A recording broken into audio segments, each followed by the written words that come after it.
the grannies to please kindly open the dates of Symposium for us with a prayer, please. Thank you very much for the lovely prayer. Just to kindly please ask everyone what's the takeaway that they had yesterday. I will just give one person per table. I'll hand over the mic to them and just please just enlighten us on what you really enjoyed listening to yesterday. I'll just start at the SNME's table, please. Thank you very much. Maybe an overview for me. I really enjoyed everyone coming together, raising their hands, like the likes of our your Myros, Starling, and everyone who came, who are willing to work with us and assist us in what we are wanting to do, and everyone wanting to also be part of the value chain or the resellers and everyone, just to show that this thing is for everyone. And it'll be a model that I think many will want to be part of. Thank you. For me, everyone commented us on the synergy we have working together. But today we want to get that feel from the stakeholders as well. We don't get that feel. That's what I think. Maybe I can hand over to our stakeholders. Can I just... Yeah, I think our takeaway from yesterday, being here and obviously listening to everyone is that there's definitely challenges that I think we obviously need to, work out, but there's also a lot of success stories. And it's definitely good. And I think the message, really hits home with us where it's all about connecting South Africans. That's what it's about, getting connectivity to as many people as possible. And for me, that's something that really stands out. It's not about the money, it's not about anything else, but it's about that vision to connect South Africa and just get as many people connected, changing people's lives. So yeah, that's obviously why we're here. That's why we've been, supporting this from 6 years ago. It's because we believe in the cause as well. Good morning, colleagues. I think in short for me is we have the challenges, but what I picked up and what I can take out of this is that the solutions are also here. We actually have the solutions right at this table. What is really missing, like Comrade Larry was saying, is just the willingness for us to work together and solve the problems that are in front of us. If we do that, tomorrow we can be up and running.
Thank you very much.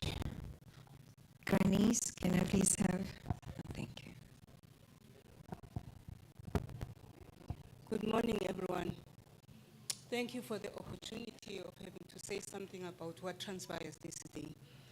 We saw an entrepreneurial opportunity. Unfortunately, most of what was spoken was above our heads. But we want to engage, we want to get to know the connectivity part of it.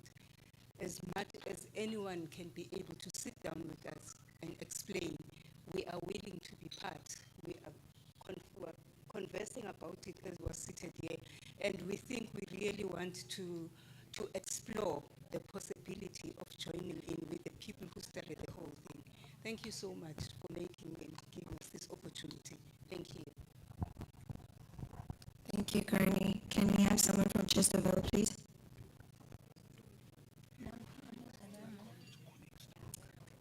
Sit in. Sit in.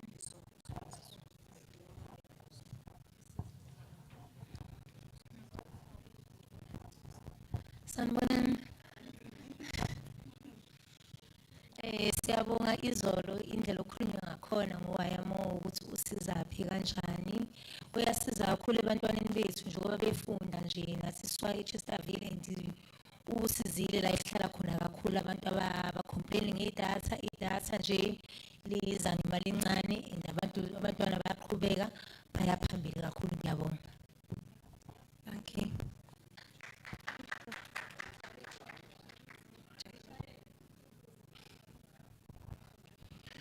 Morning, everyone. My name is Innocent, all the way from Bumalanga. The most exciting thing that I had yesterday, firstly, is the Granny's program, of which I really, really want to see next year, as the president has said that we are hosting an e-sporting next year. I just want to beat the Grannies in it. And the most touching one that I love and I wish to hear about today, it's the contributions of the suppliers of where we get the products to push the program of South Africa being connected. Thank you very much. The last table before we go back. Sanibona, my name is Sihle from Chesterville. What I learned yesterday and what people I've told them, I've heard that e-voucher would decrease from 500 to 250. So as isikhathi sihamba, most people can afford to buy it because abanye beshawe imali umtshuthe nje no-rand yabo, so that bengakwazi umdayisela. So since kuzothiwa kuzokwenzeka lehla amaxabiso, so I didn't tell them until the price dropped. Thank you. Thank you for that. We'll kindly wait for that confirmation.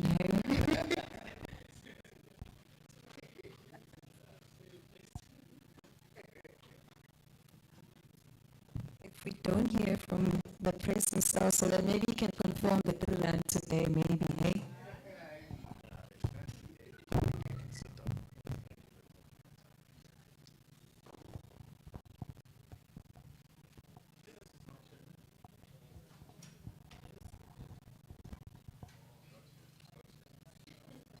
Hey, Pat, I have to use this thing. Yes, please. For recording, please. See, this one I don't like it. Hey, now I must use this thing. All right. You see what we're going to do today, no? We're changing the program. We're changing it. Right? You see, there's a good thing about being on time, right? You see, Mpatisai is a program director, but he's not here right now, no? So I'm going to take over. Yeah, boy. Hey, Timo Touch. How you dare challenge your Coco Chief?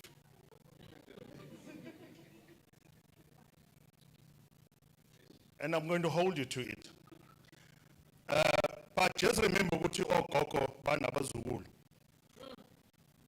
So you're not challenging them, you're challenging the masters of the game. Coco Royce. I'm Royce. Just to Royce. You know Royce is 4 years old, ne? Bentley is 5 years old. So, oh, Michael, they were busy playing a game, right? Michael and Daryl, where's Daryl? Hey, they wanted to kill, hey, we're going to kill these lighties. So they're busy playing a game. It's late at night, they don't sleep because the weekends they just play e-sporting. So Michael and Daryl get up, they go to the kitchen to make a snack. These two go to the game and they start playing. It's late at night, right? They're playing obviously with other people overseas and all over. So all of a sudden they start screaming, "We won, we won, we won." These are two 5-year-olds, 4-year-old and a 5-year-old. And they probably beat people like you late at night. I'm just telling you, Chief. The grannies have a secret weapon, but no Ronaldo. So be careful. Right, today is about answering the question from Ogog. By end of this day, Ogog must already know, right?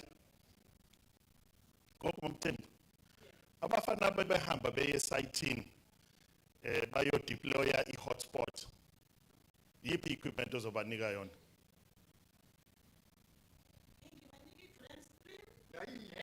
Nazo? Bayo go. Ngibanika i-power supply. Ngibanika i-cord yokuconnecta noma i-Cat 6 or Cat 5.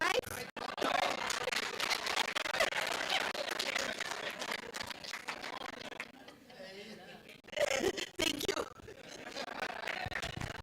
Ngiyabonga Gogo.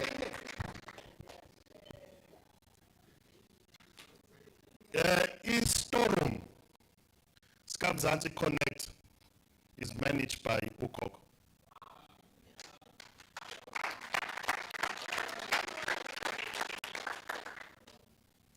So it's that easy. You see? It's that easy. Ubusia. Ubiza Lucia. Right?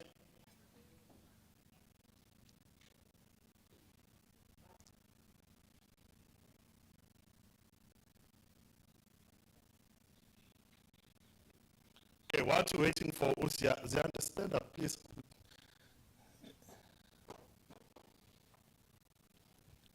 She is now running one of the highest selling networks, WayaMore, which is a Numlazi, Luzianda.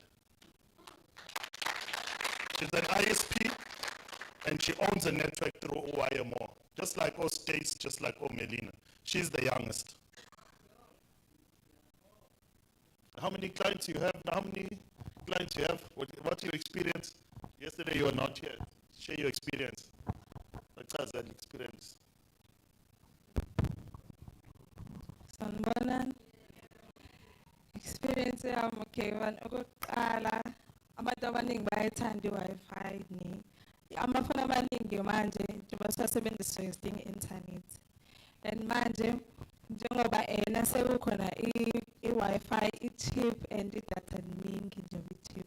So abantu abaningi bayakwazi ukuyithenga. Nanokuthi mase ngihamba abantu like abantu abaningi abazi igama lami abasangibiza ngoZiyanda sebengibiza ngoWayaMore. Noma ngihamba emgaqweni nangu WayaMore abantu abaningi bayathenga idatha and noma umuntu mhlawumbe i-complain ngemtshela ukuthi hayi khona idatha la R5. Mase bayazi abazothenga. Nomunye etshela omunye ukuthi khona idatha la R5 kaZiyanda. Bese bazothenga. Noma bethenga ngiyabatshela ukuthi khona idatha esesitolo mhlawumbe isitolo esithile nesitolo esithile nesitolo esithile khona uzokwazi ukudayiseka kaningi. Yeah, noma abantu bethenga ngimtshela ukuthi khona mhlawumbe uma uzothenga u-R5 ngiyakwazi ukumtshela ukuthi khona lela R25 and then ayeza mhlawumbe ezothenga oya R25 uhlale nesikhathi eside kanti no-R25 futhi uhlala uthe 7 days. Ngimtshela ukuthi ke engathenga lokho ethenga R5 akabuye ezothenga futhi no-R25. Yeah. All right. Now Siya. Siya, before we go WayaMore, when's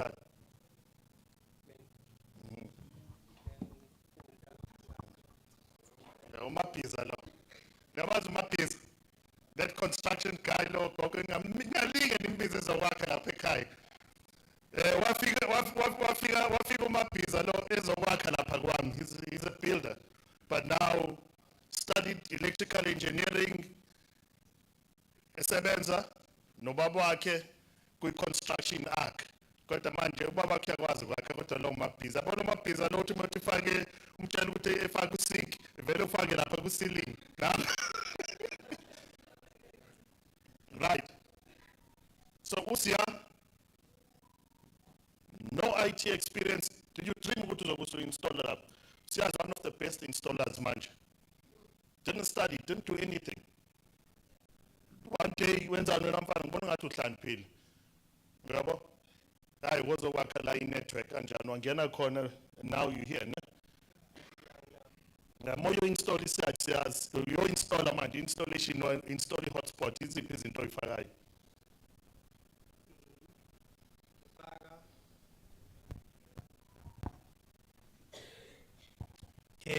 Bengizo-installa qale ngiplan check i-toolbox ukuthi yonke amathuluzi aphelele, check ama-device before sifuna i-office ukuthi ayasebenza aconfigiwe yonke lento leyo. Mina i-office bangazi angene mina ngumuntu wa-plug and play. Ngifike esayitini ngifike ukuthi si-ready ngafaka yahamba. Check ukuthi ya-connecta yabo yonke lento leyo.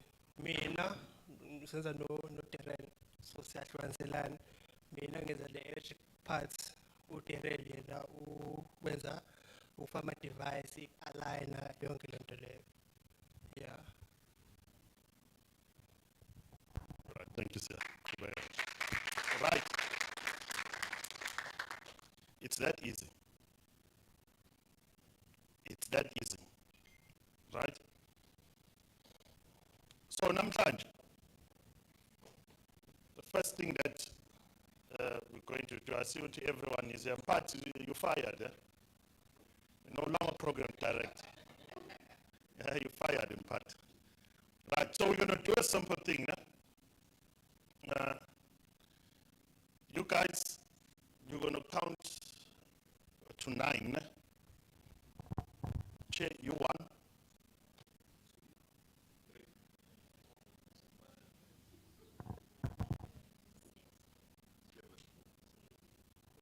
No, you're not. You stayed there. Right, 9 like my daughter. Right? Let's start again. 1, 2, 3, 4. Right? Goody, my favorite. 5, 6, 7, 8, 9. No? 1, 2, 3. 9. Right? 2, 2, 3, 4, 5, 6, 7, 8, 9. Ne? 1, 2, 3, 4, 5, 6. Chief, you 7, ne? Right. Now, according to all those numbers, all the ones come here. All the ones come here. All the ones come here. All the ones come here. Right. All the 2s come here. All the 2s. All the 2s come here. All the 2s come here.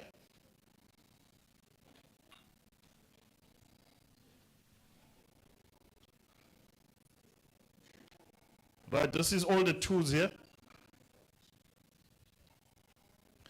Now I want all the 3s to stand there. I'm participate. All the 3s to stand there.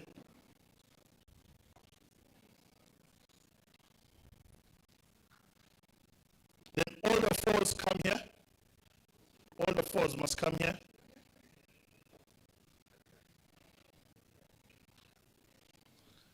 Right.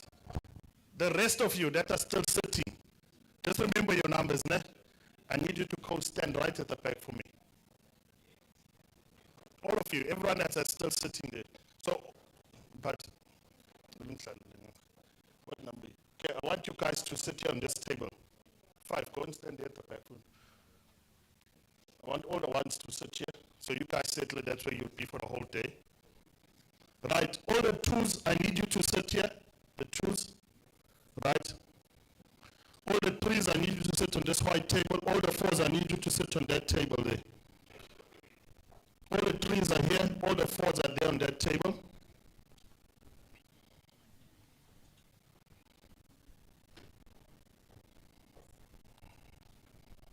Right. I need all the 5s to go sit on that table. All the 5s to sit on that table. All the 6s, I need you to sit on that table. Right, all the 7s, I need you to sit on this table. All the 7s here.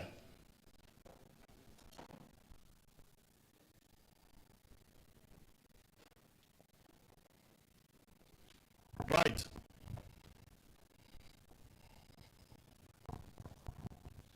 Then the rest of you that are there need you to sit on this table here.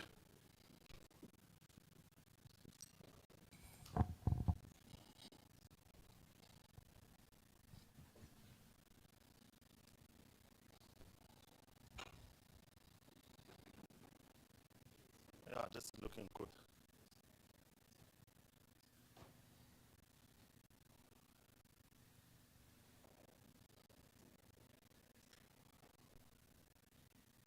This reminds me of Genesis, ne? This reminds me of Genesis. In the beginning, there was dark. He saw the dark, and he said, "Let there be light." And there was light. He said, "This is good." Yeah, so this is good. So this is good. Right. Now, step number 2. Okay?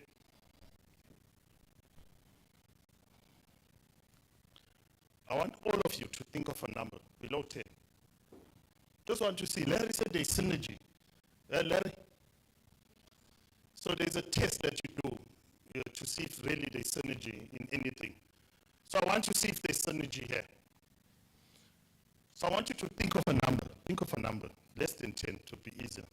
Don't tell me. Don't tell your person sitting next to you. Just think of that number.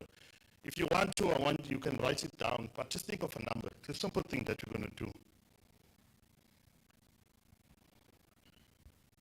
You thought of a number, no?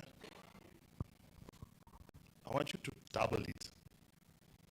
Double it. So double it. So if you thought of a number, I want you to double it. Right? So now this number is doubled. Now, I want you to add 4 to that number. I want you to add 4 to it. Right? So you thought of a number, you doubled it, then you added 4 to it. Then I want you to divide it by 2. Divide it by 2. Right? Then, you see the number you thought of? Subtract it from the answer you got now. And your answer is 2.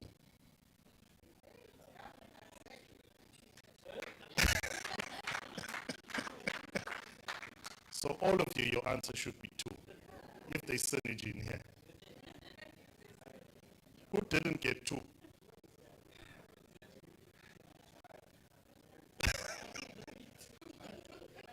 Okay, what was your number? Double it. Add 4 to it.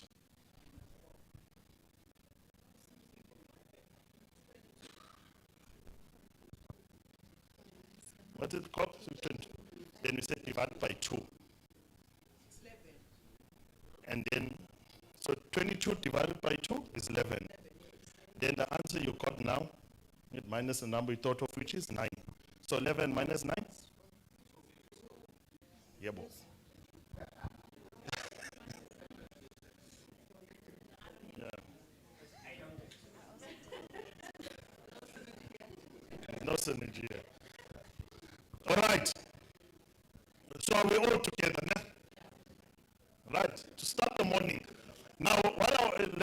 So Larry, you in sync here. So the sync is there. Now let me tell you another story. Né? I want to tell you a story about a person called Walt Disney. You know Walt Disney? So Walt Disney says, in order for you to implement anything successfully, so if you want to roll out WayaMore and you want it to work, you want to install the 5 million hotspots, you want to be all over and everywhere, you want to connect people, you want to run 50, says the first thing that you need to do, in the room, you need to have dreamers. You know dreamers, people that dream. So the first thing, and I want you to even take this and even apply the strategy in your life. There is nothing wrong with dreaming. A lot of people want to implement a dream. It's nice to have a dream. It's nice to dream. You must dream. You must have a vision. One day, we're going to have a network and data is going to be 5 rand a day. It's a dream. It's a dream. It's a dream. You must dream. So the first stage of anything in life is the dream. No? So when you take that dream and you have this dream, then the next thing that you got to do is take the dreamers out of the room. Otherwise, you yourself stop dreaming and start being a critic. Say, hey, chief, la la la la. Vodacom. Where are you going to get that call from? How are you going to do this? You get into the next stage, which is the critic stage. That's where you get critics. When you have a dream, you have an innovation on anything, throw it to the critics. Throw it to the critics. Hey, I want 5 rand a day, but just line your end. Where are you going to get that from? You don't even know IT, you can't even climb a ladder, you can't even do this, you can't do that. The critics, they sharpen you. Nah? The critic stage. Critic, right? Take the critics, take them out the room. Now you come to the reality. Hey, this thing here, it can work. No, but just relax. Relax, chief, relax. See, Larry's a calm guy. Relax, press, relax. Hey, Larry, press, relax. You see what we're going to do? You see that tower there outside? We're going to build that tower. You see on that tower? See, Vodacom is going to give us that backhaul. But we're going to take that backhaul, we're going to build a hotspot, and we're going to contend it. No? So we're going to buy 1 gig from Vodacom, and we're going to sell it 10 times to the same person.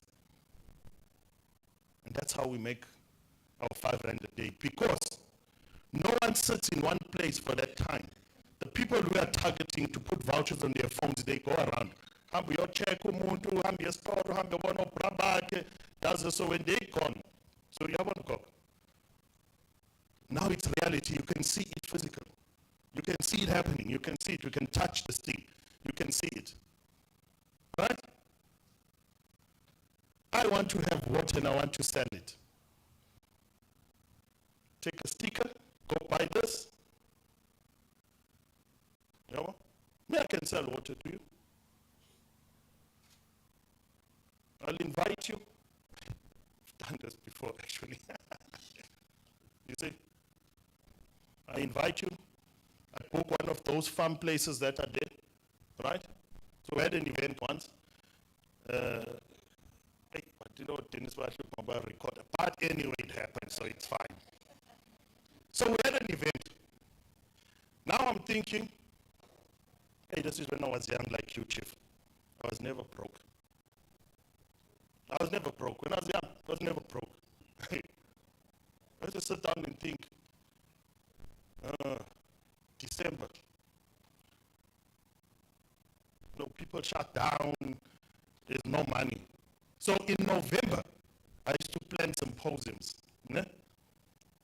I used to plan symposiums. So these symposiums were very simple. I got friends, municipalities everywhere, even in companies and that. So I used to do a symposium for secretaries. You know secretaries, I'm a PA, right? And this was for basic troubleshooting techniques, you know, for IT. I used to teach them IT. right? Now, number one, it's November. Bosses want to do something good for their PAs. You know, they need to go and relax and chill for a while. So November, December, around that time, then we used to book these hotels, Drakensberg, all those things, 2-day event, party side. I booked this place. Then they used to pay. Like each one to pay like 15,000 rand or something. I used to get like 100 of them coming. And it included the venue, everything. I was never broke. Never broke. There's a lighting. Never broke. Never broke. Boarding school, broke. I was never broke. About at home, you know those biscuits that you buy from TFS, they look like Itzamos, those big ones. I used to take those biscuits, pack them in my bag, and I used to buy sweets. Because it's boarding school, at night it's late, I used to realize, hey, the munchies, especially with boys. So I used to sell that biscuit. I used to keep quiet. When they lock the doors, I sell the biscuits. Like 2 rand a biscuit. So I always had money. So I used to take this, we put in there. Now what I used to do is I used to write stickers and say, drink the water at your own risk. Yes. Drink the water at your own risk. Nah? If you want to drink tap water, say, guys, listen, I have to warn you before we start the event. I don't trust this water personally. I'm not saying don't drink it, but I don't trust it, right? But anyway, there is water that I do trust. There's WayaMore water. If you want it, you can go over there by the cooler box. It's 10 rand, and you can buy it. Immediately a person sees I've got 2 days, take out 100 rand and they go buy 10 of that water. Make money. See what I'm getting at? So today, I'm going to teach you how to make money with this thing here. See, told you yesterday. This guy used to worry me, this one here, because on politics. Listen, hey, Chief, you know what? You love politics, I love politics. You see? But a poor revolutionary cannot liberate. A poor person cannot liberate a poor person. If you want to truly liberate people, then you must be rich, you must have money. I said, Chief, come here. You got a company. No, I've got a company. I'm coming. I'm going to make you a millionaire. Give me 1 year. I'll make you a millionaire. Yeah? That was less than a year ago. You're sitting a purchase order now of how much? So you're a millionaire now. You see that? Now you can be a revolutionary chief. Go and liberate people.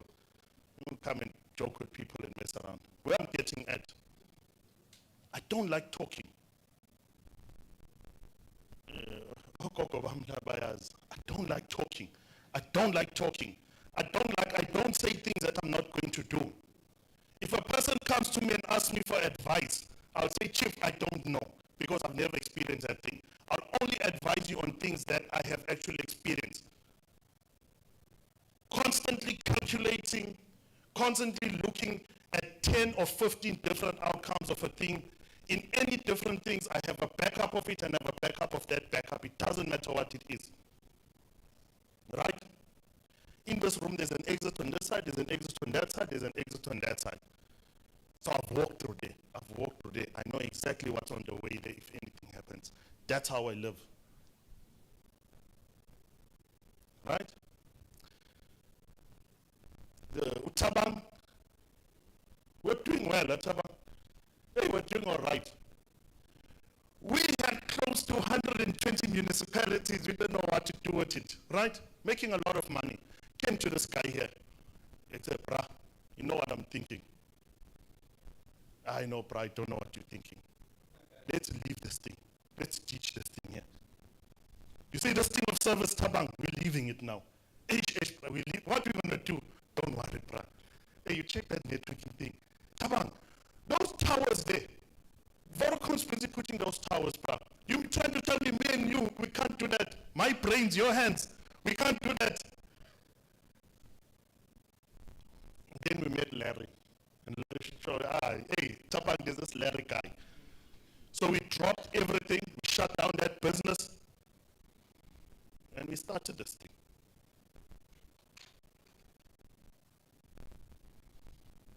We're going to make money. Right? So this session that we are going to be running today and how I want it to run and how we're going to do it, each and every table here, we're going to make this model. We are now sitting at the stage. Remember the dream stage, Larry, is over. The critic stage, we've been through critics, we've taken this thing everywhere. We're now at a reality stage, Kailu. Right? We were dreaming how many, 5, 6 years ago, right? Right, it was longer than that, 8 years ago. It was longer than that. Me, Caleb was still a lighty. First day at work there at Myro. So they, bruh, check here. You know what? There's this SA Connect. You remember? There's this SA Connect that's going to come. This thing is going to be big. Hey, but yeah, what is it? Hey. And I left all the people. I went to this guy because of the way he looks. You know people that look like this? Up. Those people are visionaries. Those are people who think. People that look like this. You're looking up, aren't you? And you're looking to your right, aren't you? So you're looking right up. That's the right direction. Don't look at the right direction and you want to look up. There's people when you talk to, they talk like this here.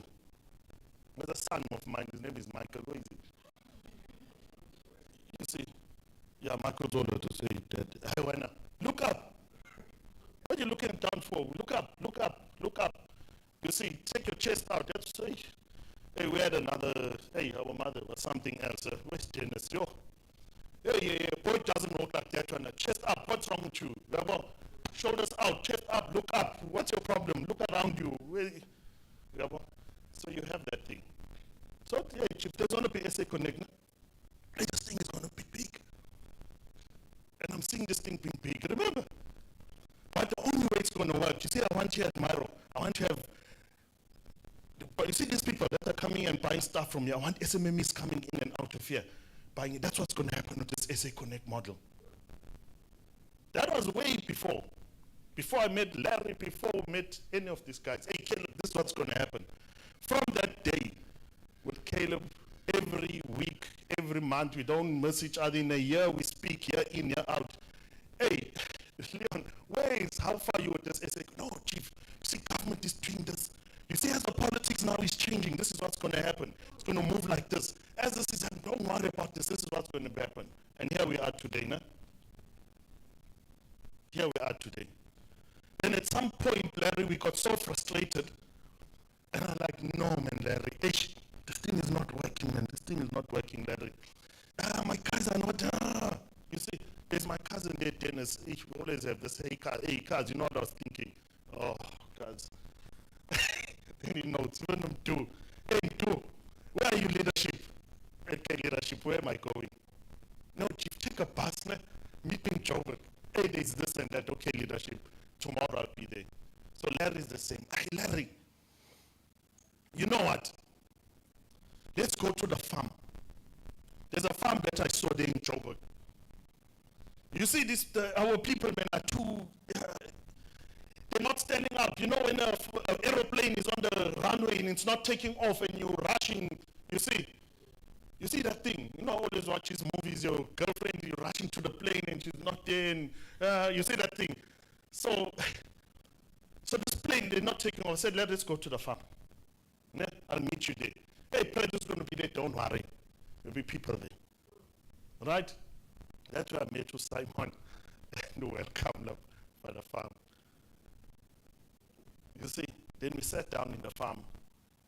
Hey, guys, you know what? There's this thing that's going to come. And I can feel it, I can see it. But the problem that I'm having is that, you see, if we go through this thing and there's only 2 or 3 of us, it's not going to work. There needs to be a lot of us. So, then SA Connect up to where we are now, isn't it? Right, so this is good. See my grannies. They're going to be running one of the biggest networks. Trust me, Larry. Yeah, you see. Where's Zinzi? Yeah, we tried it. We've got other grannies in Eastern Cape. Like my grannies here, we've got other grannies in Eastern Cape. Just that they couldn't come because of short notice. But yeah, there's other grannies in Eastern Cape that we're going to run this thing with, right? What other grannies? Well, I've got my lighties there. So wait a boy there. Yeah, is my Alex boy where was he wearing glasses there? You see? There's here, yeah, Alex boys. You see, there's Zianda there. There's Melina here, got her own network. What are you doing? What you study? You? Hey, see, this child is like a popcorn jumping all over. What are you doing? What's your name? My name is Melina. Come here, come here. Stop jumping. Stop. What do you do? No, I'm in UKZN. I said, yeah, relax. You know anything about robotics? No, I don't know. Yeah, I'm not into IT. I said, don't worry, everyone's into IT. You got a phone, yeah? Yeah, same thing. Where's your friends? And they come. Steph, there's this girl here. We're starting a project. She's a lawyer. Doesn't want to hear nothing. I chair, don't worry, not a thinking chair. I was thinking about spend ISP. No, friends. Hey, me, law. I said, it's okay, chair. Don't worry about your lawyer. And she's an advocate. But look, chair, we're going to build a network. There's these girls, these young girls here. You're going to teach them, right? So an advocate, what? Graduate. One is doing social science, one is doing psychology, one is doing tourism. Yeah, we're going to teach them. No ISPs. There you are. Nah? Right? So this thing is an easy thing. Okay? So participate. I was sitting one day, right? I was bored. Don't lie to you. I was bored. So when I'm bored, my brain, sometimes I wish maybe I smoked, or I've thought a lot of time of smoking Zol or doing something so that my brain can just switch off for a moment. Because it's dangerous, né? So when I sit and I'm in the house, I'm like looking at my house. You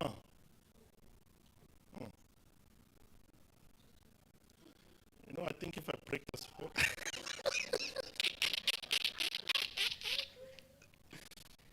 So now when I walk around the house like this and I look at the wall, the kids are like, Dad, don't you want to go watch TV or something? You see? So now I'm sitting and I'm bored to hell. What am I going to do? I can't break the house. It was just during COVID. You can't do those things. Oh, it's irritating. Just irritate the hell out of me. Right? So I sat down, Caleb, and I decided, let me write a book. I said, let me write a book. If anyone can do it, I believe my brain is just the same like your brain is. So if you're a doctor, I can do that. What's special about your brain that's different to my brain? Is yours pink, mine is gray. It's all the same thing. Right? I don't like things that beat me. I understand a lot of things. Right? At one point in time, I wanted to be a pilot. So I went to study, so I understand how the engineering of pilots work, radars, all those things left in. I understand it, so I'm all right. All right? So I wrote a book in Patsai. Right? Oh, yeah, there's it. I wrote this book, ne? I have a book. So this book was just out of pure boredom, Sam. I was bored, I don't know what to do, and I launched a book with my grannies. Yes. You see? So I wrote a book. But it's a different book, ne? It's not a book that you read from one cover to another cover, you see? Okay, so this book, the way that it works, is that anything and everything that you need is here. And I've tested this many times. Right? This book is a bowl of 100 cherries. That's the title of the book. The only people that were disappointed about my book is my sons. And my nephew there. Where's Darren? Michael. These guys here, I write a book. Hey, I bring a book home. I'm saying, hey, lighties, There, I got a book. Hey, they,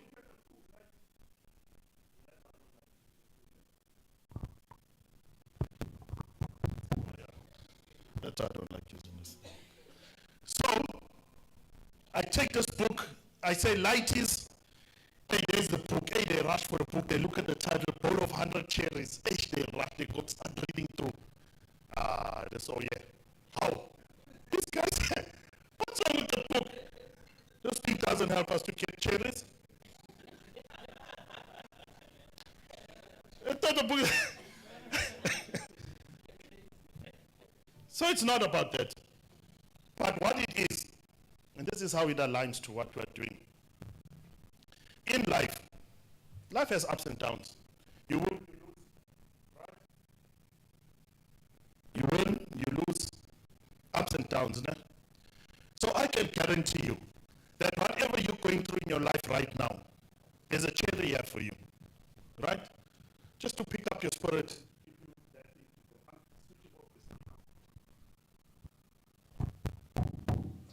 This thing does this one more time. Shazia, I'm going to switch off this thing. Right. So I want you, in your own, go into your personal and take introspection. Right. So guys, what I want you to do now, go into your personal space. I want you to think of the time in your life right now. Just think of what you're going through right now, at this very moment. Just think of what you're going through right now.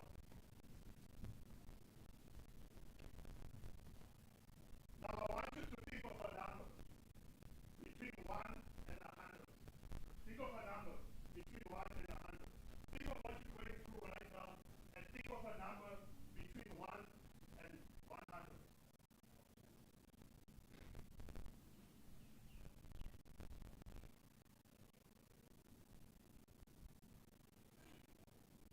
Thought of a number. Who wants to share their number with me? Who wants to share their number before I start pointing? And I make just point to their phone. Anyway. So who wants to think? What's the number? 77. Okay. Now, but I'm going to go to page 77. Then.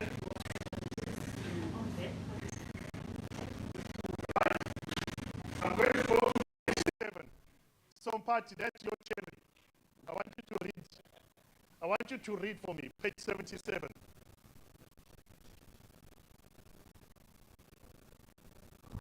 Okay, thank you. The greatest gift we have is the brain, the ability to think, learn, and make decisions is our weapon. The fear is independent use of the brain. You are a constant target of mind control because of this gift and weapon that you have. Failure to use the brain and the dependence on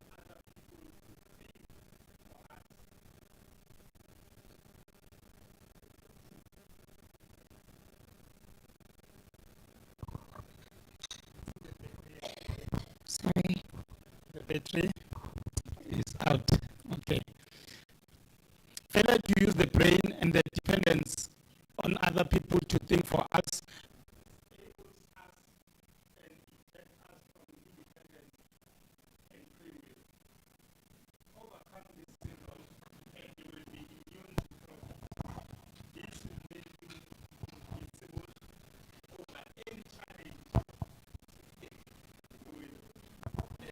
encounter. The reason I'm laughing is I'm saying yes to this.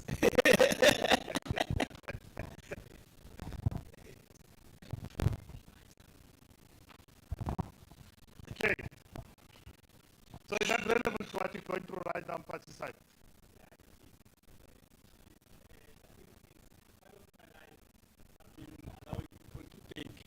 On my behalf, and since I stopped that, you can see things now are happening.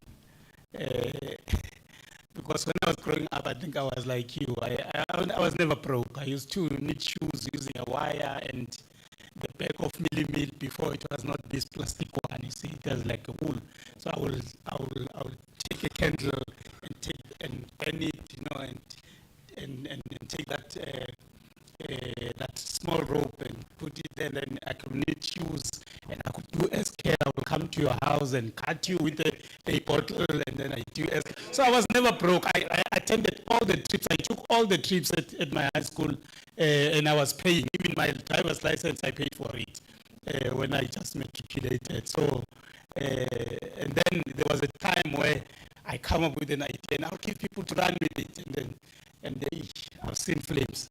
Thank you. Right.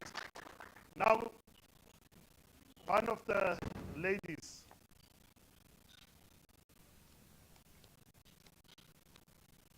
Think of a number. 25. Okay, let's see now. 25. That's your children. That's 25. What does it say? Perfection is everything coming together on time, in time and in good timing. We have our standards that define the measurement of perfection in our eyes.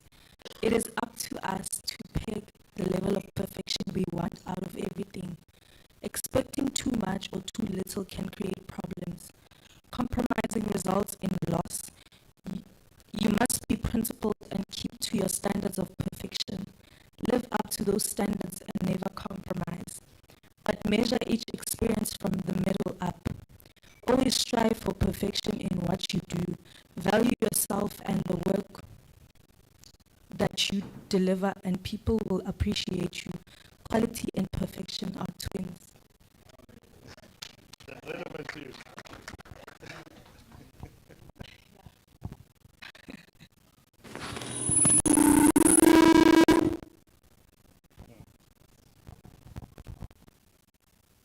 So does that chair apply to your life right now? On two.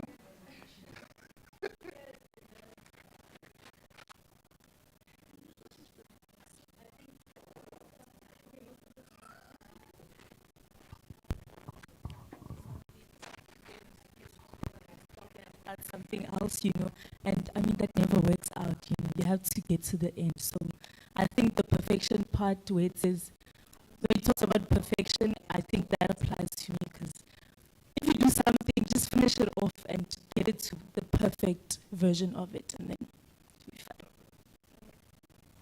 Right. So those two cherries, do they apply to what we want to do, using our brains and being perfect at it? Right? So that sets the tone for today. Now, the first thing that we are going to do, we have a challenge here. Yesterday, challenge us yesterday. What was your problem? Please give us your problem, because that's what we're solving today. Okay, thank you. I've got a problem with the voice. Yes, I was saying, in my vicinity, I've got lots of young people who finished school, and I was wondering if I get them together, what am I going to benefit with what they are doing from the company? Perfect. Excellent stuff. Right. So that's our problem that we're going to solve. Né?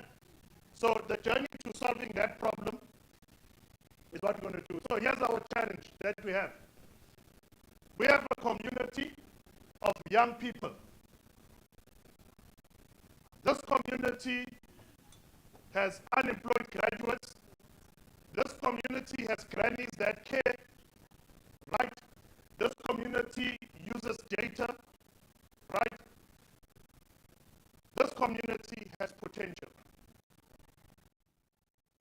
We're going to solve that problem. This whole day, that's all we're going to do. We're going to solve that problem. What is it? How am I going to benefit from what they do? And how is this consortium and this group here going to help us? So to solve that problem first, Larry, can you come to the front? Simon, can you come to the front? Welcome. Can you come to the front? Dennis, can you come to the front? Michael, can you come to the front, please?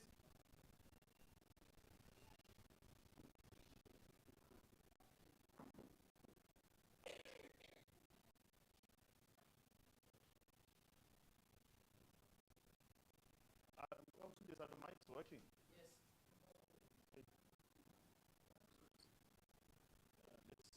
put the mic so they can move it.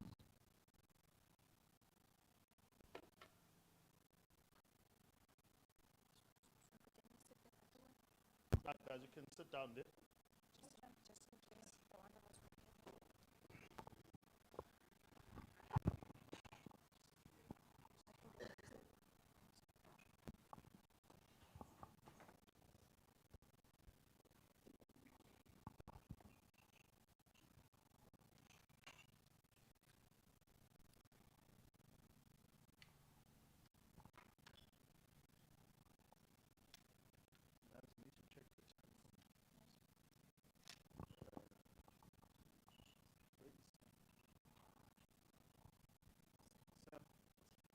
That thing of tea at 10 o'clock, can we sort it out?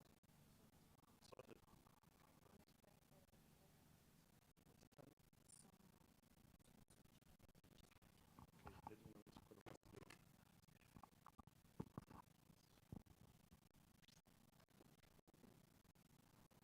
Right. So before we solve that problem, there's a group of people that are sitting here in front of us.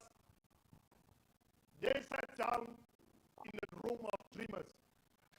And they said, one day, we are going to use our skills, our knowledge, which is technology, to solve that problem.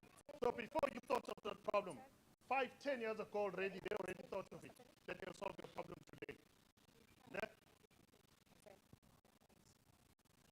Guys, you are jump. This is jump. From what I understand, is that there are 4 companies that sat down and they said, you have this, I have that. You have this, I have that. We all need each other. Let us form a company or a consortium of companies that is going to help South Africa. And that consortium of companies is called JAM. J standing for Gyra Technologies. U standing for Udinet, which is Larry. M standing from Zanzi, which is Michael.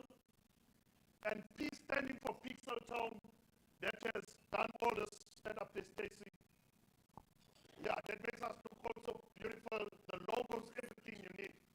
So you've got 3 technology companies and 1 marketing company that got together and said we're going to do one thing. And that thing is going to be to develop local ISPs that will build networks where they live. They will own this network. And the support and how they're going to do it, we're going to help them. We are going to interface with Miro. We are going to interface with Vodacom. We are going to interface with Starlink. We'll interface with MTN. We'll interface with Jericho. We will do all the hard part so that it becomes easy for you. And that's what they've been saying from yesterday. We've paid the school fees for you. The scars that we have are for you so that you do not need to go through that. You know who it reminds me of? That suffered for our sins. Nah, that's what you call him. I call him JC. He's my brother. Let's leave it at that. Right. Now jump. I want you each first to tell me about jump. That's what you told me what jump is. I don't know if I'm correct. And I don't know why you did this crazy thing. Because you guys just sitting here alone, there's an essay connected there, you did the craziest thing ever. Against my will. Now me as the president of PBICT, Caleb, I told them not to do this thing. But they did it anyway. They did it anyway. said to them, guys, you see, as I connect, not many people can do it. Go and respond to the tender. Then the four of you will get this tender. So PBI probably has a budget of 250 million. You guys, if you do this tender here, you're going to PBI, you each going to at least share 75 million. They said no. We'll rather divide it 75 million. Everyone must have 1 million. I don't know what they do it. Why? Right? Reminds me of my brother that was put on the cross for doing something good. Now would have been that guy that would say, "Chief, stop this thing of yours." Eh? So, Jump, we want to know here. So, before she makes a decision, right? So the first thing I want to hear, before we get to WayaMore, and I don't want any confusion here, I want you to tell us what is Jump.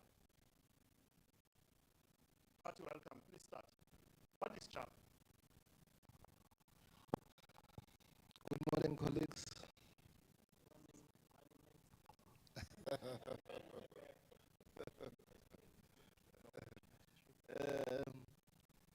Yeah, Jump is a consortium that was formed out of 4 entities, like the press has indicated. The consortium is run by engineers who came together with a common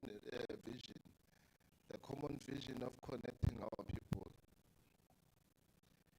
The biggest challenge that we have today in the digital economy is connecting our people. So we came together in a farm, brought our minds together. What can we do to get our people connected? We outlined the challenges. One of the biggest challenges was to build an infrastructure. We cannot get our people connected without having a network infrastructure. What do we need to build an infrastructure? One was resources. Do we have resources?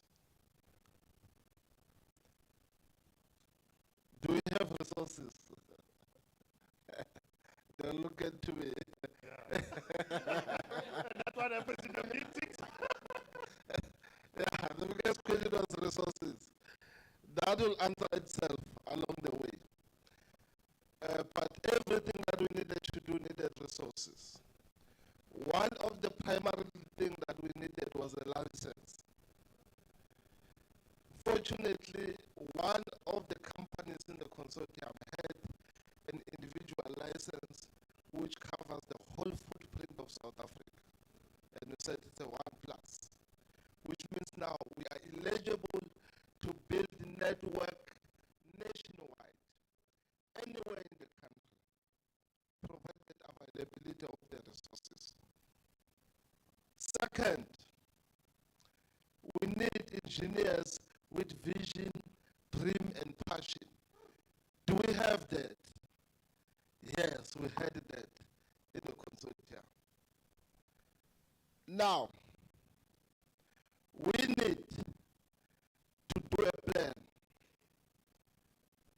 With the presence of the engineers, what is lacking? We started from there and started building a plan.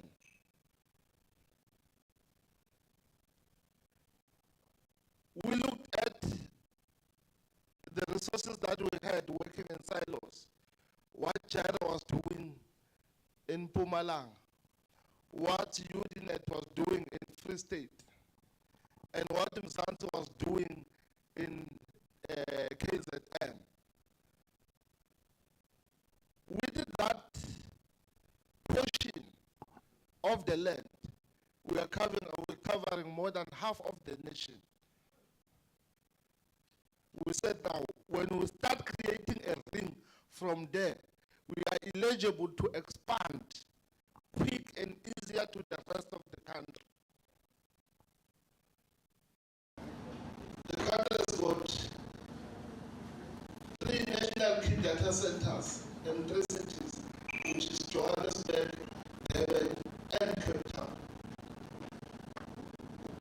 We decided to say, let's feed ourselves, put our resources together, create a network of the data centers so that we are able to break out and give out the connectivity inland. Jaya was designated to maintain the Isando Terraco in Joburg. Zanzi was designated to manage the one in Durban, and Uninet was designated to manage the one in Cape Town. We have the whole country covered. And we said, now look, we need to form a legible entity, something that is alive, something that is with an identity. And then we said, look, we are here. He is J, he is U, he is M, and then we need a face. We can be there without a face.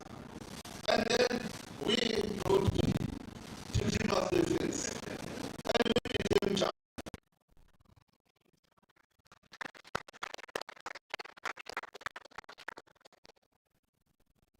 And now we are out there without being a skeleton.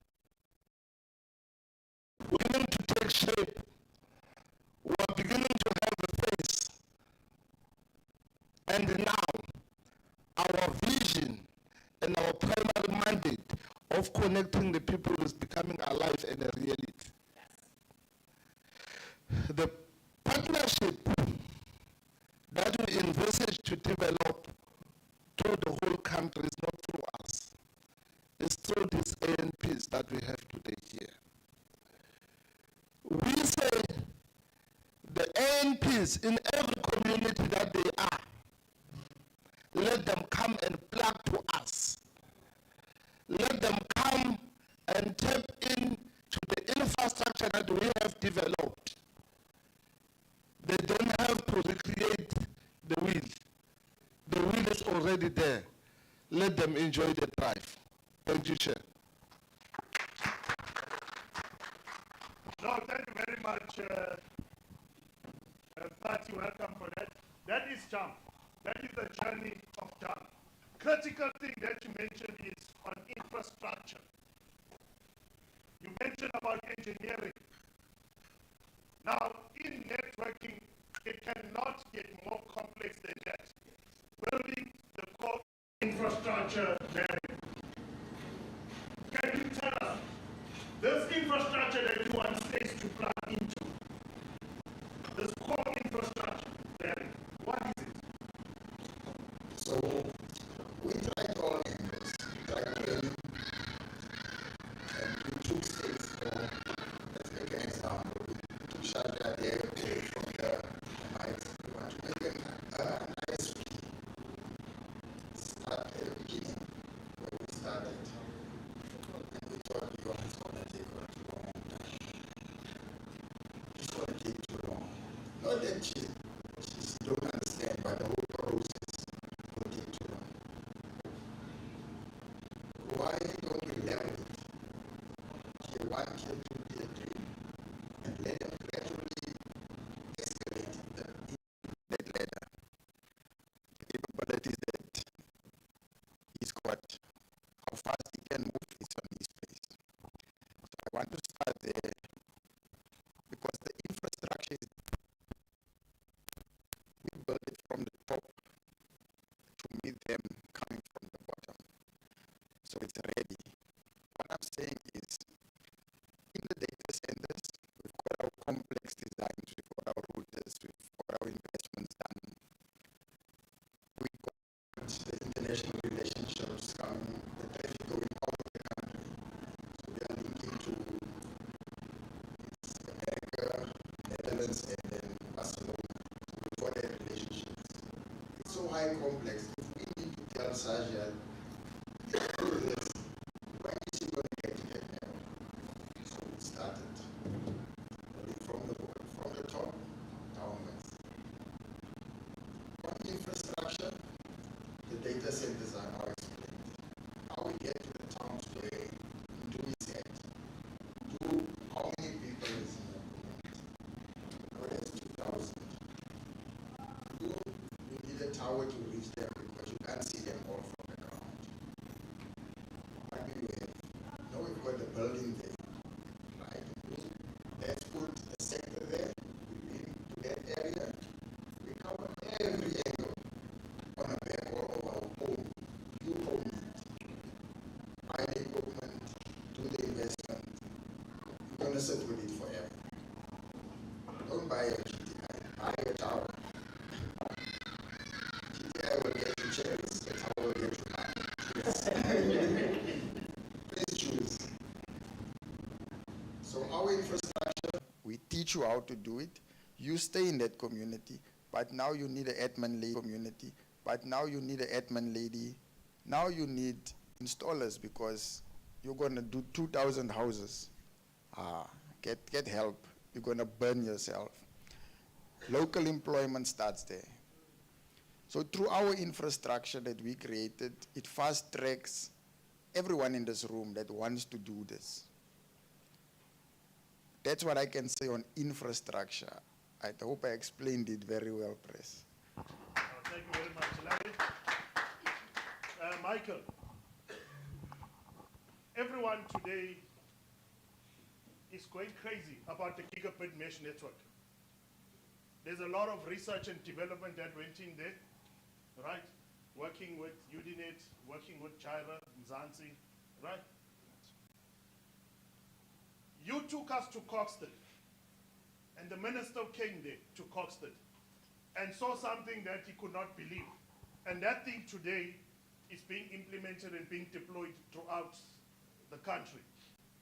What is the journey that you can share with us? Because there are people there that still believe that they can start from there. Outside, there's radios from China, there's Huawei radios, there's Teletonicas.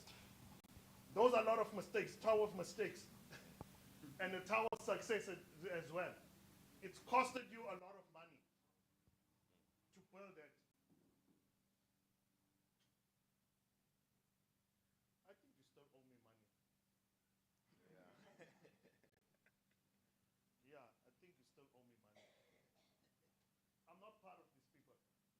I have a company, it's called Sigma Coco, and it's Granite. My company is Sigma, it makes a lot of money. I can buy a Raptor with my money. I have nothing to do with these people, Coco. I make my own money, Caleb. You don't even know Sigma. We started back then, remember when SA Connect, they kicked me out. But it's fine. They owe me money. Lot of mistakes, lot of money. Right, a lot of money. Survived COVID. Survived COVID when all companies were closing, you were making a lot of money. Then there was looting. They looted your entire office, broke all the equipment, all the radios, and you survived that. Survived meltdown and a lot of things. It's fine. But Michael, what do you want to do? We're going to get to WayaMore. You guys are still going to explain to us. After tea, you're going to come back and tell us what's this WayaMore, right? But there's this gigabit mesh network, Michael. There's stays, there's Ndu, there's a lot of people there. There's Ubabum Fundis today that still think they still want to go through the pains and aches. You understand what I'm saying? Yeah. Can you tell us that journey? The journey that went to from when you started up until Coxton. Because now this thing is being implemented everywhere. There's people that were doing this before any of you here. Those people are actually changing their networks now to build their networks according to this, Michael. Because this is a JUMP, one of the JUMP joint initiatives, where together, after a lot of research and development with these companies, you came up with this. Thing together. Can you explain how JUMP got about to having that tower of mistakes? Just explain to us how this thing works. Granny, they still not answered. She's happy. She knows what is jump. Ne? I want to say so. Aye. Yeah. Yeah. I want. Yeah. Yeah. So, Michael, tell us. All right. So, basically, before we finally arrived to the final stages of this gigabit mesh network, you know, as engineers, we don't really focus on the business aspect of things. You focus on the technology part. So you go, you try out different equipment. You get equipment from China, you try equipment from Cambium. So you try all these different things now. You look at, you write about specification and all of that there. So initially we started out with Cambium. Now one Cambium is 25,000 Rand. And you have to deploy, our allocation was 500 sites. So now you'd be paying 25,000 Rand 500 times. So you see that is not feasible. Then there's the aspect of on-site vandalism or power surges. So we initially started out with these cameras here, and that's when we started losing. When equipment got damaged, it became harder to replace. Then we tried the Chinese radios, because they were coming at a cheaper price. Then after we bought these Chinese radios in bulk, we deployed them, we saw that they didn't do what we needed it to do. Their compatibility, their monitoring system wasn't what we needed. So now, even till today, we have now the storeroom full of these Chinese radios that we bought. Then we landed on Grandstream, which is what we're mainly using, and that's what this entire model is based off of.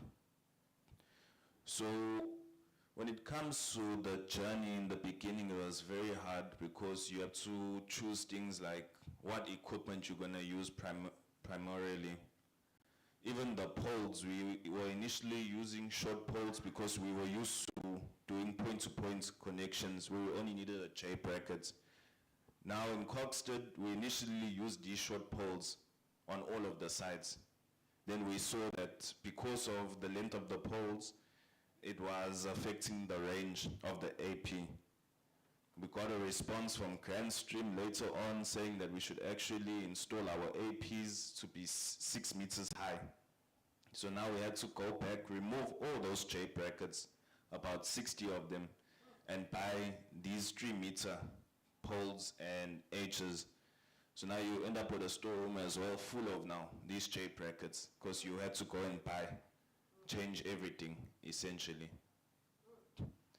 So when it comes to that thing, you end up losing a lot, but once you have the final product, then you can now educate or assist other SMMEs on this is what you have to use. There's nothing else that you can use. We've already tried different methods, different routers, different APs, different poles, different installation types, but this here is what's going to work.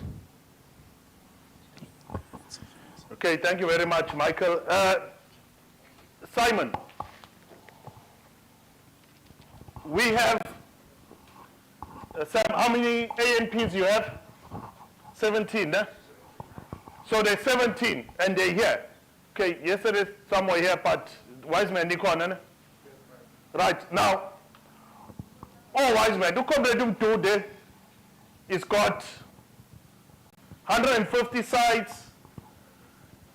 You got 1,000 sites. Daryl, where's Daryl?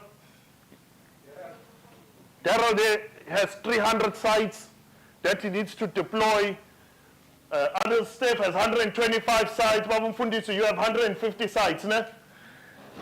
That you need to deploy.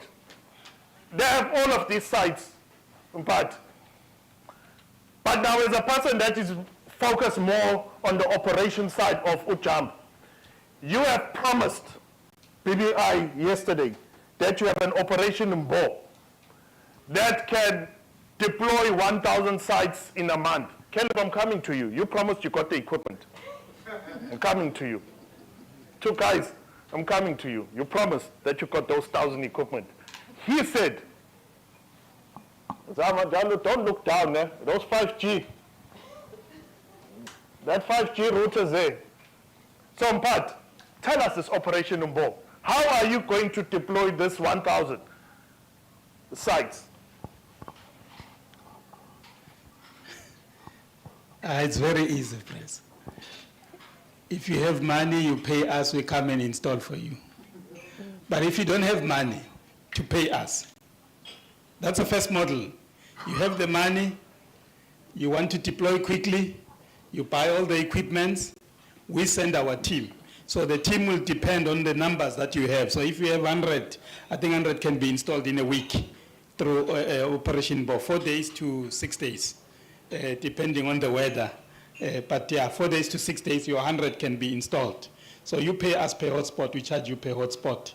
So that's the service. Then where we plug in ukoko nabafana wale ahlala khona, we take the risk for you. You don't have resources. SIFA, because of credit scores, cannot approve you with the equipment. Then when we sit down with you, we tell you each equipment, each site will cost you so much. Then we do an agreement with you that when SIFA pays, they pay us. We then take full risk for you from backhaul, equipment, and we come and install, and we also monitor, because we don't want to install these sites and you get paid and this thing becomes a white elephant, because you will not have able to pay us at once. You will find that maybe it will take you 6 months to settle your debt, because we don't want to take everything again that is coming from SIFA. We want you to live out of it, and we want you to move. So we've got tier 1, tier 2, and tier 3.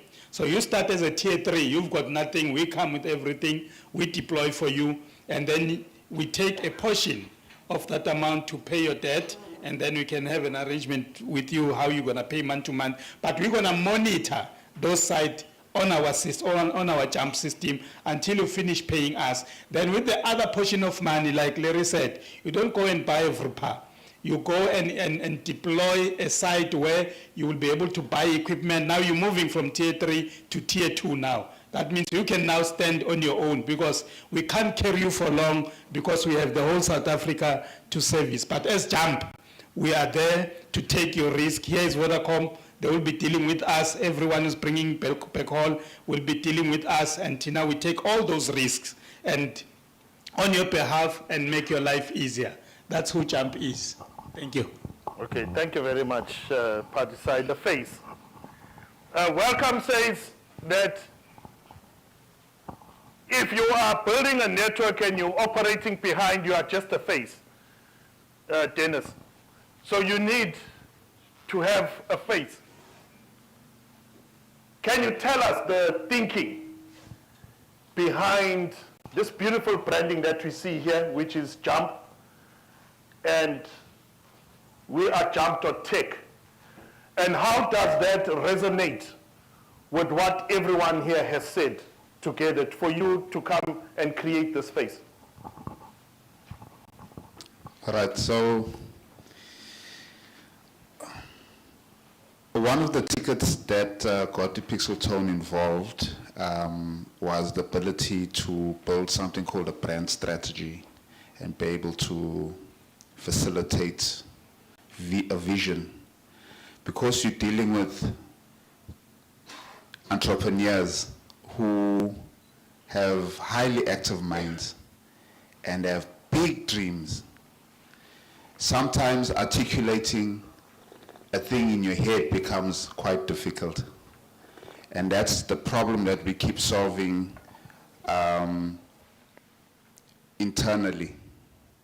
So we also have to find ways of linking ideas, wild ideas. They have to be facilitated. You can't kill the idea because it's big and it's wild. It needs to be facilitated and then it needs to be given wheels so that it can move smoothly, and then you build a road for it.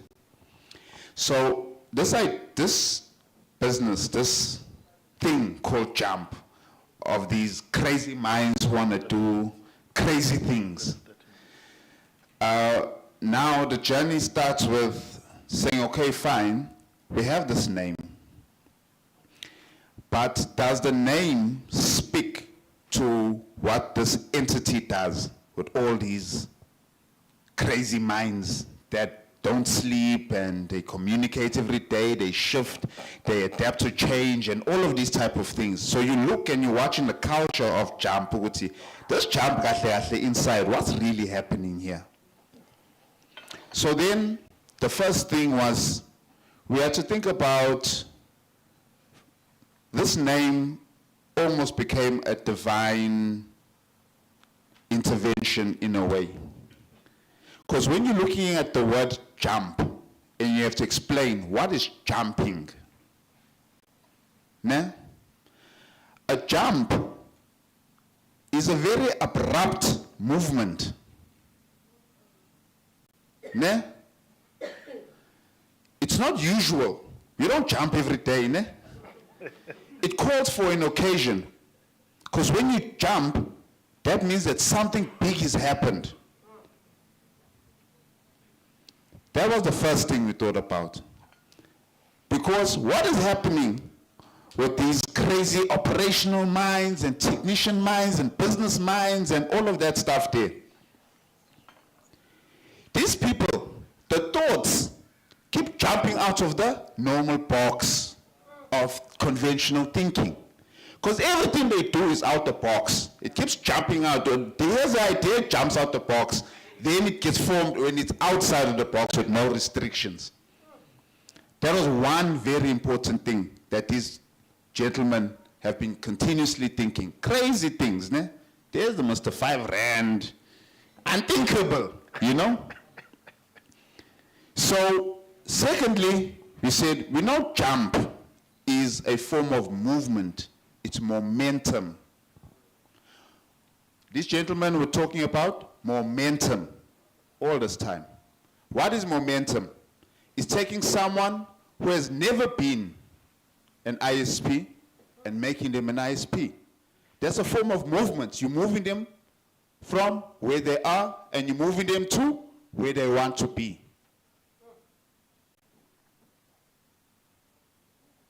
Then secondly, or rather thirdly, as another idea, when all these crazy ideas happen, you know what happens all the time? It connects to a decision, to a solid concept. Yeah? And when you make connections, what happens? It creates a chain reaction. Yeah? Creates a chain reaction. So that was the thinking when we were thinking of this jump visually now, what it looks like. It must represent the culture of what happens behind the scenes at night, at early hours of the morning, at 3 a.m. Then you're like, okay, what happens? One, ideas are always unconventional. They're always thinking outside the box, always jumping out of the box and thinking outside of the box. Two, they're always moving. There's momentum. They're always hopping, jumping from one place to the next, to the next, to the next, from one solution to another. Nah? But also at the same time, it connects. Now, if you see the other banner, there's a thing that kind of looks like it's connecting. Nah? Nah? But at the same time, on the main logo, there's a thing that's jumping out. But when it jumps, and then it carries on moving and makes an M. Ne? That's the momentum.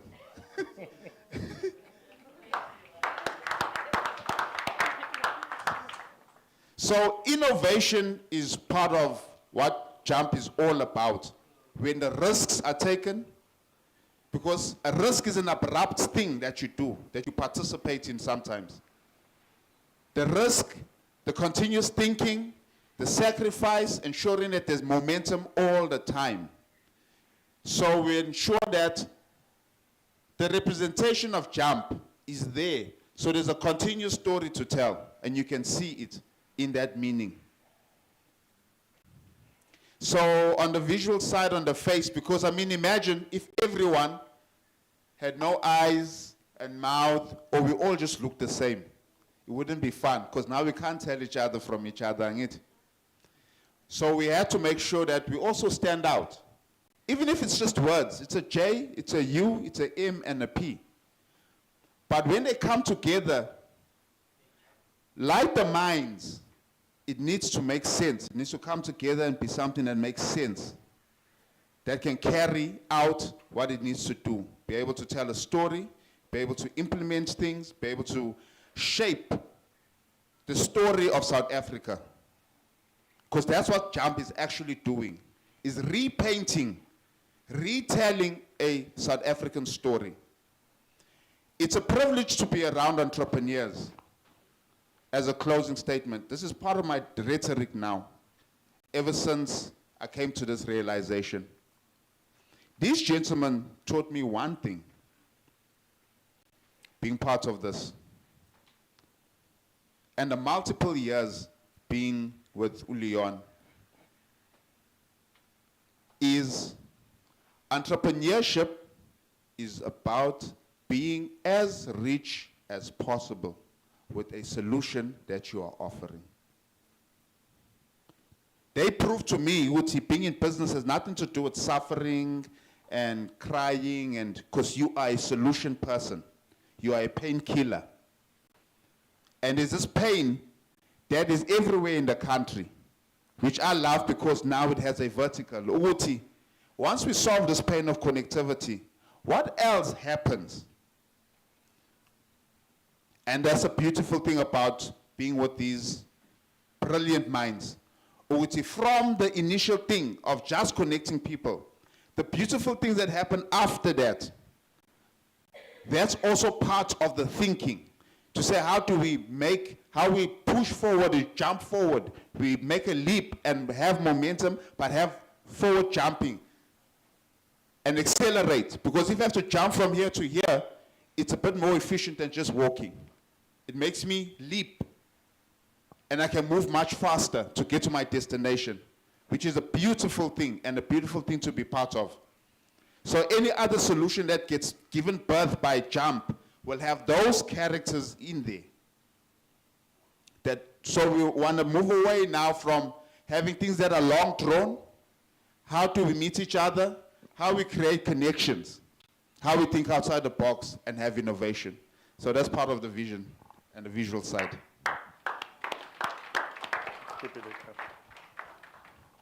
All right.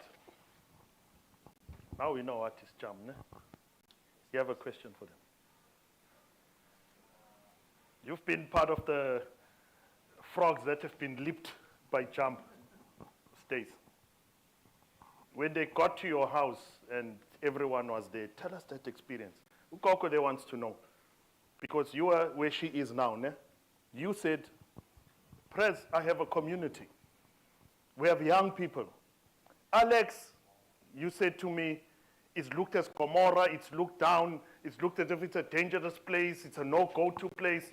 When I was there in Alex and telling people, hey, I'm here in Alex, hey, there's nice people here. People like, oh, please get out of there, you're going to die, what. You see? Now you were taken through this process. And I said to you, I'm going to give you JUMP. You're in the same process where Coco was, right? She's got people. She wants a solution, right? So Stace, give us your experience, your interaction with those JUMP people. Thanks, Press. I really don't know where to start. As I have said yesterday in the panel discussions, there's a lot of things that I would love to share. But I think I am still in a journey where these gentlemen here have just brought me to a closer direction of getting the clarity of what is this JUMP doing for South Africa. But what I can say about the jump, guys, is that as you were saying that when and you said no. So that's press for you. So I really don't have much to say, but just to comment and say that the jump guys have made Alex a smart city, or they are in a process of making Alex a smart city that no one would have thought of coming to Alex and make Alex a smart city. So mine is just a comment, press, to say that thanks, and also for seeing young black people and bringing them closer to smart things or smart minds, brilliant minds. Yes, mine is just that. Thanks, press. No, thank you very much, Stace. Right. Gogo sahamba nabo ne? Right. So yabona ukuthi backing us, we got these people. They've got the experience, they've got everything, they've got the heart.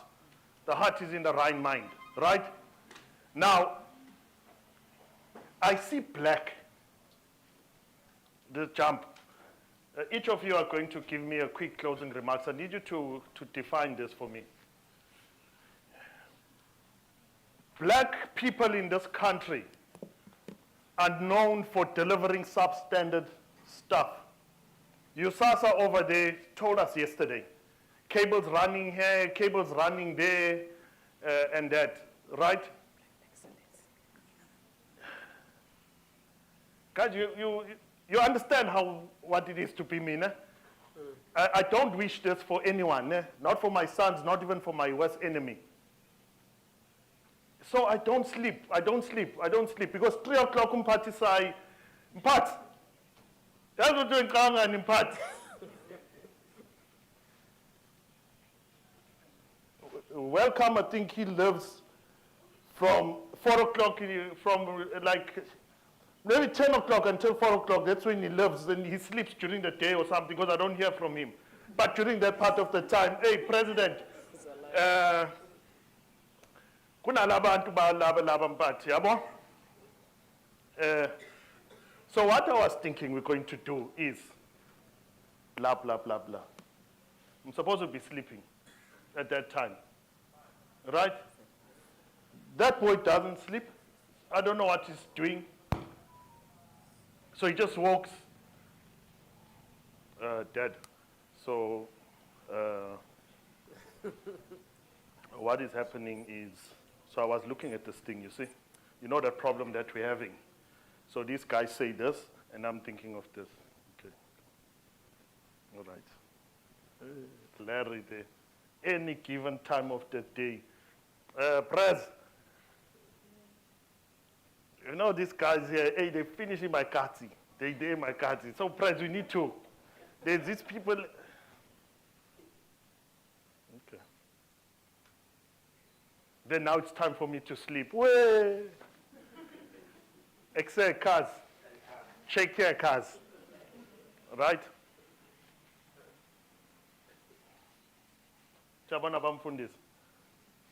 So yeah. Guys, you'll forgive me, I don't like doing these things because my brain right now is all over doing funny things. It's busy calculating how many people are blinking, how many people are sleeping, how many times that guy has blinked. So I'm trying to stop that, ne? I'm trying to filter it. I need to control it. I need to control it, right? Studying everyone's mood, and trust me, if you can ask me to give an analysis of any and every one of you, I will tell you, based on the color of clothes you're wearing, what you were wearing yesterday, where you're sitting, why you chose, where you said to do.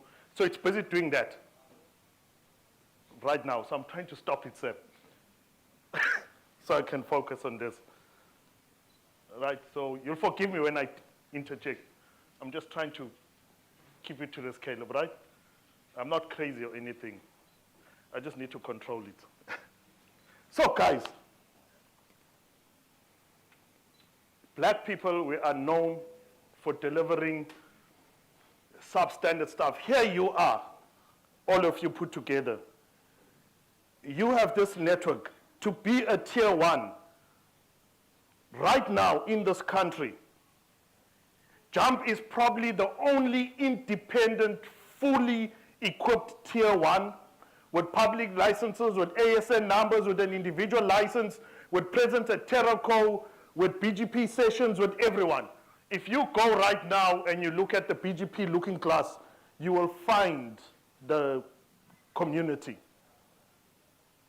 You guys have done that. I've looked at your work.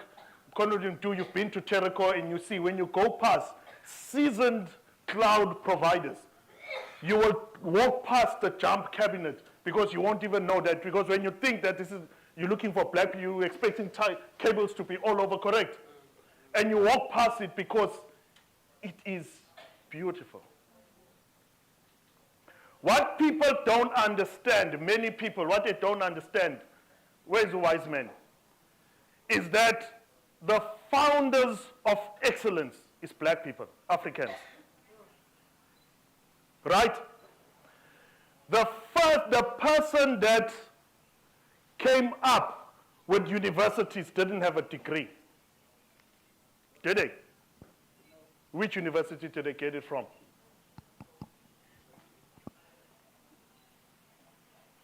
We stress so much on qualification and those things, yet the very qualification that we're stressing about was started by a person that didn't even have that education.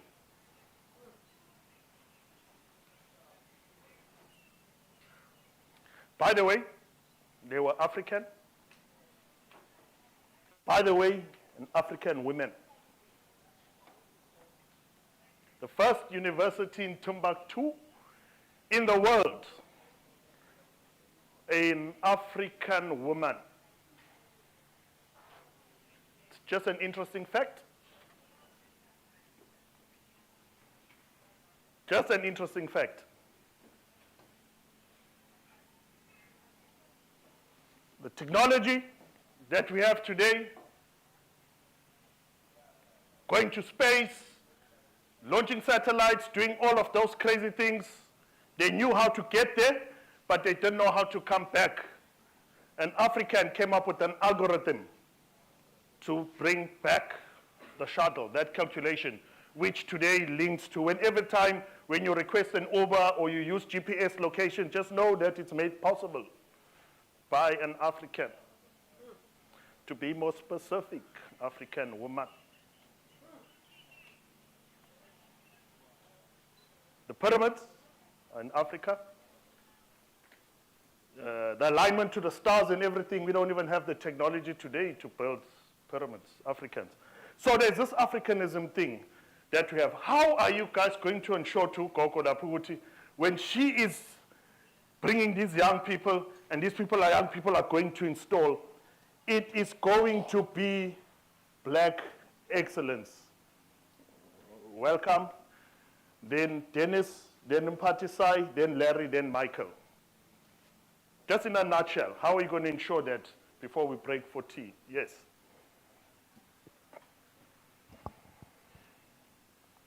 Thank you, Press. As you are saying, this is about showcasing black excellence. I can tell you right now today that we are in a drive to build not one but the biggest black-owned network in the country. Our population and our community is in an excess of 80% in the country. Whatever networks that we have, they are benefiting from our community. It's high time we take charge and control to showcase our black excellence.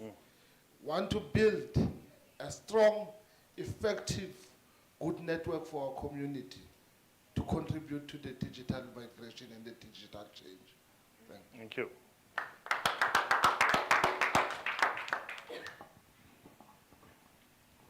I think also what's very important when we're thinking of black excellence, and just excellence in general also, one,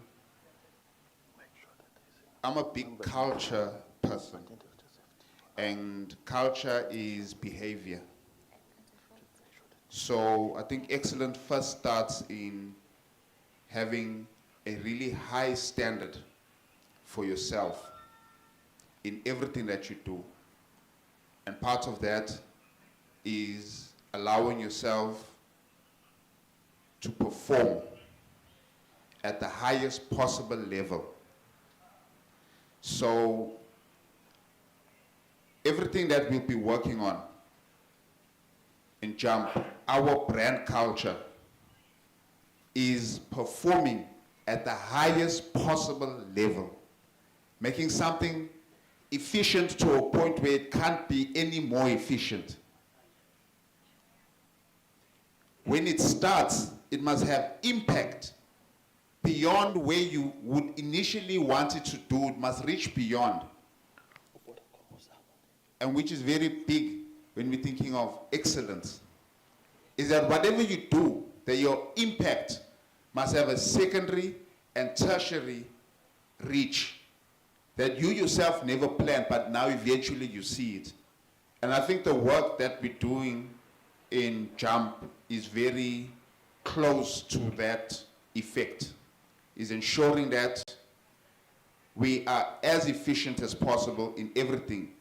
When we come up with an idea, we go into our communities, that impact must roll, it must hit hard, and it must go far. And I think that is part of the JUMP brand culture. It's way beyond us. As Prez said, that these guys are selfless. They said, no, we're not going to make 3 multi-millionaires. We'd rather have 20, 30 millionaires. And that's where the thinking is, because it's an unselfish, and you'd see when we start talking about other children now of JUMP and how they formulated, it stems from this brand culture that JUMP represents. And it can be seen in everyone's daily life. Continuous improvement is part of the excellence too. That no matter what we do, even that tower there, although Leon is calling it the tower of mistakes, it's the tower of lessons. Because without it, as he said, you can't come to those solutions. And these minds that have put this thing together, they represent that. And the nice thing is they want it for other people. So when you talk about excellence, remember I spoke about the impact. That means that everyone who is now part of this thing, you must hold yourself to high esteem. And that's the brand culture. That's the core of the brand culture. Because these gentlemen have taken things that are their hobbies and converted them into successful businesses that can be left behind. And in closing, the biggest problem that we've been having as entrepreneurs is how can you build a family, a business that you can leave behind? A business that can last 100 years or even 200 years. You know, in the communication space, there's a company called Ogilvy. That's someone's surname. That man died, I think, 70 years ago, 50 years ago. He's been dead. Decades that person has been dead. But that company lives on. And the things and the solutions that JUMP has been working on and refining and partnering up and getting stakeholders is very core and indicative in that. And that's what we mean, that's part of the brand culture. So black excellence is already in the DNA of JUMP, just in its daily activity, just the way it works. Thinking beyond ourselves and all of those beautiful things. Thanks. Pat. I think there's a lesson that I've learned, I think from the past 2 weeks. Our problem Press, with Black Excellence. It's we talk too much when we have to work. We talk too much. You know, we can discuss for an hour, but what we need to do requires us to do it in 7 minutes. So I've learned that. I think we have built a tower and we have set up an office in a very short space of time. Because the motto was, stop talking, do what you are told. And that, because what you are told to do, you don't know it, that's why you were not able to do it. So you didn't know it, so you don't have to think. You just have to listen, take the instructions, especially on the SMMEs that are here. Take the instructions from the people who knows, from these engineers, and you do that, there won't be any waste of time. And I'm telling you, the work will be splendid. So we will do a lot of training. I was happy, let me piggyback from what Umbulelo has said yesterday to our partners, Myro and them, and Vodacom. We will be doing a lot of training, and I'm happy Myro has given us a facility to say, guys, if you want to train. So we need to equip ourselves. We need to learn just a basic thing. Even when you're eating food, don't spill the food all over. It's a lifestyle not only on when you work, but it's a lifestyle. Just be neat, you know. When you do your things, when you set up your room, you know, try and get that to that level. I know all of us are not in that level as yet, but if you try and make it a lifestyle, you will transmit that to your work, and your work will be beautiful.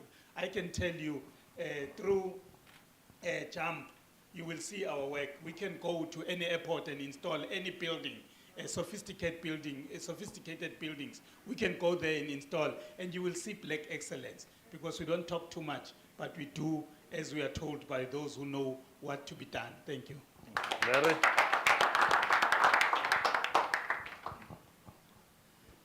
Yeah, I'm going to talk about compromise. These guys have no idea what it is. We do things either the right way, top structure, or nothing. So we are also scientists. So I want to bring facts into what I'm saying. If we decided on a standard on a router, we don't compromise. If that thing has got 1% left and we want to go right, we cancel that thing now.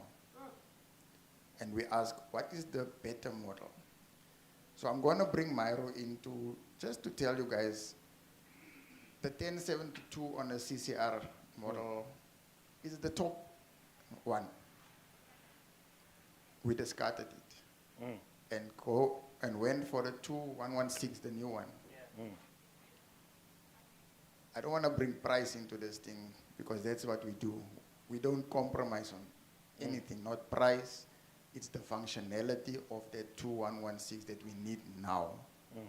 And then press will say, buy 3. Yeah. I needed one. He said, buy 3, buy 3, replace all of them. That's what we built. We don't compromise. We don't know what it means.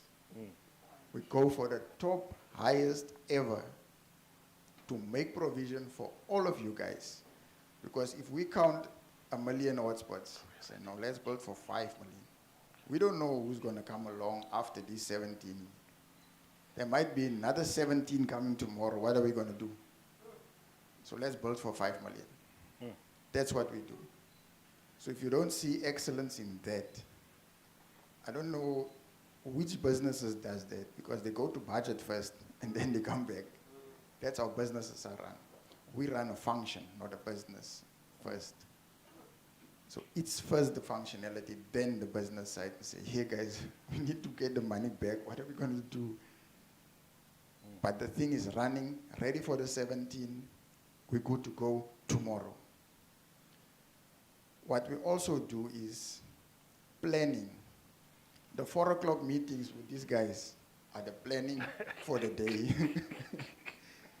My wife calls us team no sleep. Because she goes to sleep, I'm in front of the computer. When she wakes up, I'm still there. And it's not because I want to. It's because we need to. These guys are dedicated. I haven't met people like this. And it's exciting because I'm also dedicated. We're the same. So I wanted to touch on that, on Black Excellence, is that we don't deliver small things. We deliver the biggest, highest possible ever. Thank you.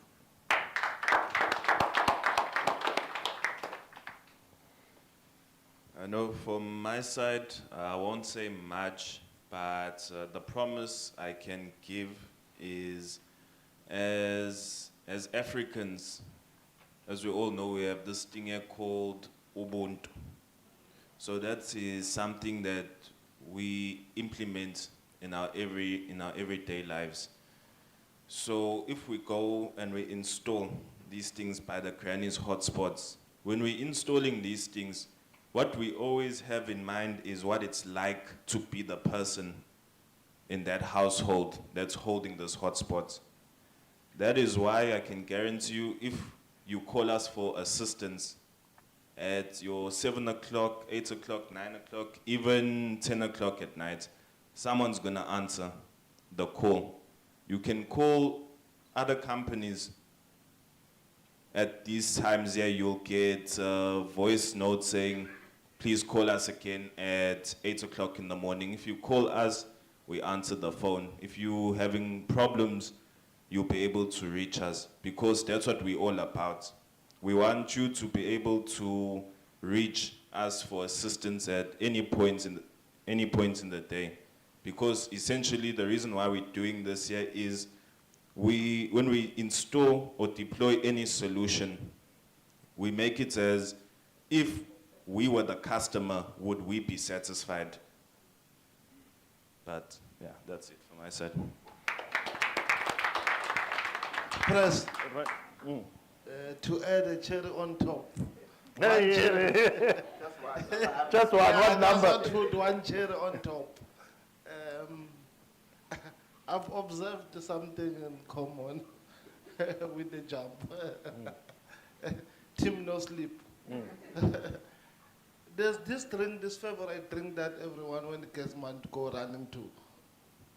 All the jump team, they don't use that drink. That's the cherry on top. All right. Now, before we break for tea, right, Kok, say right. Bona what is behind us with what you got. Me, I'm talking to you. Yabo, daba banye balalela mina now conversation yet. Ngoba izolo ngibabuze kwathiwa what is it? Everyone kept quiet, isn't? So we're building this thing for Koko Bam. You're speaking on behalf of all the grannies. Oh, Koko. She say right, ne? Yeah. You see, we had an NGC where we had 100 people. And out of those 100 people, one person spoke, which is Ustace. What he pressed, I want to build a network. He has a network. Yesterday, the room was full of people.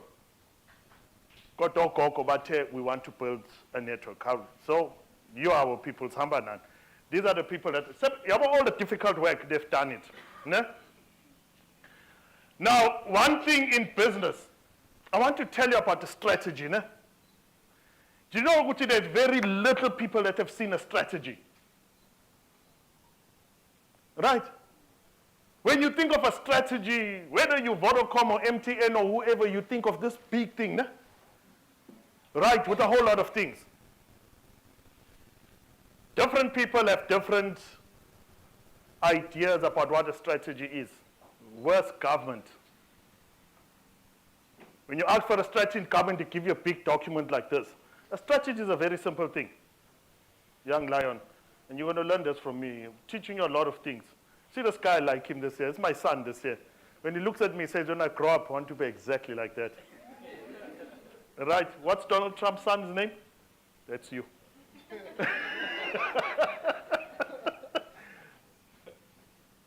Right?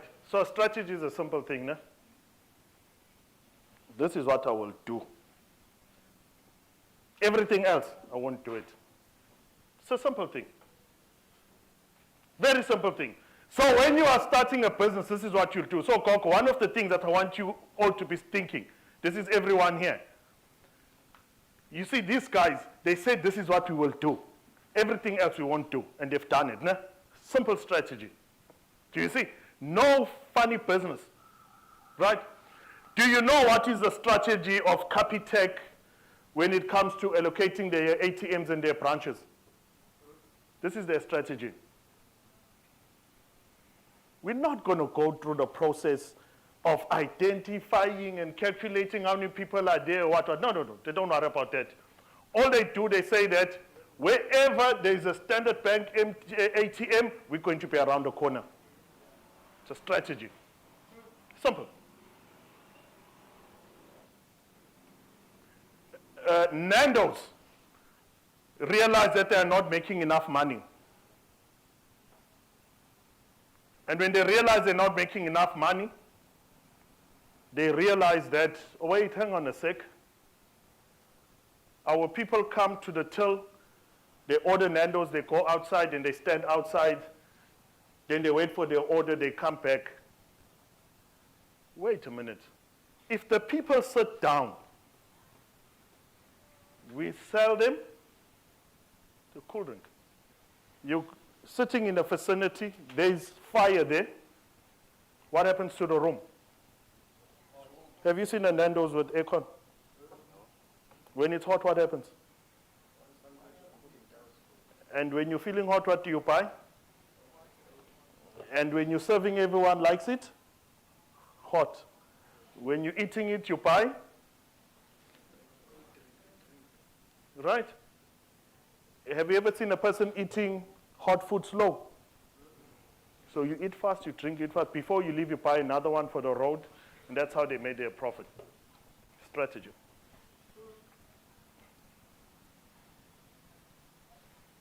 Right? Vodacom wasn't doing very well. They were blue. Then they strategy was, if we red, and then they turned well. Boom, they're the biggest network provider. Right. So what I'm going to say to you is that you must know your strategy in business. This is what I'm going to do. Right? I'm going to sell vouchers. You see, Caleb? What are you going to sell? Vouchers.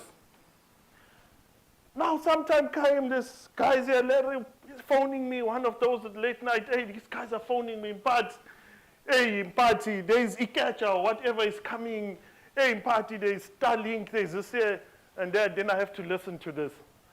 Then when the person is finished talking, I like, Voma tell. So the person, when they leave their house, are they going to take the fiber, put it on their shoulder, and walk with it? They won't. Then carry on selling your vouchers, Chief. It's fine. Sell your vouchers. You see? That's my job. I don't get paid. You guys don't pay me. I only had one ask. Just buy me a Raptor. They can't even buy me a Raptor. A Raptor, Chief. No, I don't have two of the same things. RR, Chief. You see now. So,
the know-how, the knowledge on how to deploy.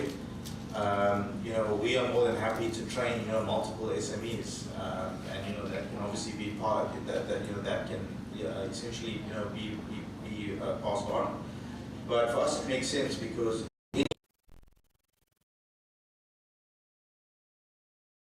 costs, we can bring certain things down, and I think that, you know, leads into the goal of trying to empower, you know, all the SMEs. So by sticking together, you know, forming this, it's a really good idea. I think anyone that's not partnered at this point in time with Jump might actually be, you know, losing out, because you're losing out on the negotiation buying power of all, you know, coming together. So yeah, that's my way.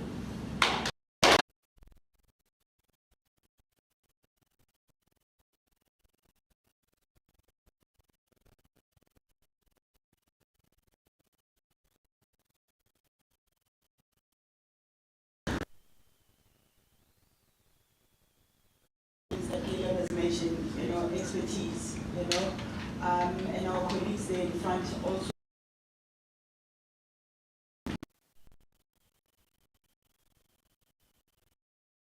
And I think that, you know, the team has gone through the 10 years of, you know, paying their school fees. You don't have to.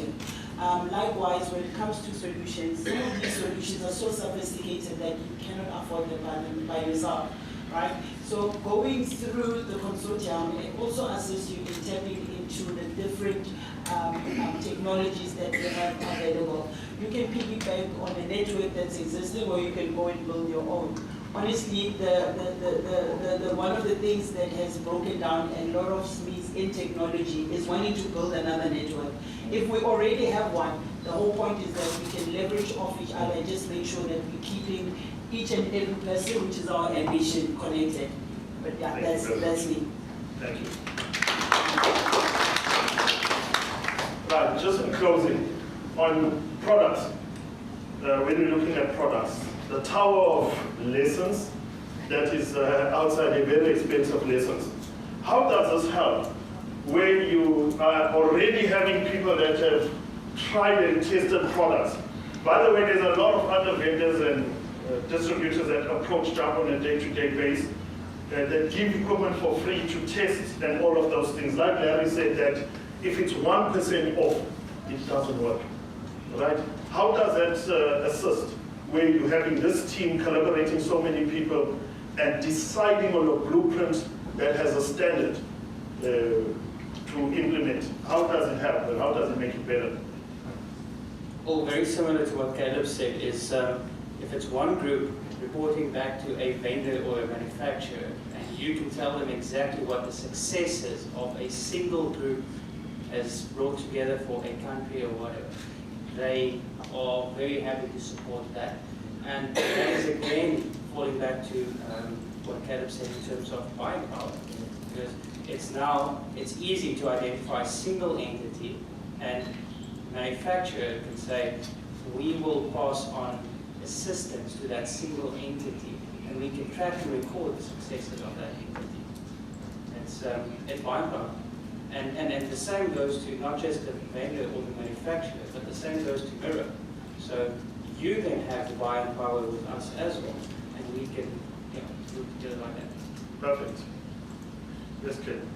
Yeah. So I think something just important to add, because, you know, just sitting here over the last 2 days, I think, you know, I've been at Myra for 9 years. And in that time, I've seen a lot of people that do a lot of talking. There's been a lot of people that's come to us with lots of great ideas and plans and how they want to connect SA. There's very few people that have actually done it.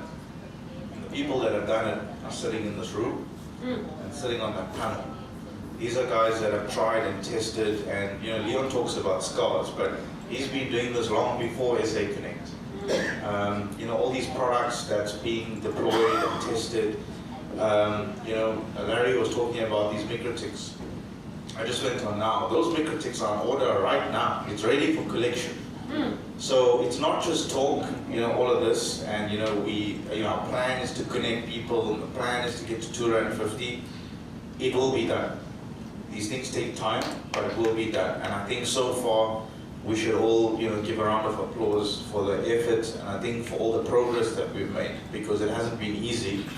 All of these things that everyone spoke about in terms of funding, resources, knowledge, engineers, that's not an easy thing to, come together collectively, because I think historically, and I think this is why there isn't a lot of trust, is that SMEs find it difficult to work together.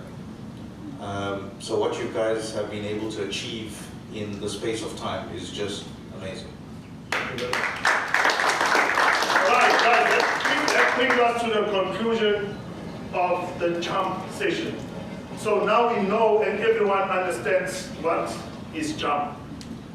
JUMP is a group of people that came together. They realized that if they merge their synergy, they increase their power. And if they increase their power, they become divine. And whatever they leap into becomes a leap of faith. And when they land, there's prosperity. So we're going to break for 15 minutes, have tea, come back, and when we come back, I want my panelists to come back there again. What is WayaMore now? We finished jumping. You made us jump into WayaMore. What is WayaMore when we come back? 15 minutes. Thank you very much.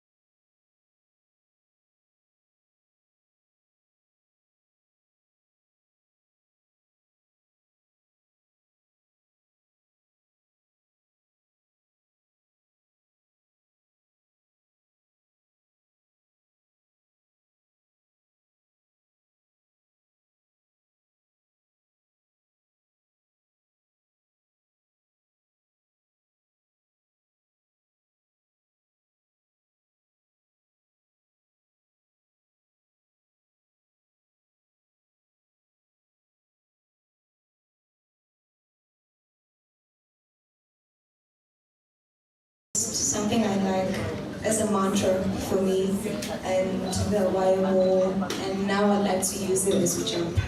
So it's just, I'm going to say it once and then can you please repeat after me? I'm going to go, who are we? And your response will be, we are jump. Who are we? We are jump. And who are we? We are jump. Who are we? We are jump. Thank you very much. Can I just please ask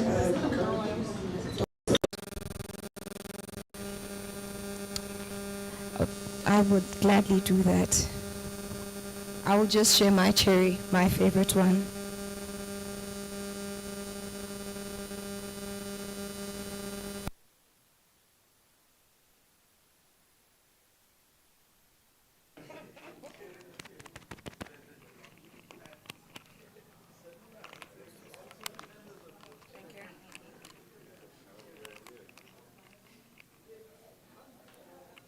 Tasty. Okay, thank you.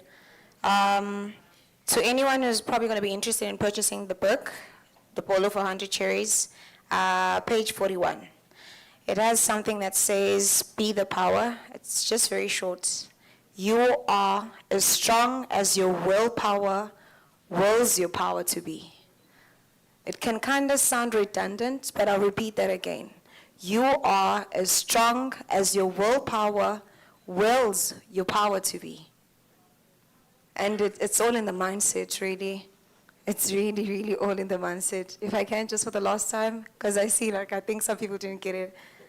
You are as strong as your willpower wills your power to be. Please, can I let you think of that while I hand it over to Dr. Leon Rolls. Thank you.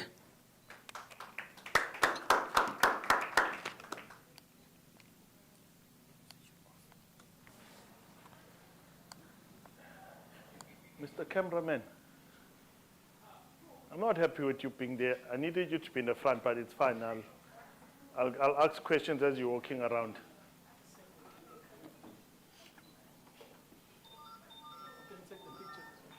Oh yeah.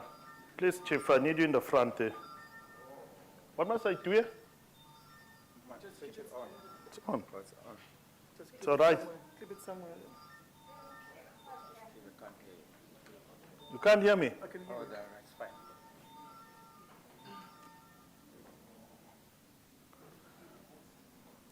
All right. Now we're going to the next session of this morning. Gog. Sisaxazulula inkinga yakho laphana. So what we know right now is that there's a company. It's a company called Jump, which is formed by 4 different companies, and sebesitshelile ukuthi what they do. We've heard from our stakeholders that our stakeholders are willing to work through this company, knowing that behind this company is everyone that is sitting here. Are we together? So which means that now we have a vehicle that we can use to have access to the world, right? To have access to the world. So which therefore means that Jump, with the backing and with the support of our stakeholders, can now go and say, we want to deploy 5 million hotspots by the year 2030. The Minister said yesterday that connectivity must happen by 2030. Everyone must be calculated, must be connected. How do we get this 5 million hotspots? So whatever we are planning and whatever we are hoping to do, how many hotspots? 5 million. The minister said there's about 62 to 65 million people in South Africa. Each hotspot connects about 20 to 25 people, which means therefore that in order for us to connect everyone onto the WayaMore network, we need 5 million hotspots. Those hotspots need to have backhaul, right? And that backhaul has to be terabits per second that we will need. Lots of data, lots of everything, right? Yeah. Wise man, I'm putting you back here. Chief, this is a freeway, this is my road, this one here. Right. So here we are now on this session. We understand Jump. There should be no question whatsoever on what Jump is. It's a lot of brain power. It's a lot of sleepless nights. It's a lot of IP. It's a lot of thinking. It's a lot of everything. All right? When they say to you that buy 3 off, these are not cheap devices. Right? I told you, I don't believe in 1 way out. I don't believe in 2 way out. I believe in 3 way out. Right?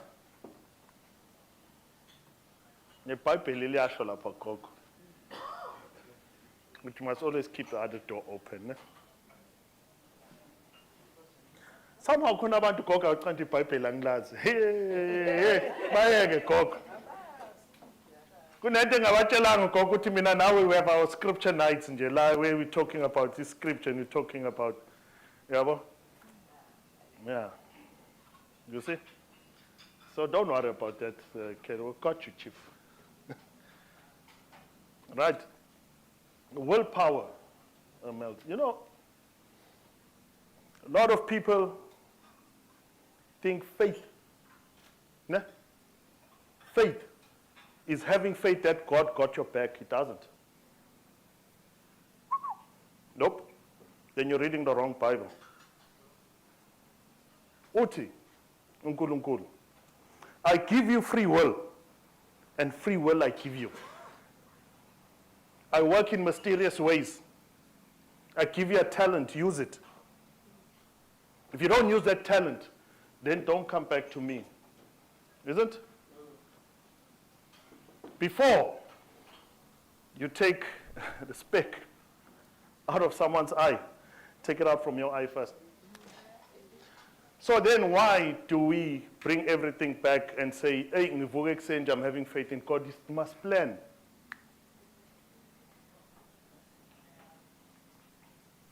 Says I give you an ability to talk to someone. I give you the same language so you can converse and you can talk to people. Isn't? Says you must multiply and become multitudes. No? Free will, I give you. And free will is yours. So more vuke ekuseni ucabange wena ukuthi, hey, I'm going to buy i-Amstel lapha. Ngenephi uNkulunkulu lapha? It's you. You decided to do that. If you wake up and you say, you know what? I'm not going to miss out on this. Ngikula nginje, I'm going to go. It's free will. Right? So these things are important. Very important. Right? It is the will that brings people together. You see? Having faith is having faith in yourself, in your abilities.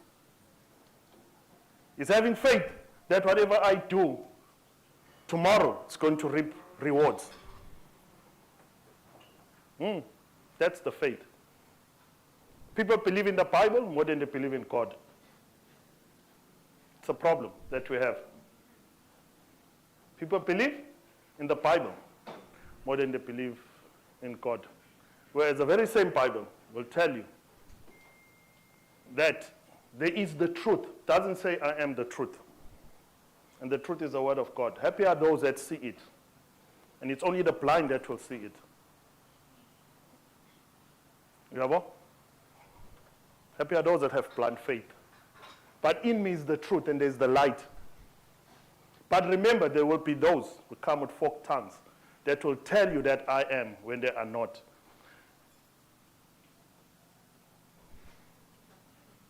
I'm just saying. Now that sets us the tone for WayaMore. The people that we have here in the panel is the people that have walked the journey. There's a very famous poem, that footprints, ne? That when I was walking through the troubling times and the road got tough,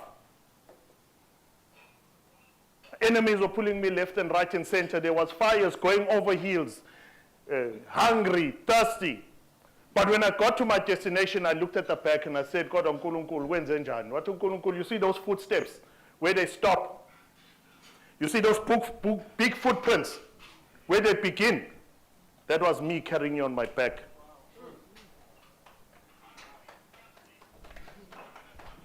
Right? So these are the people that we have. These are the people with the big footprints that have walked the journey. So we want to hear from them. Now, we heard about JUMP. From what I understand, before I get to the people that run WayaMore, I want to hear from JUMP. From what I understand, is that JUMP is a company. WayaMore is a product of JUMP. So WayaMore is a product of JUMP. I want you to understand this. It is a product of JUMP. Otherwise, it's a project of JUMP. That's what I understand. So when this WayaMore is a product of JUMP, it is actually a network. Dennis says an entrepreneur must have something that you can sell and that people believe in. Right? Now we have this WayaMore. WayaMore is a network. Ngiyabona iloko lapha mina inogogo lapha. Ngiyayibona nangigogo lapha.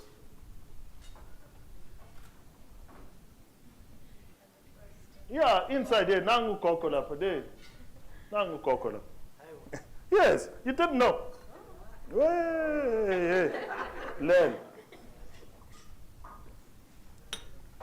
Nangu gogo lapha. Look at that Wi-Fi logo. Nangu gogo lapha. Yabo nangu umuntu eqhuma lapha ujumpa ngithi. There's a person jumping there. Look at that logo. No, bukiseni kahle nayi lapha. States nomfana ayiphendule le bazobona kahle lapha gogo.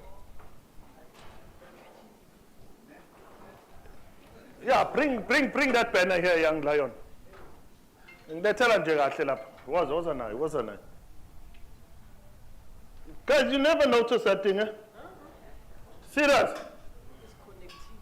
Yeah, here you see, you can see here nicely. Bambe lapha mfana omncane. Nangu gogo la ngithi. Nangu uqokeni. Gogo ngithi. Omabethu lapha.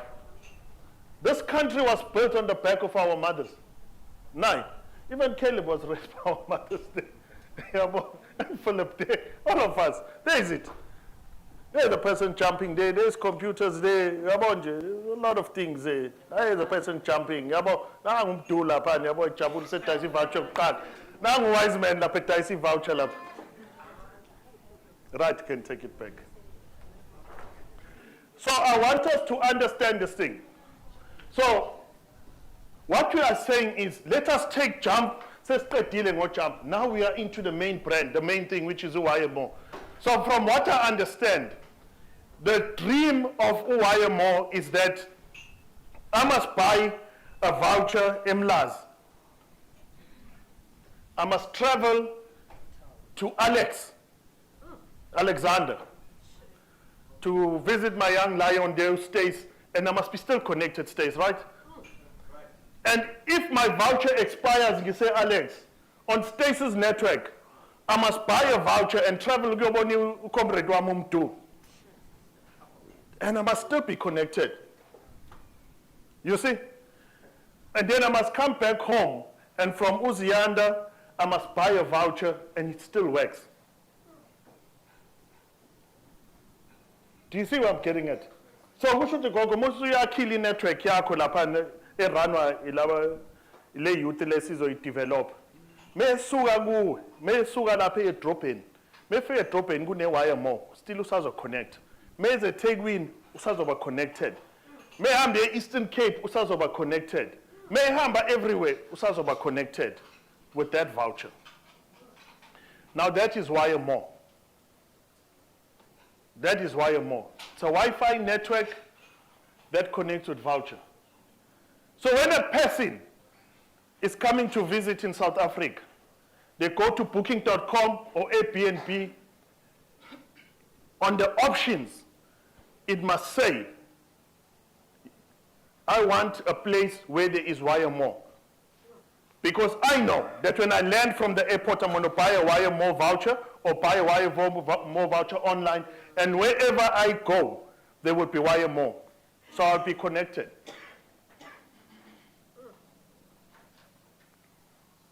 Says what?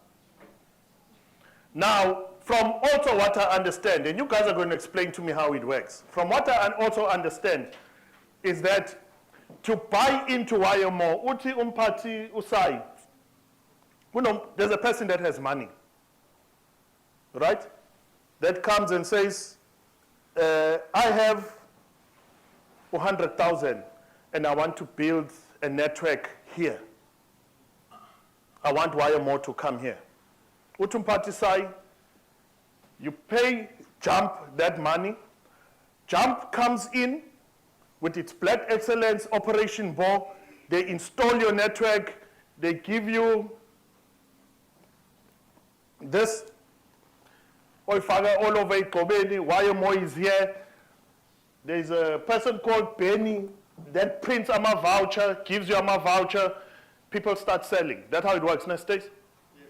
Right? So you've got money. They come into, so that's model number 1.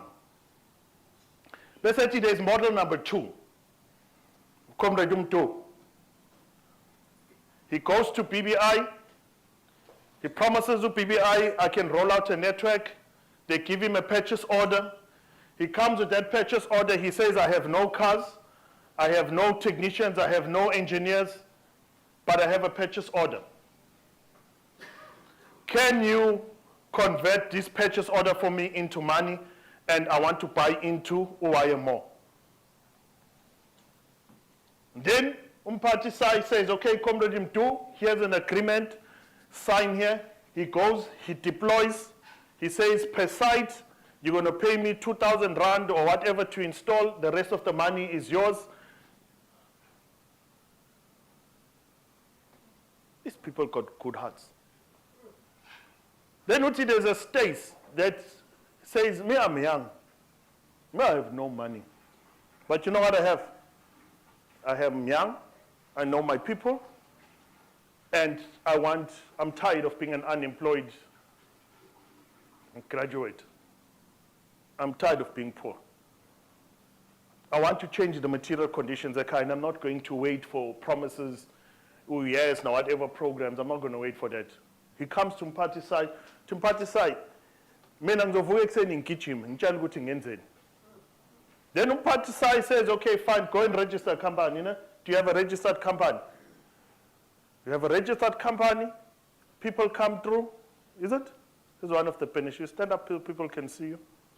From Alex, ne? Here's one of the young, come all the way from Alex. Came here, young person. Right? I want to build a network. Then Operation Mbo comes, Stace doesn't know where these things come from or how it is, but he just comes there and he says, okay, go here, jump up, hey chief, you don't climb up a ladder, let climb down, now you drill. They just connect this cable into here, this is what this is. And then you become an ISP. That's how you buy into WayaMore. That is how, right? It's a very simple thing. And then once you have, and the network is up and running, then you start making money. People start selling, right? You're going to hear from their stories. Utusagibele stepisi, nenza anfagi Wi-Fi. Izosebenza kanjani? Dayisa ama voucher, ngicela voucher. Yeah, lapho I want a voucher. You see, where's Daryl there? The people stopped. But when abana zokushaya wena lapha elamonto bamfundisi, they were still installing. But they would dayisa lapho wenze sure ukuthi akhona ama voucher ngoba uzokushaya. We're going to hit you if there's no vouchers. When we see you again. Right, I got my Chesterville people there. Now my resellers living testimony now, Babakon. Right? Chesterville, guys, is big. Chesterville is big. So now you need to graduate. You move from tier 3, which means you are reselling vouchers, and you go to tier 2. So manje nani fanele nithi hayibo. Lapha eChesterville section bani nginabantu bami nami ngifuna uba ne-network yami. Nani be wise man wakhona. Yes. We want to see people graduating.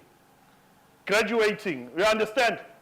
So when you think ukuthi you are big enough, usuku tier 2, you've got your own network, then you want to advance into tier 1 to be like Jumps or Kosh. No. Stay there by tier 2, Comrade Mtu.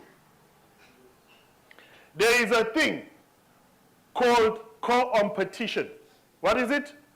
Co-competition. Co-competition is like this. It says that we will cooperate and compete. We will cooperate on this, we will compete on this. I want you guys to start to understand, right? Business is business. Comrade Mtu, leave your activism and thing aside, lapana, outside, when it comes to business, chief. Yes, leave it outside. So as you're coming into this model, you must understand, there's a level that you're going to get to, is level 2. When you feel there's nothing wrong, my daughter, with you going and starting your own jump, but just outside of this. You understand what I'm getting at? You're going to be a tier 2, owning your own access network. You know an access network? That one up in it's your network. Wise man. Hey chief, that's your network there, Tonde. Now my hotspots are 1 hour. Right? But if now you want to start playing with the big boys, chief. Shama Khrotman laphan, we can't do it. Can't le Khrotman.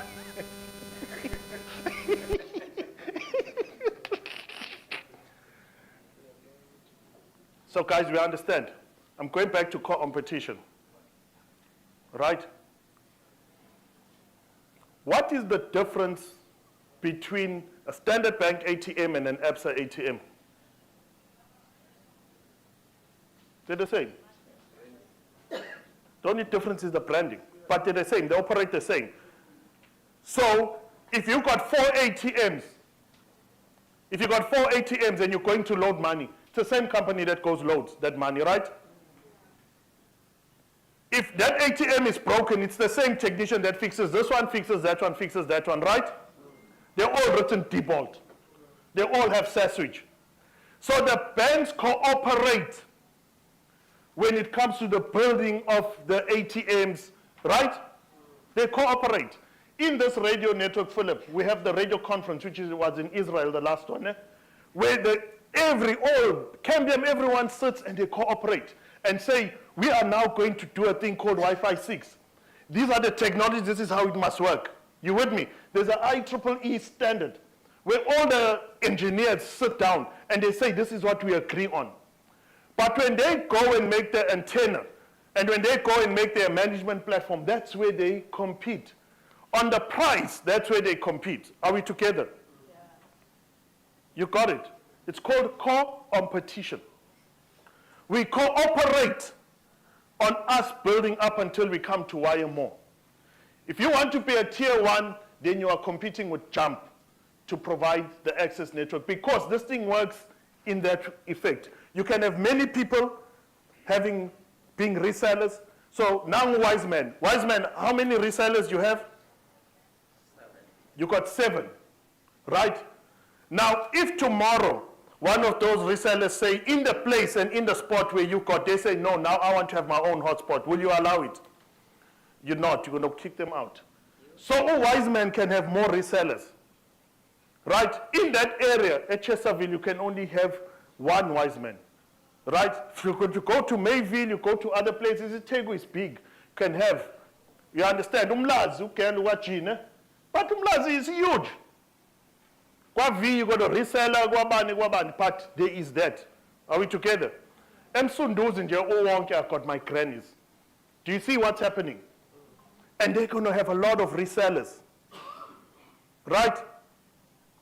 But now coming up from tier 2 and you're coming to tier 1, we cannot all use the same breakout and the same thing coming. You heard from the stakeholders. We are better prepared dealing with one than to have multiple people. Are we together?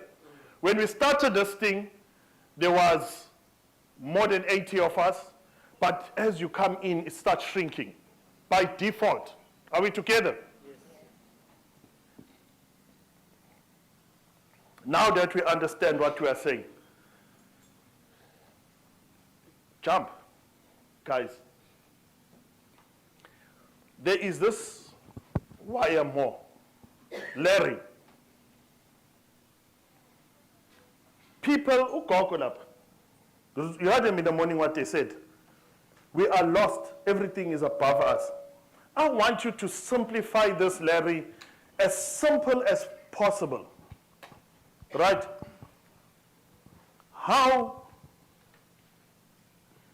do you see this thing in the air that's called WayaMore, where you put a voucher and you get internet access? Just very simple.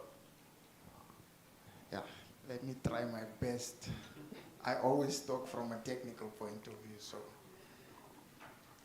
if we look at Vodacom, MTN, the cell phone companies, as we call them, they've been in existence in our townships. But the product comes from a corporate point of view. It comes from a high level and not from the people itself. People using there, people staying there, people knowing the gogo that's staying there, people that knows this bazaar shop, the people around, the councillors. So WayaMore comes from the bottom. Understanding what do we need as a people staying there? What do we want to pay for this product? How do we want it to operate for us that's staying there? So we've been concentrating on townships for many, many years. It's the only places I know. I don't know suburbs. And we developed this product for us staying there. So WayaMore is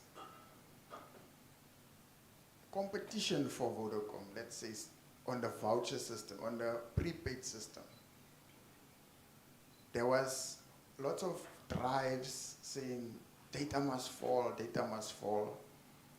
WayaMore is the actual product that makes data fall, the actual, the living thing that's there to make data fall. That's where it comes from. So it's cheap, quality product for townships, for us people that understands what it is, how to use it, what do we need it to do. When we go to the taxi, it must operate. When we get off the taxi there in another township, go visit your auntie. It must work there, because I only have 1 5 rand for the whole day. I don't have 10 5 rands for data.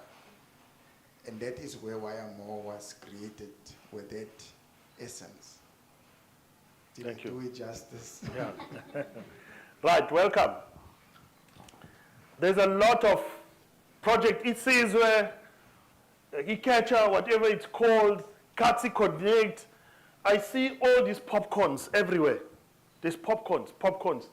We go to Lamontville, there's popcorns. Chesterville, there's popcorns. There's these popcorns. I call them popcorns that are everywhere, right? They're making a lot of noise, exactly. They're everywhere. How is WayaMore different? Yeah, thank you, Press. I would say it's the power of unity. The unity that is brought by you, the ANPs. We cannot be everywhere at any given time, but you can be wherever you are. You can run your own program there and connect it to us. So the WayaMore, you break it out there, you connect your community, you manage your own network, it's your network, and we are your backhaul. So everywhere that you are present, you are able to support you. That's the unity that brings the common to the WayaMore. Thank you. Right, Dennis. Hey, WayaMore. Hey, wireless, WayaMore. Why WayaMore? Why this? See, these guys are looking very nice here. Why this WayaMore? Where's this thing coming from? What inspired all of this beautiful branding that we have? Yeah. Well, you highlighted something of strategy, ne? What is strategy? It's the decision of doing this and not doing that. I think the biggest contributor to developing a brand identity and eventually a brand identity system is based off a vision. And the biggest thing of the vision was there being a clear strategy that, one, this thing needs to be everywhere. And everyone must be able to contribute to be part of this thing. So there needs to be levels. So that form part of the brand identity, that this thing will be everywhere and for everyone. Then we go, okay, fine. How does it get there? And how do we get an icon or a picture or something that will allow us to show that? So when it's time to tell a story, there's something that's there. So I'll start with the WayaMore symbol.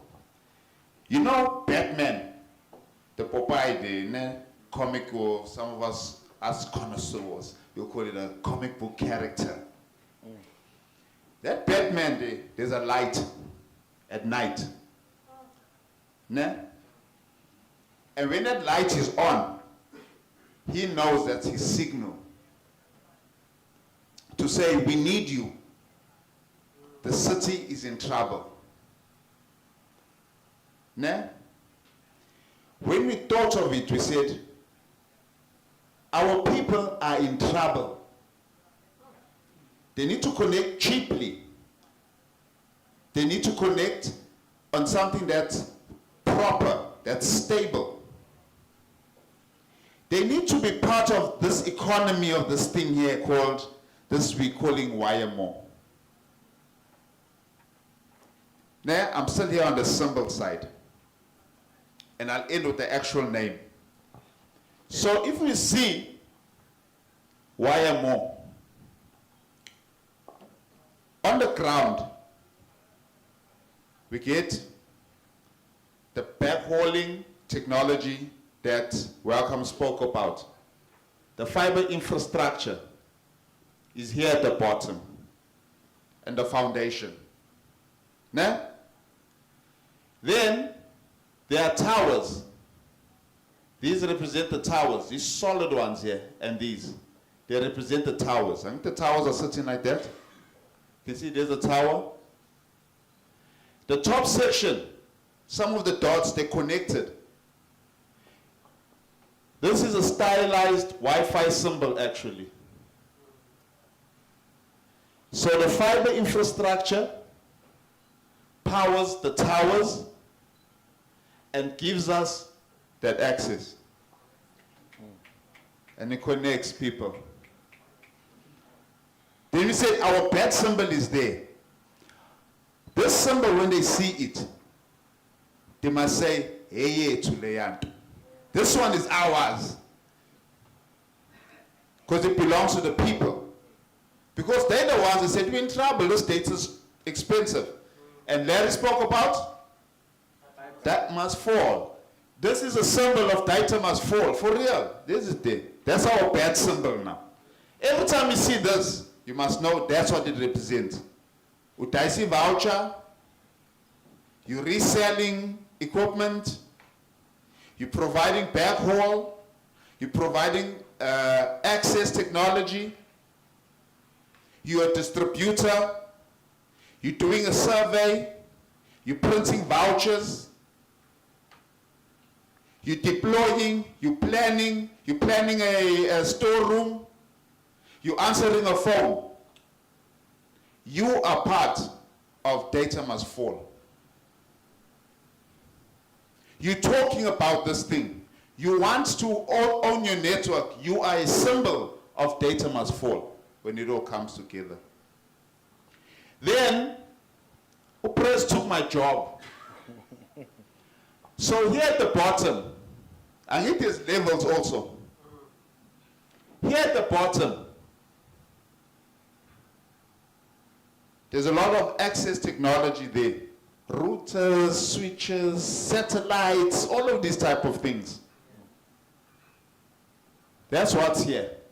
The next level, these are devices that need to connect.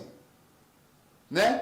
Our drones will connect, our laptops, security cameras, cell phones, a whole lot of things. Onto the cloud software that we need to access, a whole lot of things. USB things to connect, we connect. Ne?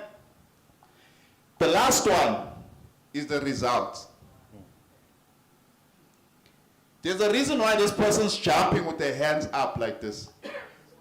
He's happy. The gogo here, she's smiling. She's not sad, oh, it's expensive. She's smiling, ne? She's happy, ne? The sun is shining, that means there's hope. But the most important thing, there's some comrade do there. Advocating to ensure that data must fall. And that's where we are with the look and feel. And then lastly, to close,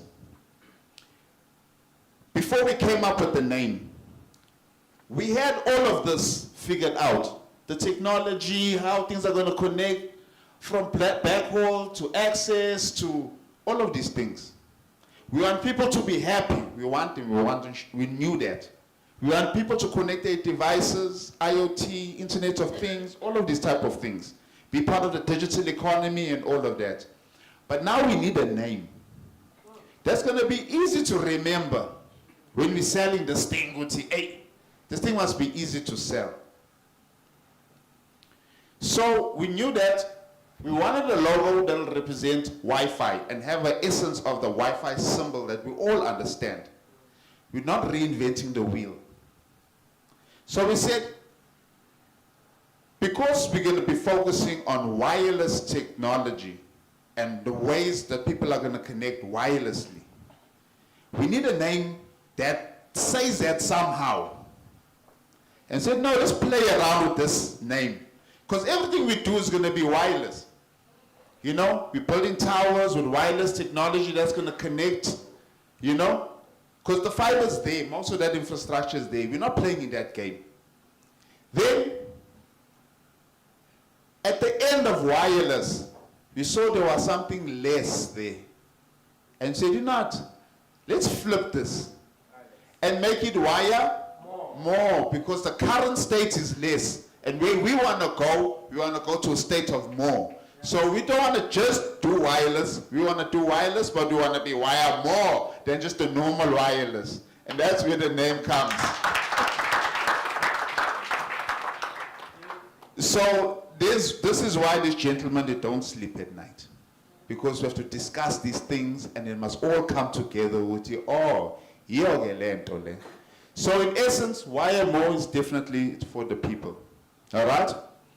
Then, lastly, these people here, even in a social gathering, these people here, they just talk about one thing only.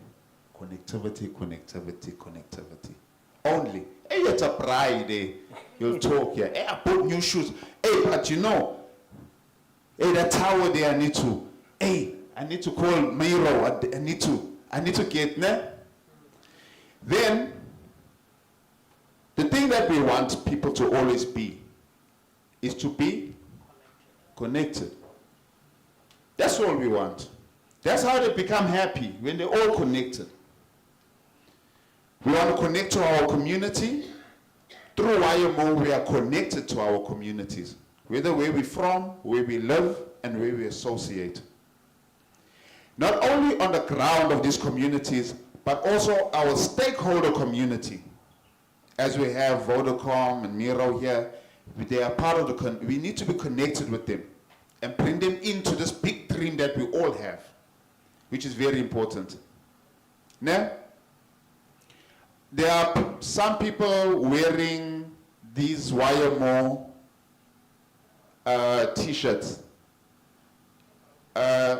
This part here, where is it? Could you maybe tap on it? Could you tap on it?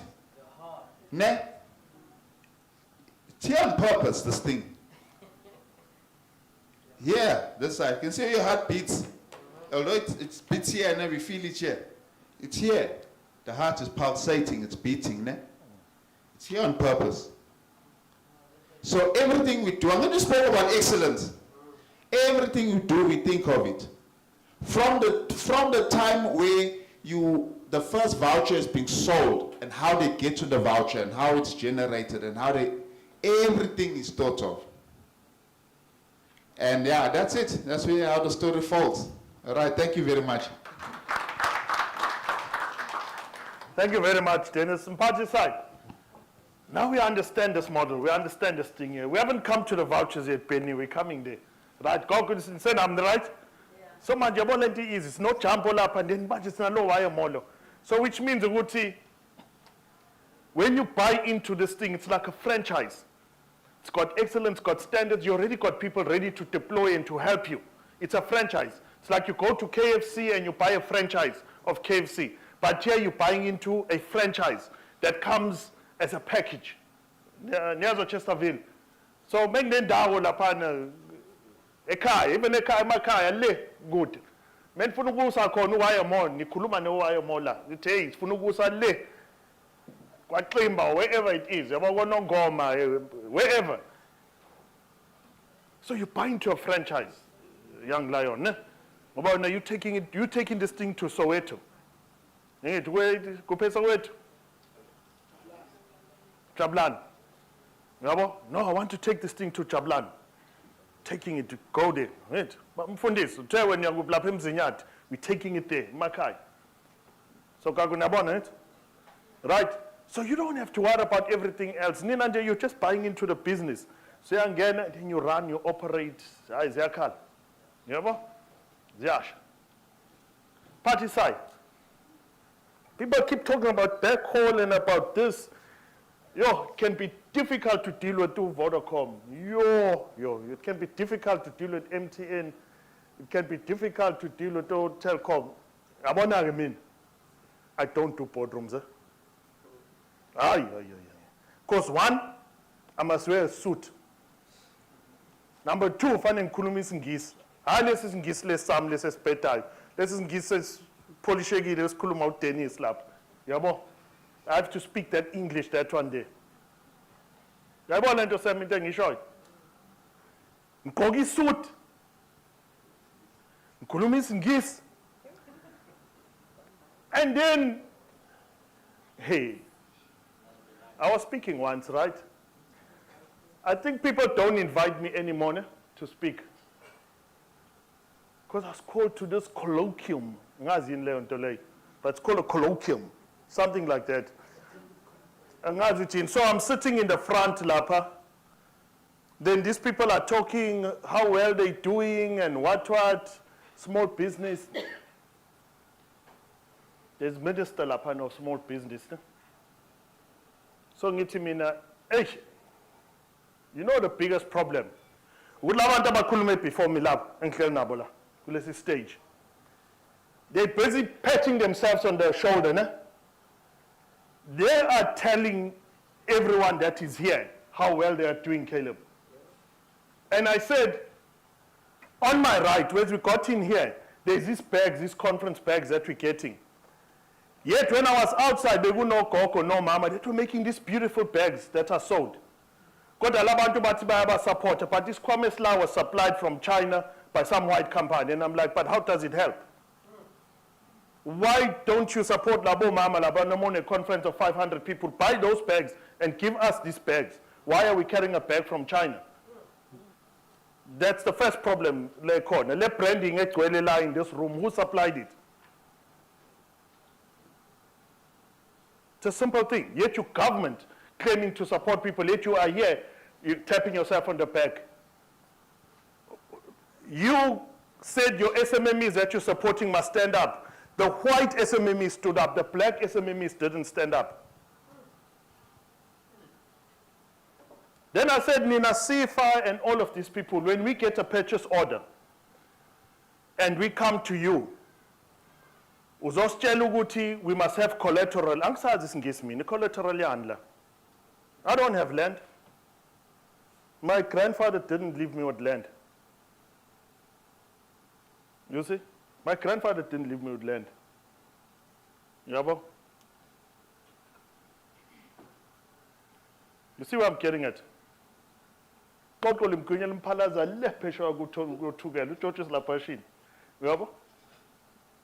We had land. We had land. Angiyena uZulu nje uthi uvuke manje langa. Mina izizulu ngingenxa lesende kaMpande, but I don't have land. But now you want collateral. Mengihamba ngebhank, ibhank ithi ifuna collateral.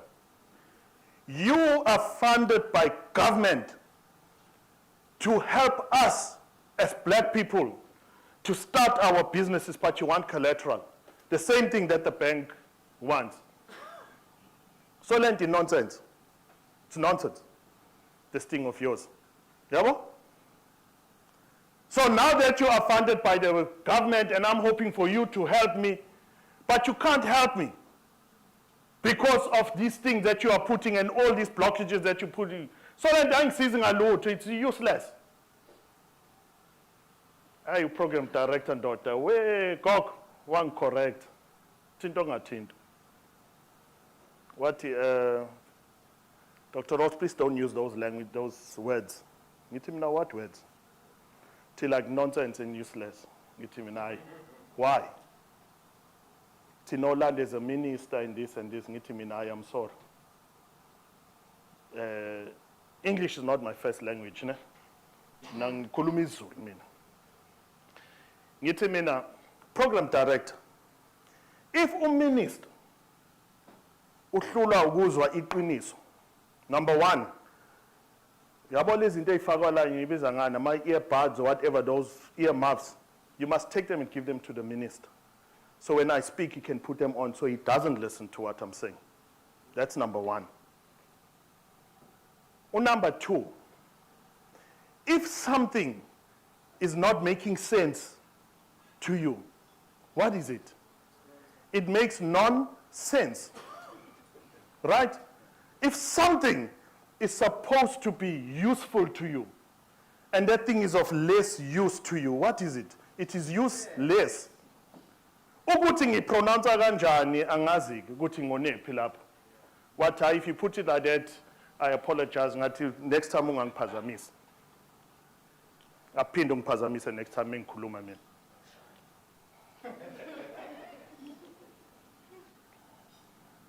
So it's a simple thing, right? Guys, don't worry. When I do this, the brain is busy calculating. It's forced to calculate. About is it clicking at the back, and that engine to my lapan. I'm trying to figure out what is it, the revs per minute, the clicking, those things. So I'm trying to distract my brain to bring it back here. Don't worry. Yeah, is it? Can you? Yeah. No, it's fine. It's okay.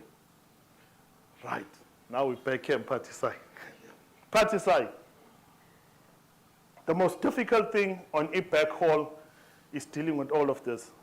I can't deal with Vodacom and MTN because they bring me to a boardroom, then I must speak this English. Zama is my favorite because it's like the only one where I can talk like, hey, hey, it happens. I promise you, it's difficult. I'm not joking.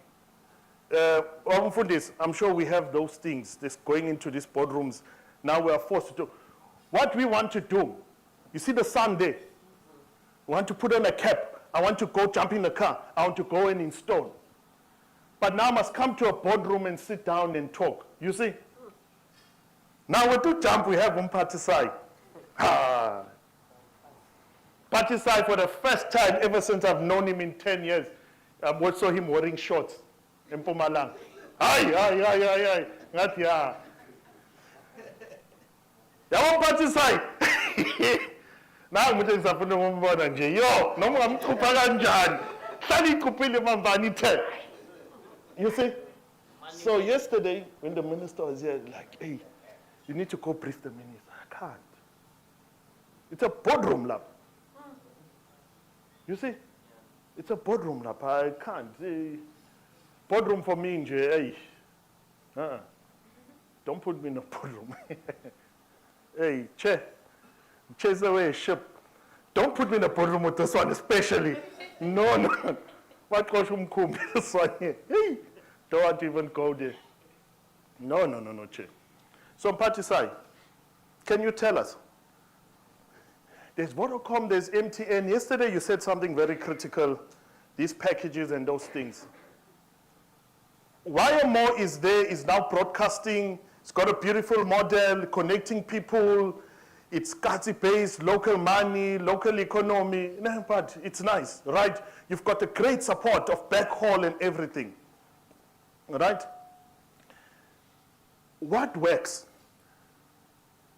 You said yesterday what doesn't work, so we know what doesn't work. But right now, Mpatisai, right now, we don't have Starlink. That's a reality. We don't have Starlink right now. Larry, we don't have fiber in the areas where we are going to. But Mpatisai, can you tell us what works? Because ugogo lapha mayo deploy. Ngifuna ukuthi azi whoever wants to deploy a network, ukuthi mengifika kule network, fanele ngazi ukuthi uTelkom, uVodacom, uMTN or what. So what do we look for? What is it that gives that quality, that happiness on WayaMore, Mpatisai? Yeah, I think what works, number one, I think we have found something with Vodacom, which is their 5G product. That product works very well for now. It's a temporary, product solution that we are deploying now.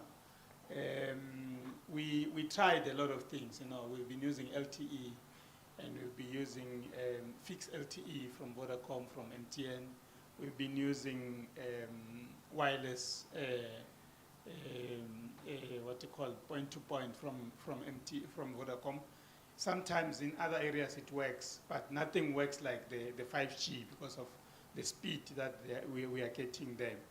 But one thing that I want to say on WayaMore is that, please, if you have anyone you know anywhere who will tell you, use this and this can work, do not put it in our network, which is WayaMore. Very critical.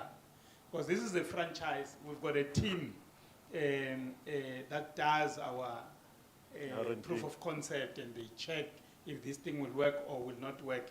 We accept the suggestion to say, hey, I found this, someone told me about this. But don't get excited and put it there, because we guard this brand with our lives. So we will not allow anyone to come and put. For now, I'm saying the temporal solution that we are using, we're using a fixed LTE and 5G product. So if in your area you send us the location, we don't need an address. Just send us a location. Drop me a pin location or whoever that will be dealing with that from the group. Then we will check what is the nearest if 5G is not there. But I can promise you the relationship that we have with, especially with Vodacom, is that if there's no coverage in that area, they will speedily move to that area and make sure that we have the coverage there. We are currently talking, Press, that they will give us all their towers where they have fiber. So that means next to their tower, because we are striving for excellence, black excellence. So we know that with 5G, it's a rapid deployment solution, but it's a temporal solution. Then we are moving to say, now we want the fiber directly, so we can take it and build our tower next to their towers, and then we deploy. Yeah, but that works for now. Press, thank you. Thank you very much. Right. So that was on Jump. Now, there are people like Wiseman, Utabang, Nomvelo, Noziandu Kella. Koko, these are the people that have already deployed networks. They are already tasting WayaMore. So I just want to hear from them. Tabang, what does it taste like? What does it taste like having your own network and being one WayaMore lapa tate Wi-Fi in Coxstar, those kids called me Mkulu Wi-Fi. So lana soba no Coco Wi-Fi stays abangniki igama lapha. Aliyeza uzalithola nawe ta. Tabang. Greetings, everyone. So, in short, what it tastes like money. So, I've actually started deploying, or I have a network already existing, and I'm already reaping rewards from that. So, and I can actually tell you that the feeling that you get when, at the end of the month, or when somebody comes through to buy a voucher to be connected, you're only not getting excited because you're actually getting money out of it, but you're getting excited because you're actually having someone using your own network that you built yourself, and you actually having someone to use your network to actually empower themselves or to stay or get connected, either to do for school kids research or Gogo, they use it to actually stay in touch and communicate with their loved ones. I do have Gogo around my area that actually uses my network, and immediately the network is down. Like if within 2 minutes, I get a long list of voice notes on WhatsApp that, hey, this thing of yours, it's down now, what's happening? Come fix it. So it keeps you on your toes as well, and it pushes you and drives you to excel and do better, basically. So in a nutshell, it's a great feeling, and I'd encourage everyone that's here to actually be part of it. Thank you. Wiseman? Thank you very much, leadership. The feeling is great from the point where Tabam begins. Would say it begins with your community, and then when your community receives at this network, and then they buy the vouchers from you, it's a great feeling. When you are stopped on the shop when you are going to buy isinkwa on the shop, then someone stops you on the road and say, "Hey, give me a R5." So. It becomes a lifestyle for one person because it means when you are going to the shop, you must carry at least 5 vouchers on your pocket because someone will stop you on the way, even if you are going to see a friend or even if you are going to town. So you must have a R5. Even if you are coming to a meeting like this, on my back there are vouchers right now. Because if someone calls me or send me a voice note, and then they say that day I need a R5 and it's not there, maybe in that certain shop, or a shop Katlengiwe, or it's finished, or Mayville, it's finished. So can I have a voucher? You don't need to make excuses. You just need to deliver. So that's how it feels. So it feels it's the best feeling ever to feel pressed. Thank you very much. Okay, thank you. Zianda, you got a network at Imlazi, being the youngest, you've shared with us. But you feeling njani? One day you're walking around the streets, next thing you're money maker. Okay, so before I started selling vouchers, Uncle Leon said you need to make 10,000. And then I was like, yo, 10,000. And then I think I already made 10,000. I already made 10,000, and before I started selling, I was like, okay. That night, the first night I started selling, I was like, okay, how can I reach 10,000 in maybe 4 months? And I was like, okay, fine. And then, on the second day, I was like, okay, fine. And Gatola, maybe like 300. I already sold maybe 100 vouchers. And I was like, okay, fine. Maybe it's all reach our low 10,000. Yeah, I already did, and I'm so happy and very getting money and and I can make money. Like I had strategies, so it's okay, fine. Gizotola and yeah.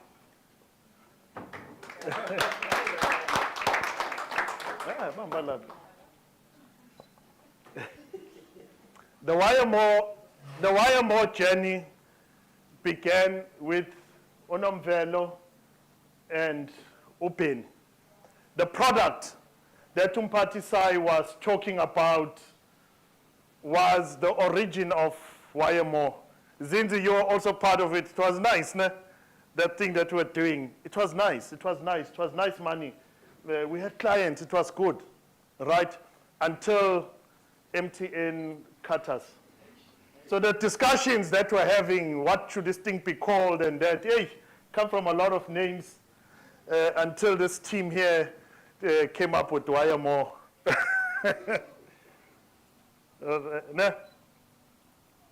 Until they came up with WayaMore, right? So, Nomvel, when the deployment is happening, right? So in the storeroom, you have 2 people, right? You have Granny and you have Unomvel, right? Granny has her book. How she does it, how it works, I do not know. But if I can ask Granny now, Granny, how many Wi-Fi 6 grand streams are in the storeroom? Granny goes to her book and she'll tell you. Unomvelo has a system at any given time, because one of the things that become very expensive is people opening this box. There's a rubber inside here, Caleb. The guys go and install and they drop that rubber on the floor. 2 weeks later, the site is down because they didn't put the rubber. You take this grand stream, the guys leave the antenna in the box, and it breaks. It's important to control your stock. How are you controlling your stock? What are you using? to control your stock? I'm using a system called Splinks. So this is how it normally goes. So first of all, they identify a person like Zianda, who's from Mlazi, and then the engineers, they do a site survey, and then after that, if they've identified sites, and then they are being ready to go and install, what I do, let's say they have 4 hotspots, and they've identified the houses that they're going to. So I take out equipment, so I know that I have 4 Wi-Fi 6s that are going to Mlazi. So each and every grant stream has a unique serial number. So there's a system called Splinks that we're using that's, if equipment is coming from Mario, I put it in my system. I know how many grant streams I have. I know how many microtics I have. I know everything. So if they're going to deploy, I am going to take it out on Splinks and I'm going to put it into a distributor named Zianda. So I know that grant stream serial number so-and-so is at Umlazi, house number so-and-so. So whenever it's down, I get to pick up that it's this grant stream that's down because that's how the system is running. So you put it on Splinks, it goes out, and then if it's coming back again, you put it back. So I know which grant streams are no longer in the storeroom, which grant streams are on the household. So that's how I... Okay. Thank you very much. Penny, who stays lapha? You ended up getting your vouchers? Yes. Okay, who stays lapha? He needed vouchers. You are sitting at Tegwini, he's sitting on the other side of the world, which is in Alex, ne? So when he needs vouchers, what is the process? What is the process from the time that the person needs vouchers up until the time they get the vouchers before they distribute them? What is your process? All right, thank you, Chris. So the process, like you mentioned, Kono Stacy has a network, Alex, so he needs to sell vouchers, obviously. So Stacy comes to me, Penny, network yami, but deploy team, and I need people who want to buy vouchers. So he tells me, okay, I need a certain amount of vouchers. With vouchers, we have batches.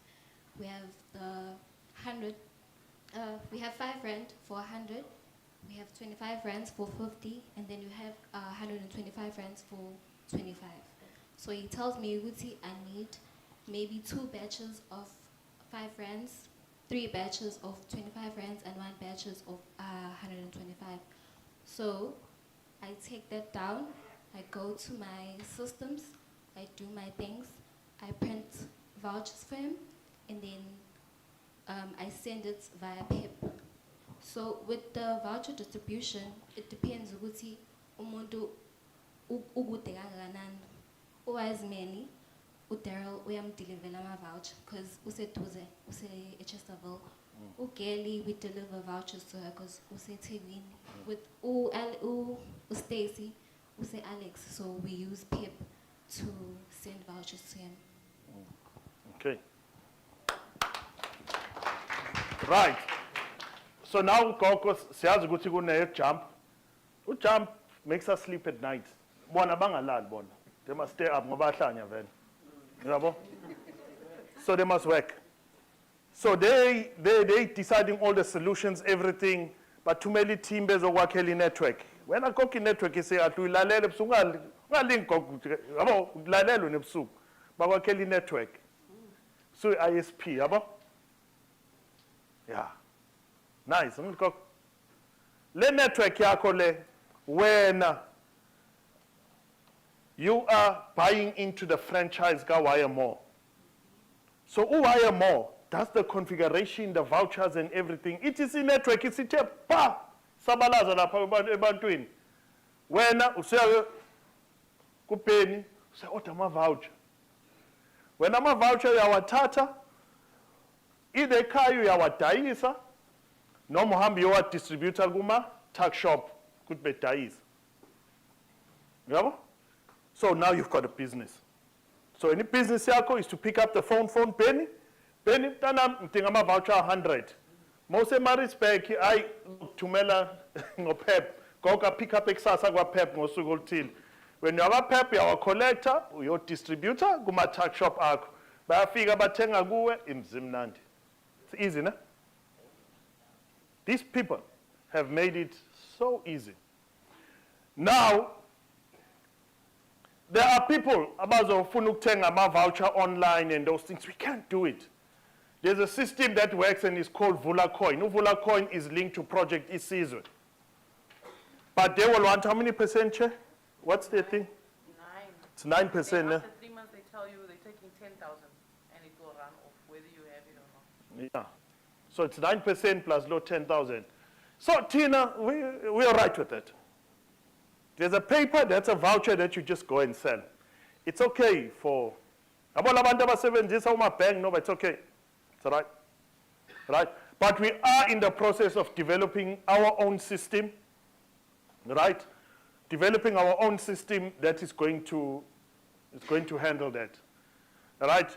We're busy now in the initial phases of the design, the user requirements, and then once we've done with the real user requirements phase, then we're going to start developing. So in the future, there will be a system where you're going to order my voucher and it's going to make sure everyone works nicely. Are we together?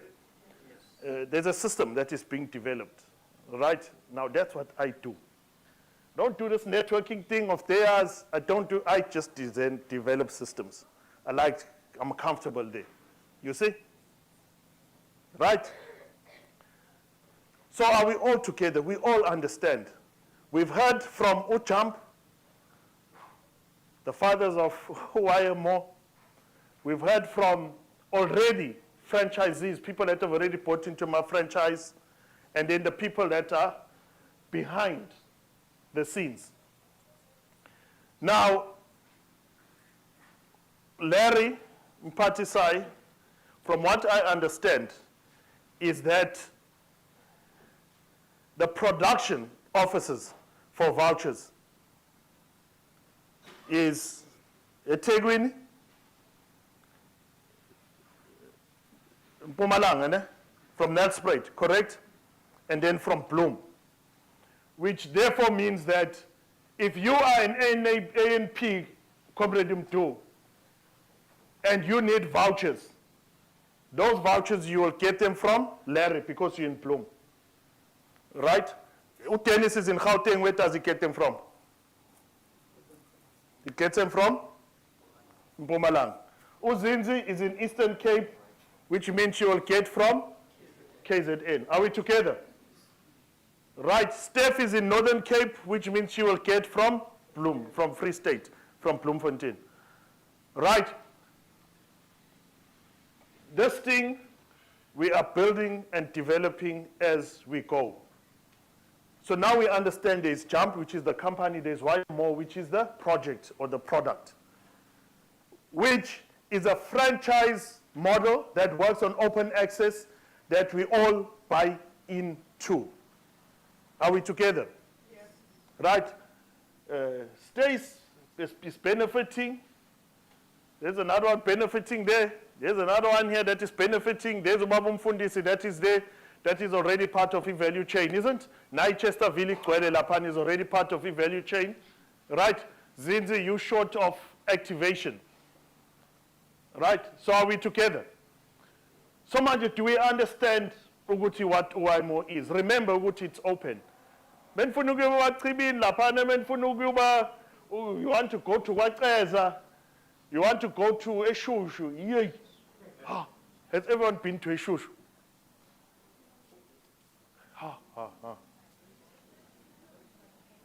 You guys don't know what Eshushu go. It's good that you don't know. But Philip, you, I'm just going to tell you because I need to tell you. I'm not going to tell the others. You see this place called Ishushu. Ishushu means warm. The Tugela River, né? There's a part where the Tugela River runs, you know. There's a part that side, I say Kranskop.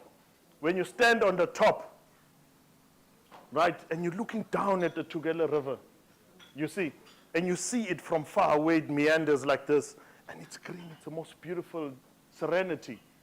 You see, if God had a place to go and rest, he goes and sits there, right at the top, and he just looks, and he says, yeah, this is good. It's peace. So when you go down to this place, it's the place where ilembe leqamanya amalembe ngokukhalipha, ne? uShaka Zulu, he used to bathe there, right? So it was full of crocodiles. You understand? Full of crocodiles. So he's the only one used to go in there, and the crocodiles are around like this, and they used to just like, hey, dude, what's up? And go worry about their own business. No, that one. Aye, chief. To just walk in and the crocodiles just move aside like this. Hey, sorry, bruh. He starts. So he was bathing there. There, shush. The water up until now is warm, by the way. If you go in there, if you don't scared of the crocodiles, you go in there, you can bathe. But the water is warm. Right? So I think crocodiles, maybe they don't like warm water. So this guy, remember, he was clever. So he knew, he used to check the other bras, like, hey, you say, oh, check here. Me, I'm that old, like, walks in, like, you check. But the crocodiles were scared of the hot water, not you. So he goes in there, he used to bathe there. So the Portuguese come, and then Portuguese are coming there, they want to hunt elephants. So they wait for him, and he comes out of this water and walks through the crocodiles. He's standing there. Hey, dudes, what you want? Check. Say, brah, we want to hunt elephants. I said, okay.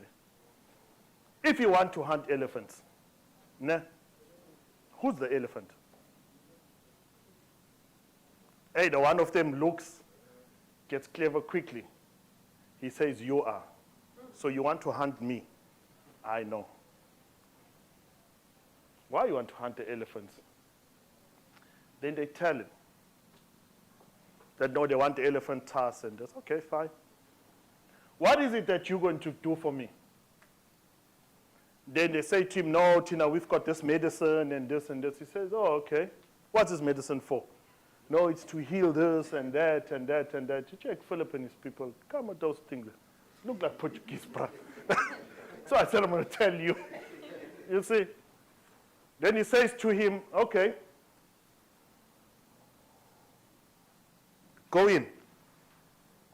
Guy's like, no, I'm all right.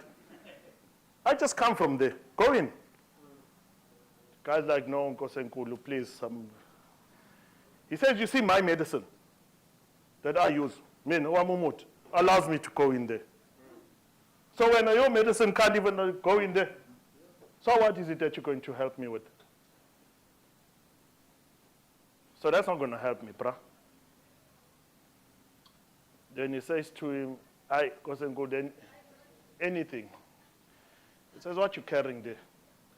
He says, no, this is what we call a gun. What's it for? You use that to hunt elephants. Says, yeah. Says, may I hunt elephants with my spear? What is it? Can that thing kill a lion? Says, yeah. He says, my spear can kill a lion. You see? Says, can that thing kill a man? He says, yeah. Nice, it can kill a man.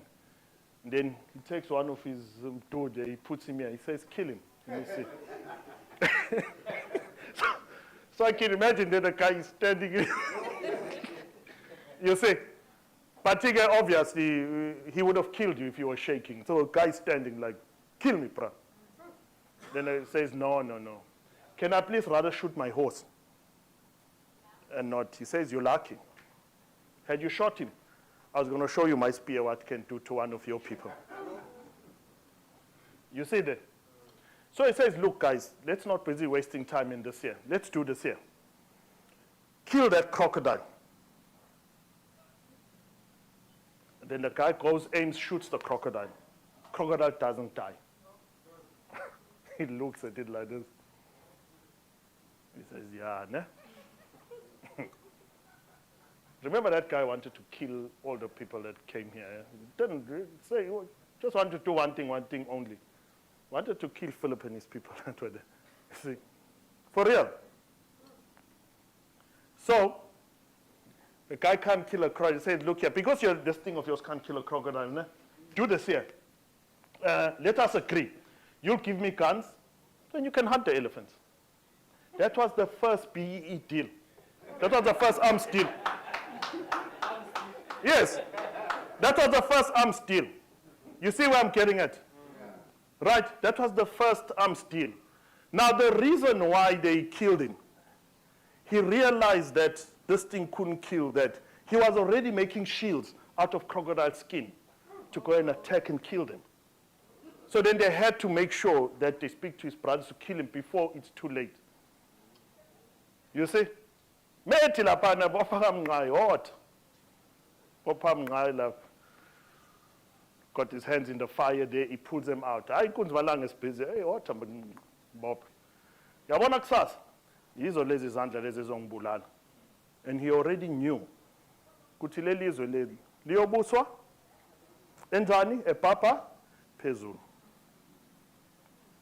It's a beautiful statue that they, remember the first statue they made? Well, they made a statue of him there in King Shaka Airport with him being in the crown. And the king said, hey, it was not a mfana lo, bengalus. Change that statue. That's why today it says he's for me. You see? So Caleb, you see, when the regiment, the part of the regiment that started training on how to use firearms, ne? Started to use firearms. If you go to eSandlwane, yabo impi yaseSandlwane ikuphi? Nayazi ngithi impi yaseSandlwane ukuthi bikuphi? Ibele ngako Great Town that side, lapho ngokomsinga lapho impi yaseSandlwane. Impi yaseSandlwane ibilapho. Yabona ukuthi Pietermaritzburg is where? It's like 150 kilometers away, Tabang. You see? So when the Zulu regiment left from Pietermaritzburg, beshama hawu kanje. Vu, vu, vu.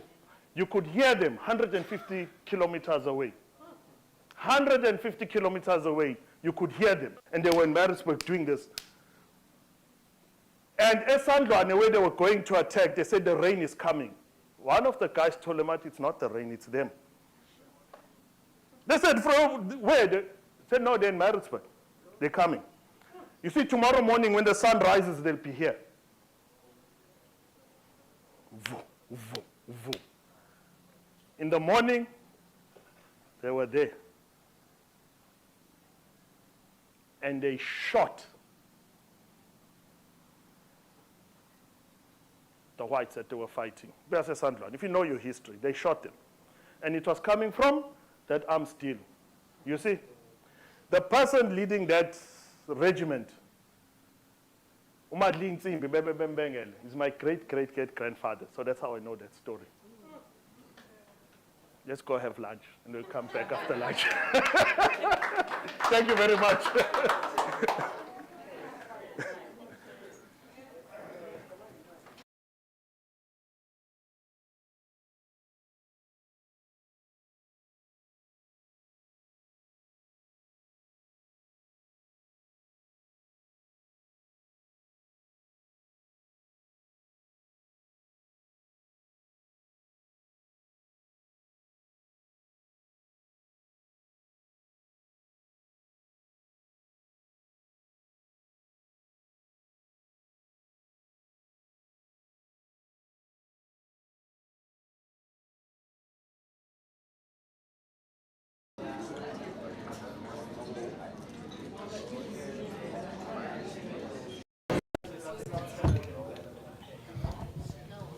Go see if get more sweets there for the stereo. Me too.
Not bad.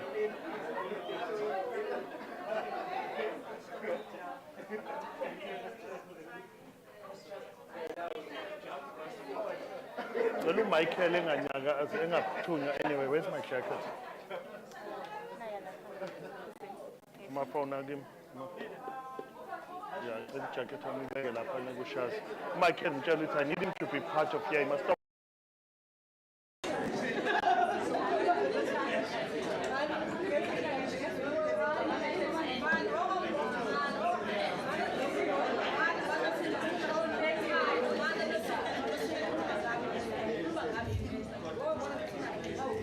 Ladies and gentlemen, can you please kindly settle down and take our seats?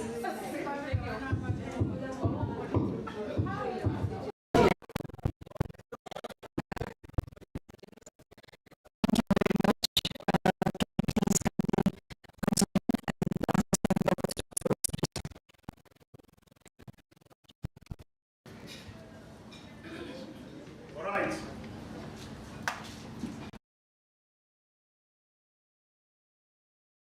About this, and the reason why I had welcome on the panel, I'm thinking of just putting them there in the panel so only way to make them in, not to disturb anyone. They will have no welcome.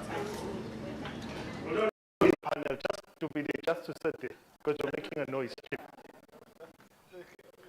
To set an example, look, if you're busy talking during this session, I'm going to put you there. All right. We're getting there, huh? Where is Uzinzi?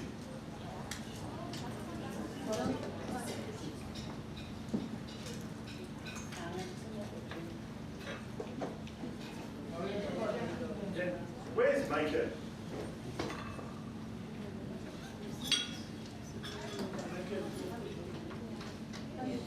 Yeah. These are the two people that are the most problematic in this thing. We sit down, we discuss things, they're all over the show, they're not here present, and then when we go and implement the plan, and then they want to think. It's the most dangerous thing to do.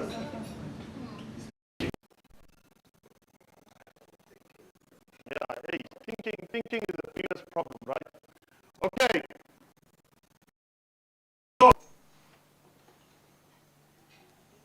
let Tafula Lil is not configured, right? Tontisatu kuzenzela into zeni. Chesterville, ka Wiseman. Hayi, buyelani emuva. Go back. Nintshela nje ngathi my brain is working 24/7, is checking ukuthi ubani wenzeleni yabo. So that's a problem that I have. Right now I must configure now because these guys now have changed position, these people have changed position. Yo. Hey, I wish. Yo, one of the biggest things I regret in my life is not drinking or smoking or taking drugs. I think this brain was designed to do that. Yeah. Yeah, just one sec, guys. Just have to adjust it. Right. when you want to do something, remember I told about the Walt Disney approach? Yes. I want to tell you now about my guy, ne? Steve Jobs, yes. Right? I have 4 inspirations in whatever I do in life. It's Walt Disney, it's Steve Jobs, right? It's the one and only Sir Richard Branson. Screw it, just do it. You with me?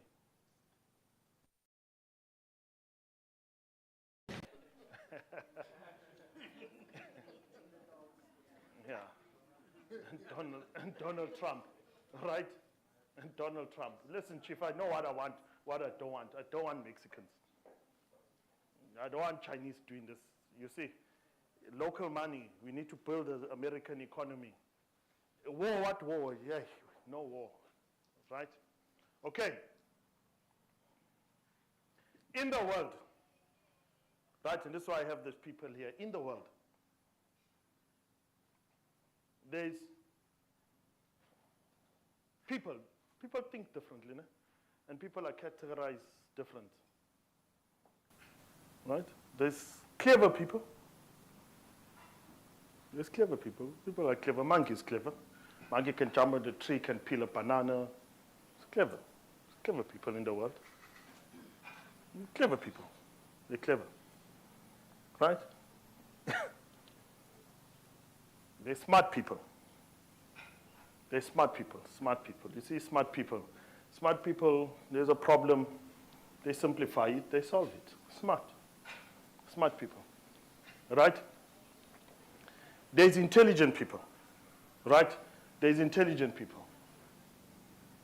There's a problem, you take the problem, you calculate it, you see its impact, right? You come up with a scientific way of solving that problem, right? It's intelligent people. That's how intelligent people are classified. There's geniuses. They take a simple problem, they complicate it, they come up with a complex decision, complex solution. Then you look at them, wow, so complicated. It's a genius. You get it, Chief? Not going to read this in any book or learn it in any school, this school. All right? Now the people that I mentioned and why I follow them. Usually people will look when something needs to be done. Oh, what needs to be done? How are we going to do it? You say, come to them too. They do this thing. But these people think of why.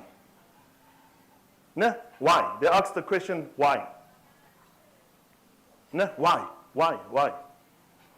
So there's jump people, they are those people. They don't sleep at night. Why? Why is this happening? Why? You understand? Why must we do this? Why? They ask that question first. Why? Nah? After they ask why, then they say, what then must we do? Right? What? And then how do we do it? Then who? Right? So why jump? They told us. Why? Why you were formed? Why? Are we together? Why are we doing this thing? Why? WayaMore, what? Then, build WayaMore. You see?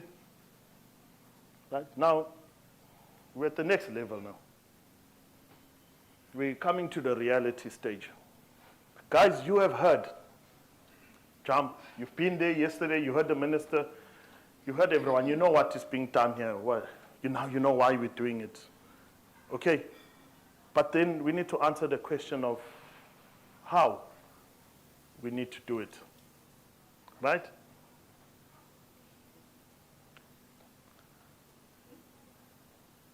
To the lady with the beautiful smile in the center there. I have young people here. This guy stays. You see this guy stays? He's building a network. I have young people there. Network in Soweto. I have young ladies. There's young people. Full. The room is full of young people. right? These people are sitting with purchase orders, right? All these young people, they're sitting with purchase orders, some of them. This purchase order is worth millions, but it's in the wrong form because it's in a paper. It's not currency in the bank. Uziyanda is sitting with the network, with the business that made 10,000 in 3 weeks. The young person, the young lady over there, all right? So they're sitting with potential revenue. He's sitting with potential revenue of making 5 million a month, 5 million a month. They're sitting with these things. These are young people. How can you help them? Yes, please. How can you help them? Good afternoon, everybody. Please do introduce yourself first. Of course. Yes. One, I think it's not fair that I go first when I was told last about this panel discussion. Good. I'm Umandi Sampeko. I am born and bred in Durban. I work for an organization called the Innovator Trust. In chatting to some of the ladies here this afternoon, someone did say the name sounds familiar. So I imagine that Mr. Larry might have mentioned it yesterday. He is one of my alumni. And Stephanie is one of our current beneficiaries. So how can we help you? I think that we cannot run away from the fact that there's major red tape with the things that SMMEs require, be it funding, be it training, be it support for POs, be it human resources. There's always one document or another that's required from you for you to produce so that you get a certain thing.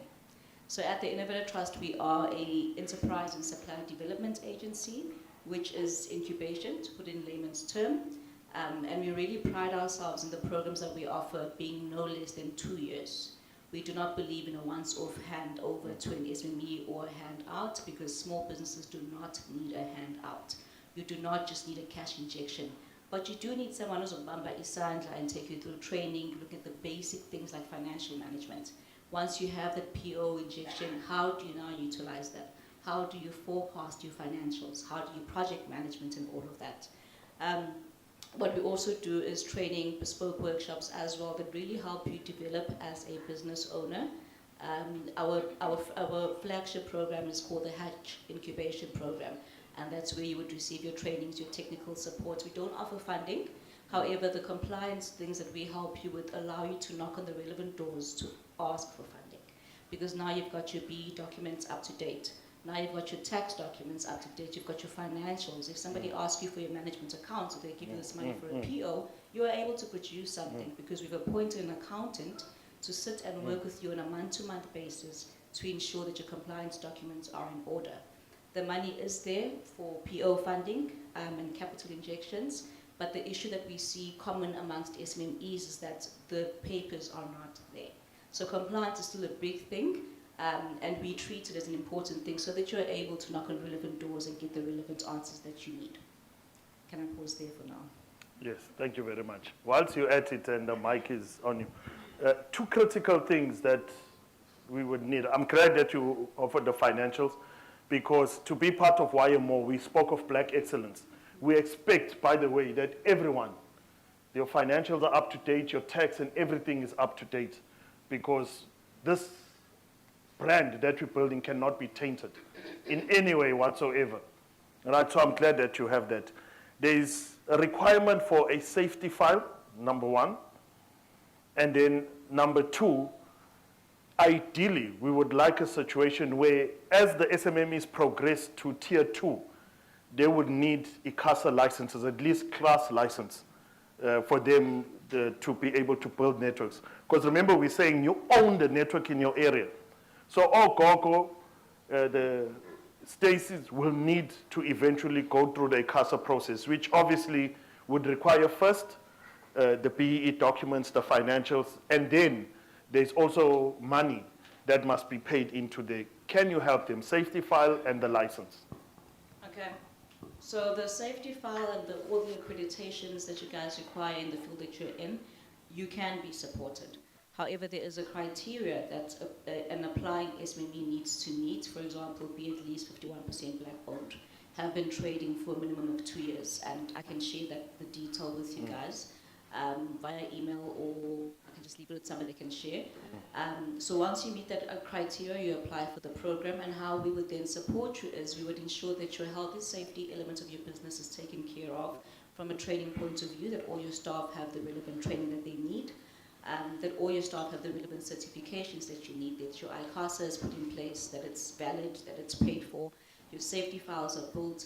Not only is it built on your behalf, but also you are taught how to build this, because it's an ongoing process that you need to update every now and again. I think it lasts for about 2 years, and thereafter you need to update it. There won't always be someone there to do it for you. So we also really believe in skills handover and empowering the SME to be able to sustainably continue without a safety file consultant, that's paid for by an Innovator Trust. So all those kind of things would fall under the health and safety pillar that we would provide with health and safety trainings.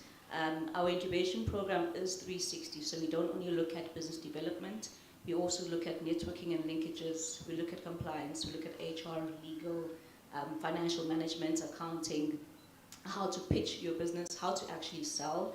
I know that a lot of the individuals in the room are resellers. I think having a product to sell is one thing, but being able to have a strategy behind that and being able to utilize and implement a strategy is another. So we also focus really on sales, building a sales pipeline, maintaining a sales pipeline, developing leads and securing leads long term. And then how do you scale your business once you have those sales, once you have those leads? So within the 2-year program, really, if I had to give you guys examples, well, Larry actually can talk till the sun comes out about how we've assisted his business. But selling is one thing, but knowing how to sell and where to sell is another. Having a marketing budget is one thing, but knowing where to market and what's a relevant market for you is something else. So we also really support our SMEs with that. We build marketing strategies for them, place them on marketing platforms. We believe in digital transformation. You need to be easily accessible if you are trying to help people on the ground. But with regards to the safety files, yes, that is included as part of the health and safety element of the incubation program. And our supply development program that we do for Vodacom. We also have a health and safety program that's a 3-year program. So qualifying SMEs can participate on that program for consecutive 3 years for as long as you qualify. And there we look at your trainings once again. We look at all the accreditations and certifications that you need. We look at PPE. You can't be climbing and working at heights without even a helmet. And these things are expensive. And the costs just keep increasing and increasing and increasing. We also look at a digital tool where you can actually manage your health and safety processes and policies. So any client of yours needing to see if Barry from somewhere has a valid first aid certificate, they can log into this tool and check all your employees working on a task and check whether the certificates are valid or not. So again, even though that program focuses just on health and safety, but we are very intentional to cover all aspects of health and safety. Not just what you are able to do from a health and safety perspective, but also your gear that you are using on the sites, on the ground, and so forth. But to answer your question, yes, things like that are covered as long as you meet the criteria. Thank you very much, Mandisa. Right, so Sam, through Steph, you will get the content of how do we access the Innovator Trust so that we share in the group. Thank you very much. All right. See, I like stories like those with successes. You can point. There's Larry, there's Steph. See that? I want to see. Zama.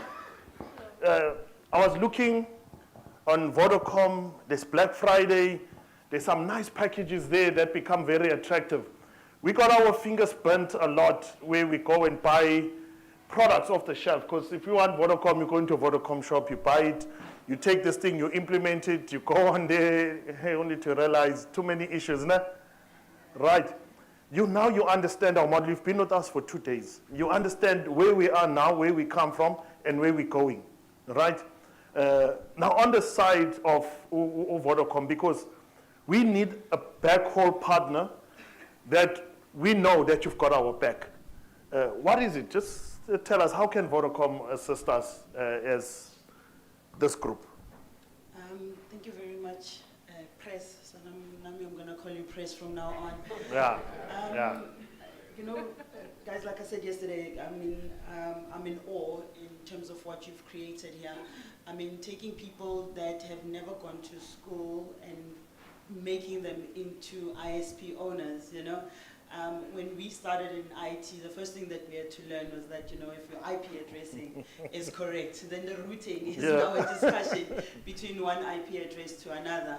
So with that being said, I think that often people get desperate. You know, when your deadline is here and now you don't have a solution, maybe you've taken too long to actually plan for your network. And then what happens? Person runs into a store and then they buy a SIM card, right? And it is important to be able to determine what is a business solution and what is a solution that is intended for a consumer. Now, the reason why it's important is because you guys are going to be distributing and supplying others, whether it be homes, whether it be individuals. So that means that you need to be on a premium solution, right? Now, when I say solution, remember, there's a product which can be a device, it can be that one SIM card, etc. But to create a solution, it means that you should be able to sit down, look at your network, look at your strategy, look at who you want to distribute to, and sit down with the great minds that that are here in this room and be able to say, how do I create something that is sustainable? Now, if you walk into a shop, you grab something off the shelf, and then one day maybe you are down, you know, and then you wonder, why am I not given priority when I'm going through so much? It's because you've taken a lower end product, and then, you know, if somebody is not watching Netflix, then, you know, it's not critical. But when you're running a business, we understand that now you are actually in the business of saving lives. So that phone call becomes important. That data being on becomes important. So where do we come in? I think having heard all the colleagues that were here regarding eJump, team, it's difficult to take on everything on your own. We've covered that a lot yesterday. eJump is here, you know, we'll be able to back them up in terms of creating those network points. And when I say network points, I'm talking about sharing that point of presence to say that, Jump, this is where we are, this is the kind of coverage that we have. And now this allows you guys to be able to tap into that. Where we don't have your wireless, where we don't have your fiber, what are the alternatives? Because just taking a SIM card means nothing, but making sure that you've got the throughput to support your users. And that is the key part where you now need to come back into Jump and consult. We've got various solutions, your APNs, we've got a lot of solutions that can work even for your IoT products. See how now your education is getting elevated. Yes. You know, when we say for IR, guys, understand that we are not only connecting people, our next phase is going to be connecting things, you know, having that smart home, having that smart farm, having that smart mind, you know, where you're able to be able, just by a single point that is connecting, be able to see your entire network and be able to facilitate accordingly. So the backing is there, like I said yesterday, and like Umpati said, you know, don't forget about the address. Drop a pin and say, guys, I'm in trouble at this location, and then we're going to come and support you. There is a lot that I would like to see from this group. You know, we are SMMEs sitting here, but it takes SMMEs to support other SMMEs, and that's where our economy needs a huge boost in order for those jobs to be created. So where you need us, speak to the guys, and then we'll be able to back you up.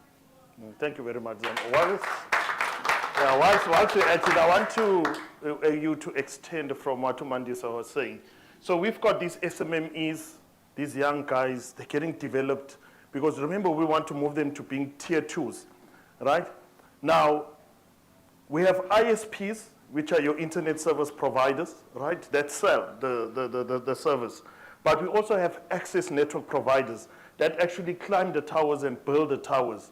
Right. Now, once they've graduated through the steps and they are now with the safety files and they comply, what are the chances of them being onboarded onto Vodacom? Because one of the things that we were saying yesterday is that I see a Vodacom tower in my neighborhood. I've never seen anyone saying that I maintain that tower.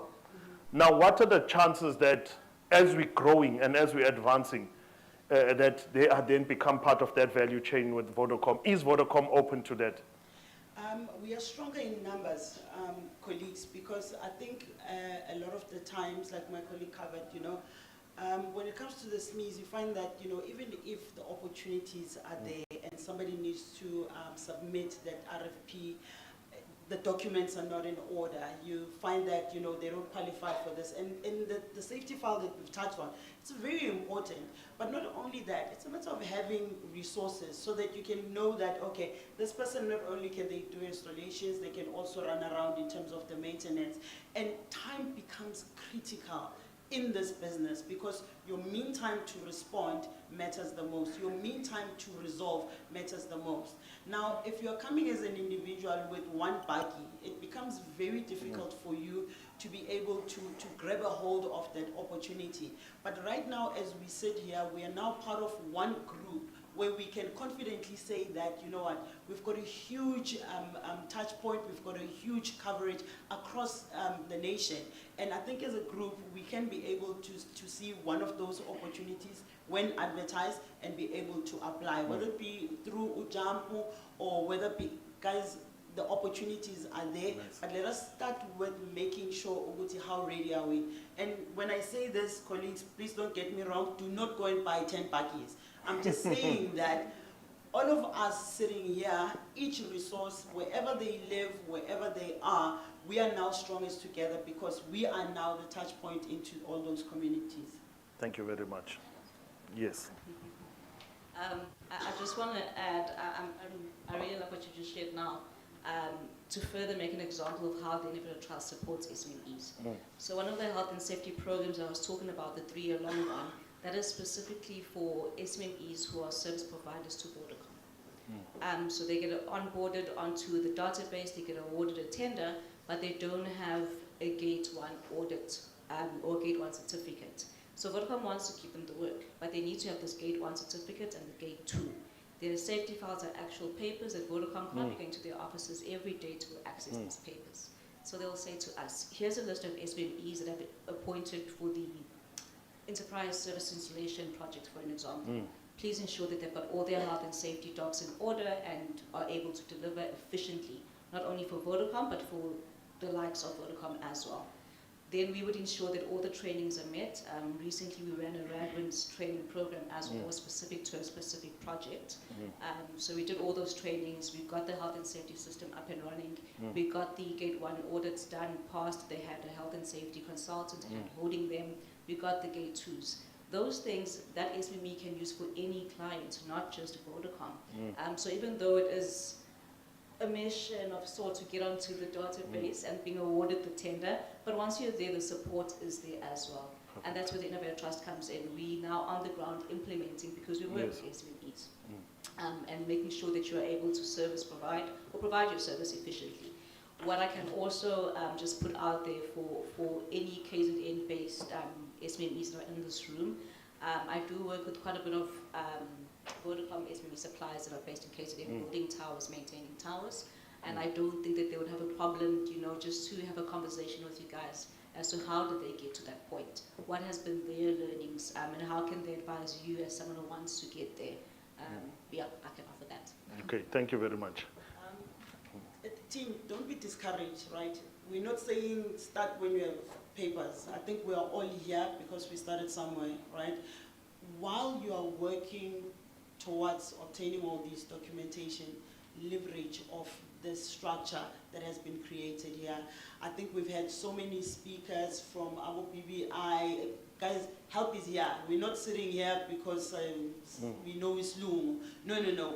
We are here to say that here is access into all of these structures that are readily available for you. In the meantime, start doing business now, leverage. You know, you are not going to achieve black excellence if you are practicing. You are not going to achieve black excellence if you don't have these mentors that you can learn from. You know, and you know, I think it was Umpati side that said, let this be a lifestyle, how you do things. You know, we get called a lot of times by customers saying, yeah, understand that being part of this conversation already means that start adjusting yourself mentally and taking yourself seriously. Because right now, as we sit here, you are now associated with a booming business, which is ICT. You are now associated with all these brands that have been coming here. So as it is now, start achieving and working towards that black excellence, and we'll always be here to support you, and that's a promise. Thank you very much. Hey, Chair. Right. You know, before I left the ICT business, by the way, yeah? In one point in my career, I left IT, yeah? Hey, I've been in IT for the longest, Larry. One day I decided, I'm bored. Let me leave IT.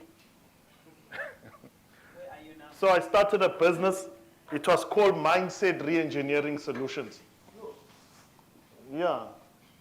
It was called Mindset Reengineering Solutions. So I did a lot of read up on the brain from I think I was 10 years old. I've been reading books on the brain and the mind and how it operates, how to manipulate minds, people's behaviors and those things. So we did mindset. We used to do change management in companies and that, you know, companies having funny issues and problems. So a lot of the things. So that's why I keep on saying my mind keeps on, yeah. So we did that thing. So Mpatisai, you know, we did a thing with firemen when they're working under pressure, right? So it's exercise where you stand like this and you do that for just 1 minute. And when you get up from there, it's like you've been sleeping for 24 hours. And you could be sleeping like, there's Dennis over there. Cause what was it to like 5 days up, ne? Like work for 5 days without sleep. I put you on that program, ne? Now, I unfortunately can't undo you. They didn't teach me how to undo. Sorry, cuz. I messed you up. Sorry, man. Yeah, so anyone that wants to learn that's fine. I just can't undo it. But you'll never sleep. You want to bum for this? I can teach you right now. It just takes 1 minute. But I can't undo it. Okay. Now, Che, you come from, guys, you do know IT doesn't have a profession, right? It's the weirdest thing ever. It's the weirdest thing ever. Does IT have a union? Guys, can you imagine IT people striking? Monday there's a strike, no one cares. You know, IT people striked once. I think the strike lasted for less than a minute. I promise you, I remember. I was coordinating that strike. I remember. You don't know that. But just imagine if we have to strike. Imagine your phone's not working, your bank's not working. Imagine your Netflix not working. Electricity depends on IT. IT people cannot strike. Sam, during COVID, what were we doing? We were working. We didn't feel that thing. Lockdown for what? Right, Tama? We were waking up in the morning and we were working like everyone else. We didn't go through that whole COVID lockdown thing. I used to drive from Maritzburg to Durban, Sam, on my own. No cars, nothing cheap. You're just cruising and you're doing like that on the road. Hey, I was driving a S-Class that time. Yeah, I used to hammer that thing, foot down. 15 minutes to Durban. It was the nicest thing ever. Che, Larry says, we think we do. We don't talk. Larry doesn't talk. These guys don't talk. But there's a problem, Che. This model, everything looks beautiful and everything, no? There's a missing piece. There's a missing part, right? And that part is what joins us together. Now, for those of you that you'll remember, Sam, that went on to the BBI project, there is something that is called a teaming agreement that they signed with JUMP, right? Particide. There's an agreement that they signed with Gyra to use the Gyra license.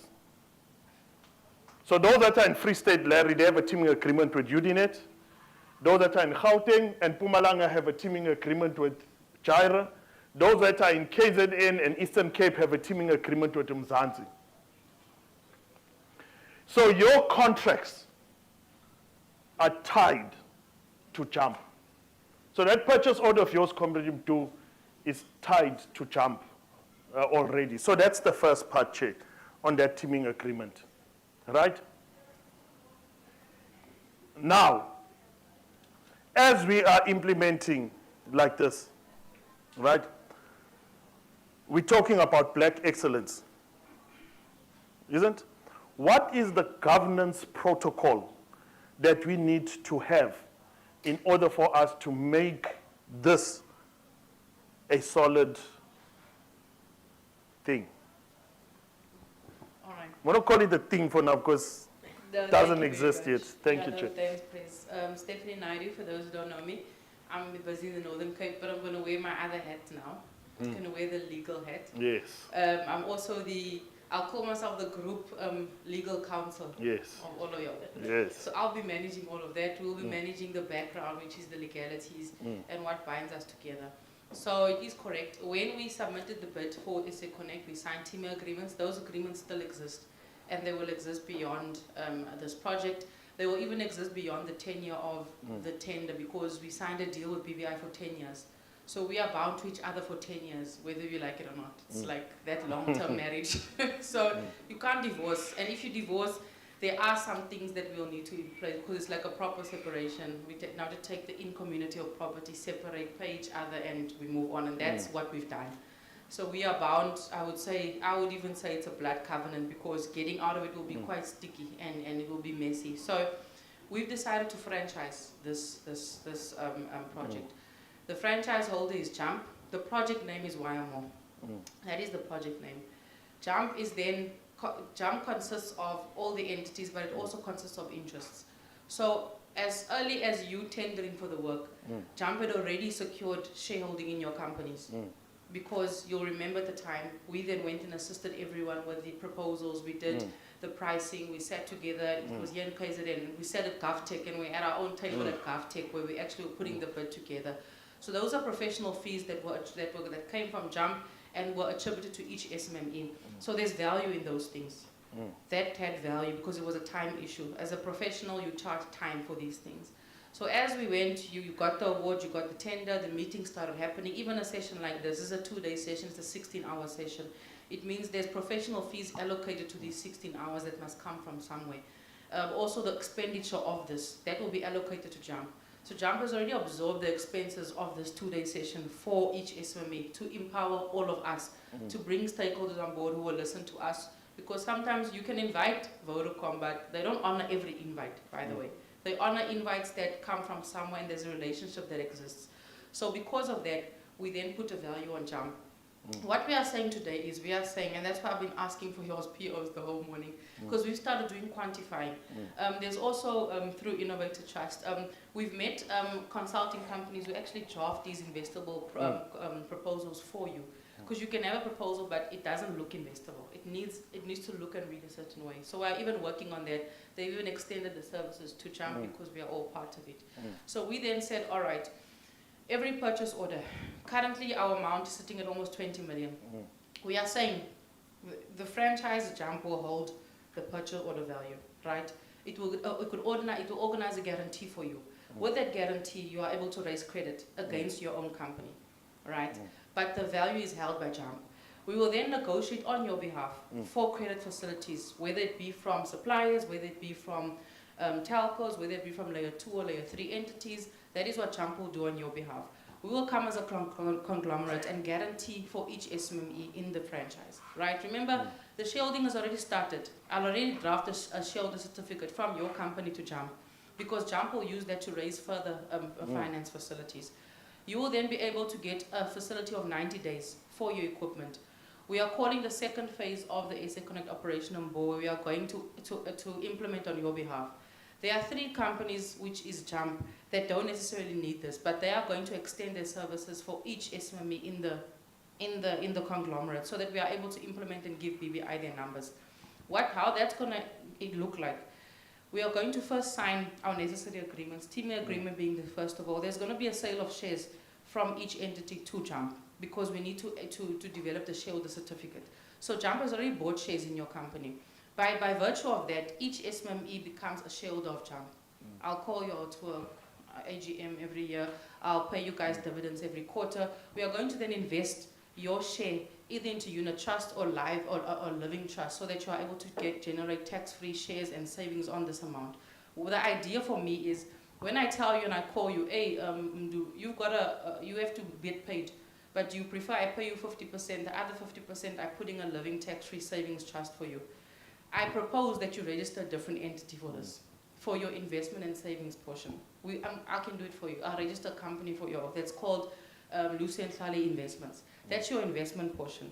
With that portion, it's going to be a trust-bearing and it's going to be an interest-bearing account. The other 50% you can say, okay, Steph, pay this into my business, I'm going to reinvest. The idea of it is we want to decrease expenses for all of y'all. We are going to, as Jump, we're going to take the expenses for you. We're going to give you a credit facility that is going to be shared by Mzansi, Gyra, and Sigma. They're going to share it in 3 ways for you. They're going to share 50% of the credit facility given by a supplier for you.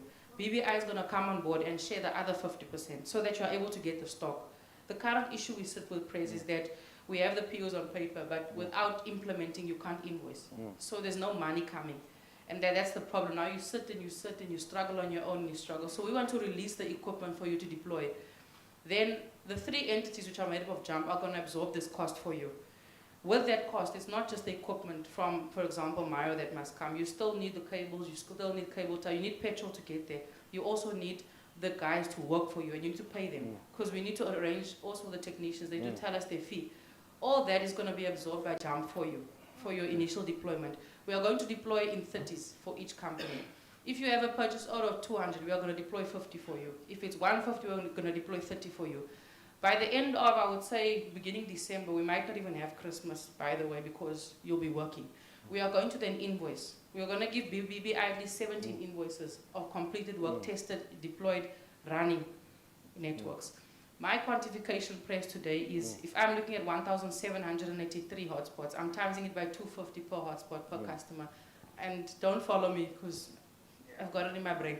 I've got a 60% penetration on each hotspot in each province, and that's me being conservative. Some of you all might have 100% penetration. We are able to achieve maximum 250 per day on 5 rands. I'm working on 5 rand. I haven't factored in the 100 rands. I haven't factored in the 250s. 5 rand a day, you're looking at least 901,000 per day of income coming in. Then we're looking at per week, we are timesing it by 7. We're looking at about an income of about 60 million just on a week on this network. If we times that by 4, because it's 4 weeks, over 30 days, you're looking at least to generate 34.8 million rand per month on your deployment as a conglomerate. If I times by 12, you've already jumped from a SME to a JSE listed company, clocking in at 348 million rand per year. Our contract with BBI is 10 years. We have to give them profit share as well. There's that 10% of revenue. We'll have to work that out per company, doing your AFS, making sure your expenses are allocated for. We'll absorb that cost for you as well. So Jump will need to appoint at least a CA on board. We'll need a team of financial people. We'll need another team or another legal person, because in the background, we're doing all of that for you. We're absorbing your cost. You are giving us your cost for your technicians, which we'll absorb for you. So as a SME, you won't be feeling it that much, because it will be done on your behalf. We have already bought shares, and this is how we are quantifying the shares we've bought in your entities. There'll be a share certificate, and there'll obviously be invoices coming from me as Jump, so that you can repay your half. And it's your half of the loan with a 5% interest fee, because that's the fee that Jump is charging for its management to manage its OPEX and its CAPEX, and so that it's able to sustain its operations. Operations will be bulk asset purchase, bulk vehicle purchase, bulk purchases for cabling, for screws, for nuts and bolts, and then it's also to absorb the guarantees from the individual entities of Jump that's given to the SMEs. That's a cost factor. So over the 10 years, I'm literally working at a cost of 3.4 trillion that we are giving to BBI just in sales. When we look at, we minus your expenses, and again, I'm working on a 60%, because that's how expensive it is to run this thing. We're looking at about 30% profitability, but then we're retaining about 10% of that. That 20% is now shared back to the shareholders. So I'll then call you all for a meeting. I'll present all the finances for all of you. I'll say, look, as Jump, this is how much Jump has made. We've made about a 20 million on the side. This is excluding what I've just presented to you. Out of the 20 million, we are going to share back to the SMEs, because you are now shareholders in the business. We are going to share back to you. So if you sell this thing to shareholders and investors, and this is the ROI we are going to sell to the industry or any investor, we are quantifying a hospital at 50,000. We are saying this is your buy-in. We'll have to agree as shareholders. We are letting go of 25% of the whole company. That is a 342 million rand company we're letting go of for the sake of further investment to sustain either Jump, or if we want to expand operations. Or if we launch SA Connect Phase 3, and now we are ready for Phase 3, we need our boost. We'll be using all of this to go to banks, to go to investors, to go to finance houses and say, look, this is our power as a conglomerate and this is how much we want. When we get that investment, we say, all right, I'll then call all shareholders and each shareholder will then be getting something. Individually for SMMEs is the ability to now start saving money for themselves, in their trust, or for their families. Remember, all this also has its impact. You'll have to start planning your wills, planning your estate, where does it go? We'll have to get involved in all of that to make sure your insurances are in place. Life insurance on yourself, on your partner is actually a good idea as well. All that can be absorbed by the company. So we'll be assisting SMEs with also not just the income from the business, but income in the individual SMEs, as well as how to set up their businesses to make sure sustainability continues. After we have then deployed the first phase, we expect you to use the rest of the money to then start your second phase rollout. If you say to us, look, I've got 150,000 left, but I've got 50 sites, we'll then say, all right, put up your 150, we'll then come in with a balance. The split will be exactly the same, where we'll help you with a facility on the side of the supplier. We'll also help you on a proper cash facility so that you can release the equipment. After that, you deploy. And as you go along, your debt becomes lower. In the end, we do not want you asking us for it. We want you to say, all right, Jump, me, I'm able to deploy this 30 on my own because you've managed to absorb the first 2 phases of my deployment. And for us, that's the only way we see this working, because it doesn't help. We tell you to deploy one hospital, it's 30,000, and you're sitting with 0 in your bank account. We've seen that that's not going to work for us in this model. We'll have to assist the SMEs. Otherwise, all our reputations go where it goes out the door. So we've committed to BVI that with this model and with the support from suppliers who are able to grant us the facility with the BVI guarantees, BVI will guarantee about a 60 million facility that they will pay SMEs. We are hoping that that guarantee assists us to bridge the first gap, which is the facilitate suppliers. Second gap is the assistance from your CFAs that is still ongoing. That is a side issue because they take too long for us. And then after that, we'll reconcile figures. But in the end, we'll be all holding ownership in the franchise. If we want to, the word they like using is nationalize. If we want to say we're going out on the network, we are willing to give communities their share in this network and in this conglomerate, and they sort of buy in shares. In the end, we'll have communities owning shares in WayaMore network. We'll be able to go with our grannies and our young people to say, but they own shares in here. When they pass away, that 1% or 2% they own will be a payment to their estate and a payment to their families. And that is, in the end, what we are hoping to achieve with this network, where it becomes a real people's network, not just in idea, in ideology or philosophy, but also in financial change and tangible financial sustainability for all SMEs involved. Thanks, please. Thank you very much. Yeah, you see, Goku, sayiphethe ne. Yeah, yabona manje sesihamba nayo ke manje. Right, remember now we are here on the reality. Done with the critic, now on the reality, ne? Caleb, you've heard. 1,700 hotspots. You already know, I don't know, in your sleep I can ask you what I need for these hotspots, what equipment I need already. So there's your first number. 1,700, how do you make the magic happen? As Myro, how do you make sure that we have that supply? Yeah, so I think we already have that model set up. I think it's been successful, up until this point where we've been able to take the cash, speak to our vendors, get pricing, get stock in country. We've also been able to deliver, obviously, on short deadlines, flying in stock when it's obviously needed. I think, and this is something that we obviously spoke about earlier, but now that Jump is set up, it's better to just consolidate or seed all of these POs over to Jump. Jump, funds all of this, we get the stock in, the stock then gets distributed out, and that basically allows for this, rapid rollout. So it's something we can definitely facilitate, also in terms of that credit that we spoke about, and that will essentially continue to just keep on funding this, just keep on getting more stock, and continue actually rolling out. Whilst you're on that note, Caleb, training becomes important.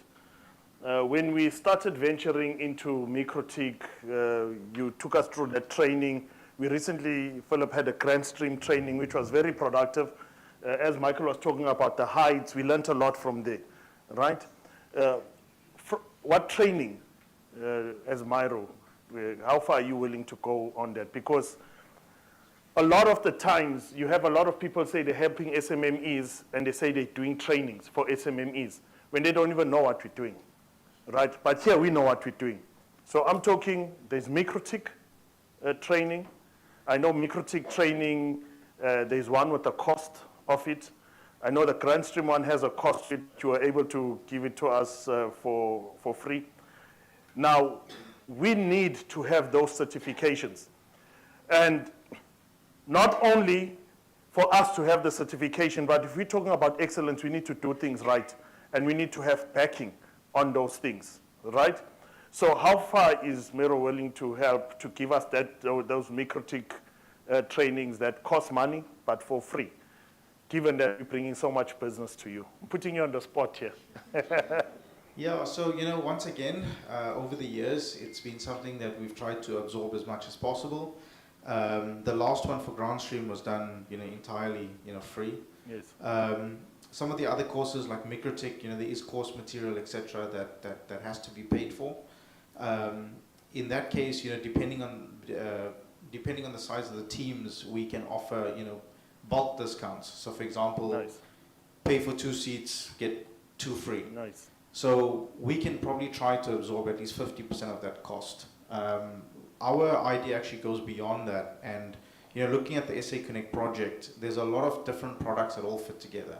So MikroTik is one part, Grand Stream's one part, your Akinet and your cabling infrastructure is one part. Yes. We were even thinking along the lines of potentially building something custom for SA Connect SMEs. Putting you in touch with our training department and saying, look, what do we need to cover? What does this rollout look like? What does the install look like? Building a course content specific to that. So when the SMEs come in, we're not actually wasting time with stuff that's not exactly needed. Everyone gets certified to the same level. Everyone knows how to deploy, how to config. So I think that's something we can even look at. No, thank you, Mandy. So whilst we on that note, how's the appetite of coming in and funding that? I was actually about to ask him, one, who then executes those trainings for you guys? So we have an internal training department. We've always had one. It's been one of our value addeds, and that also gives us the ability to actually write these courses ourselves. We've done now one recently for Akinet, which is a certified course for one of our brands, and once again, we can custom create that. Nice. So that would be once again Miro. That would. Okay, and then do you guys have an ESD department? Enterprise and Supply Development as part of your triple BEE? Okay, are you guys compliant with BEE? Then let's have a conversation of how we can make that happen. Nice. See, I like this. That's it. Right, Philip. Grand Stream works for us. I'm not saying that the other products work. The Tower of Lessons, so Dennis calls it. I call it the Tower of Mistakes. That's outside there. Grand Stream works for us. It works for us. The cloud platform, from the time that they released it up until now, the development, the speed is just phenomenal, right? The response, even to technical issues, is awesome, right? It's awesome. Now, there are certain things that we have. Let us say, just out of the blue, out of nowhere, Vodacom says, Partisai, here is 200 SIM cards. Go and deploy them where there's 5G. We want to use a Grand Stream router because on the cloud management platform, on the gateway, I'm able to do so much more, and I'm even to do port forwarding and a whole lot of other things in the platform that then allow me to integrate and authenticate Triple P to my network in my deeper core, right? Can Grand Stream build that for us? That's a great question. So to answer that, let me rewind time a little bit to 2020. Right, so we had COVID. It was a mess for us all. But even after that, for us as Miro, the period following that, 2021, was even worse because I'm sure all of you would know, chipset shortages, right? Semiconductor shortages. So no stock worldwide of that thing there in the middle, and the ceiling is ubiquity, right? So we're a big ubiquity distributor, and it's our main income, and that's all gone because ubiquity doesn't have stock.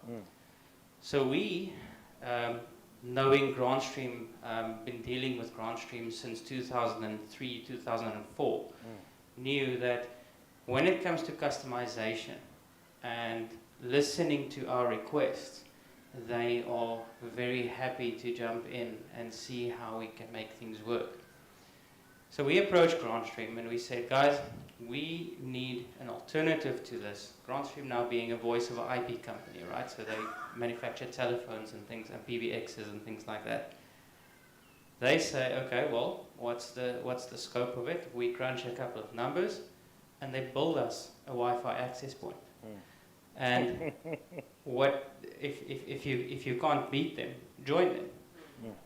So they took the Ubiquity platform, dissected the whole thing, and built something that is extremely close to that, right? But at 30-40% cheaper, which is phenomenal.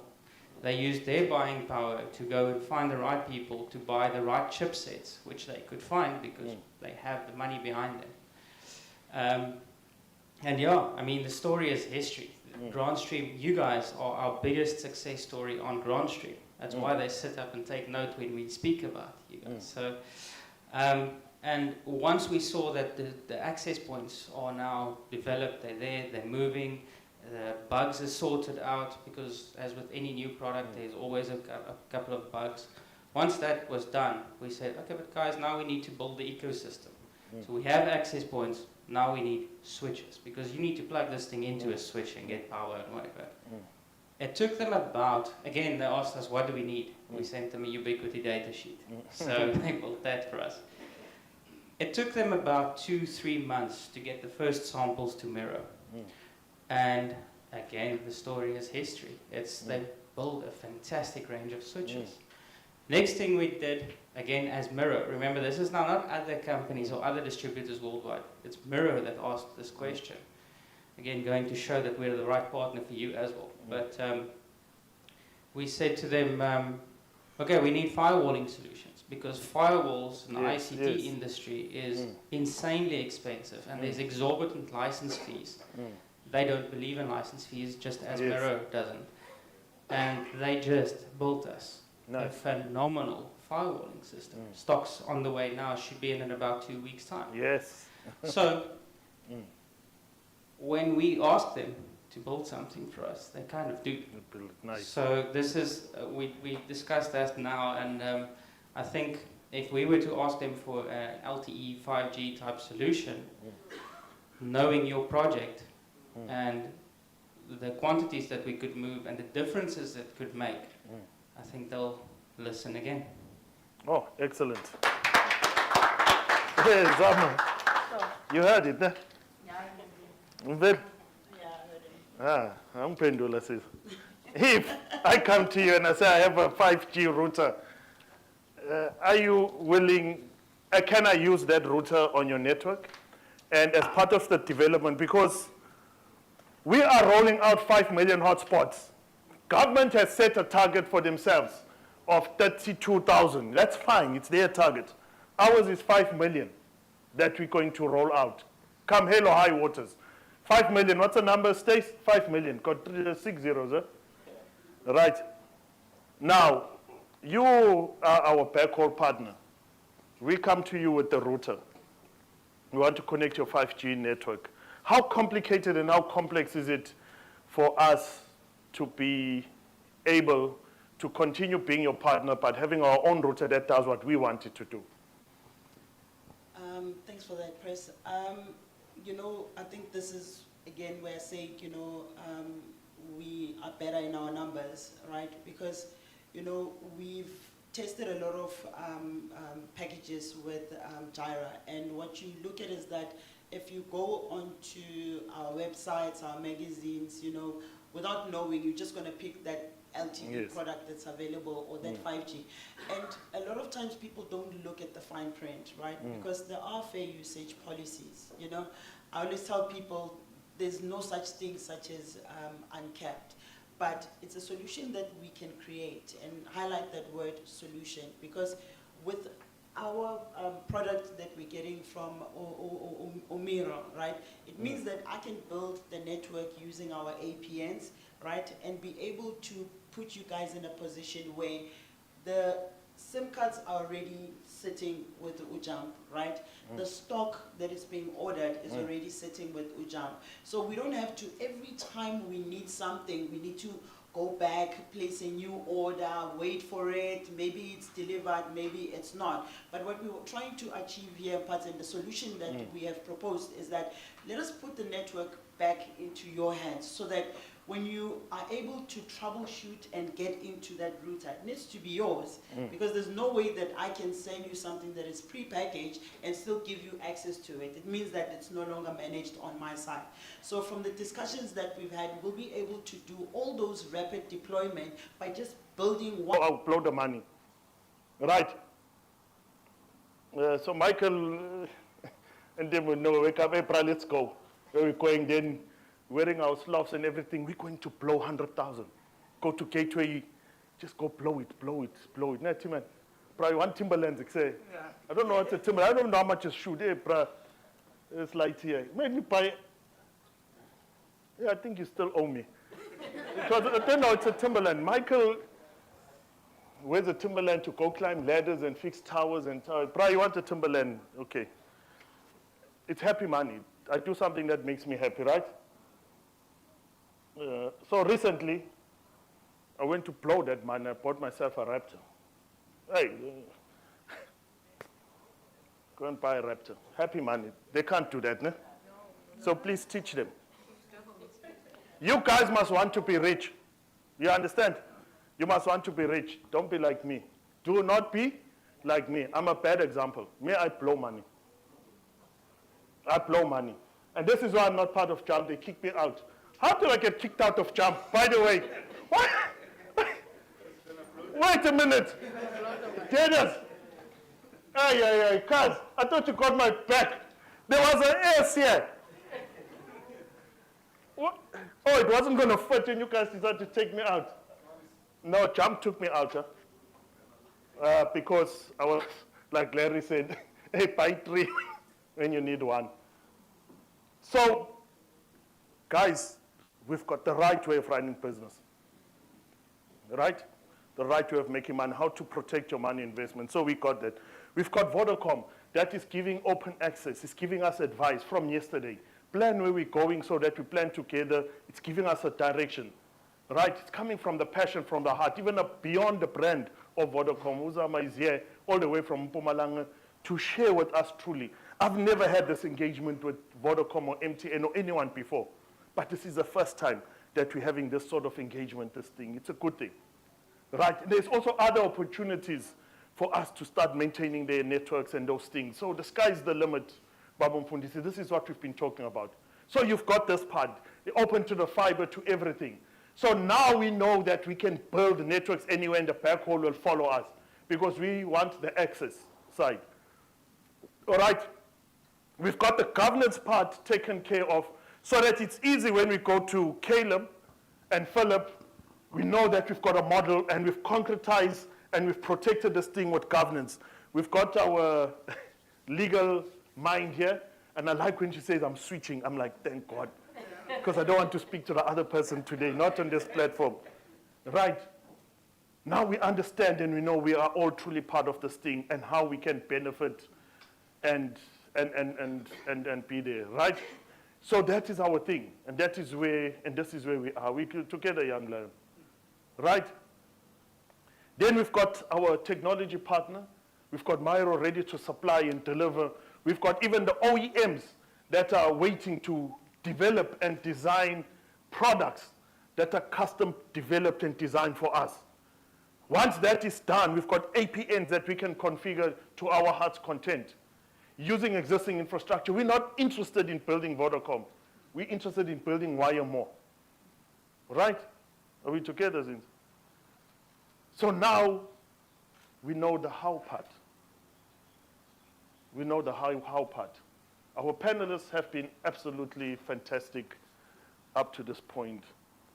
If you guys fail, don't come back and blame me.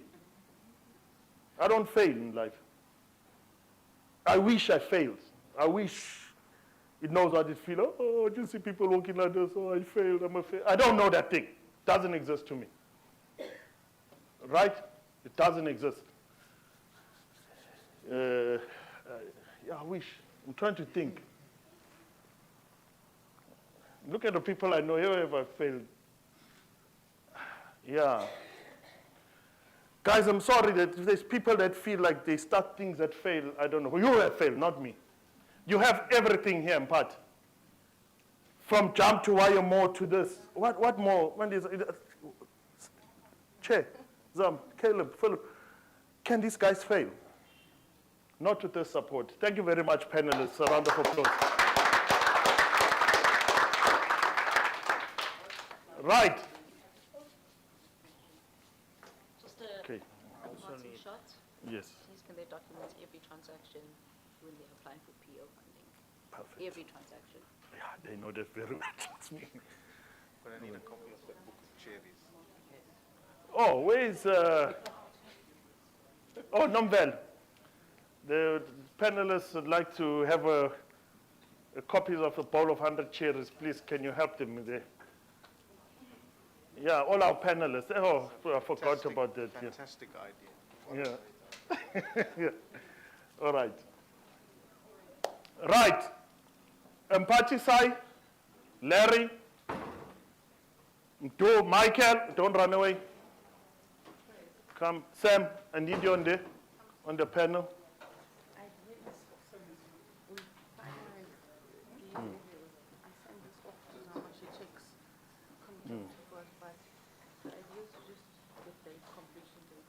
Oh yes, with the testing and the perfect, perfect, perfect.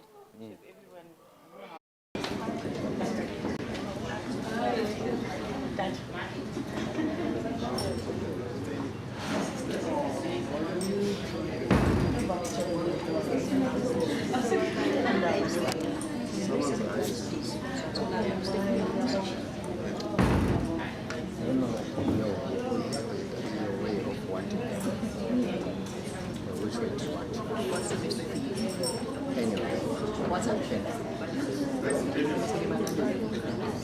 When out for case, please take it. Where's Michael? Come on, Larry.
stage where I want us to talk, emphasize about this in Mbo. That's going to happen. That's going to deploy these 2,000 plus hotspots. But what is Operation Mbo? Sanibonani kokugcina. Sanibonani kokugcina.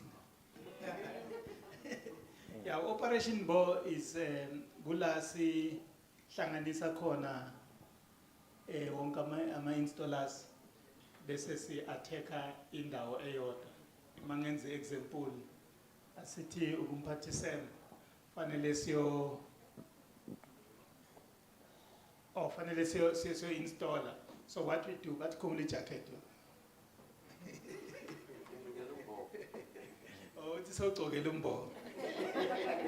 So what we do as different companies, sinama resources.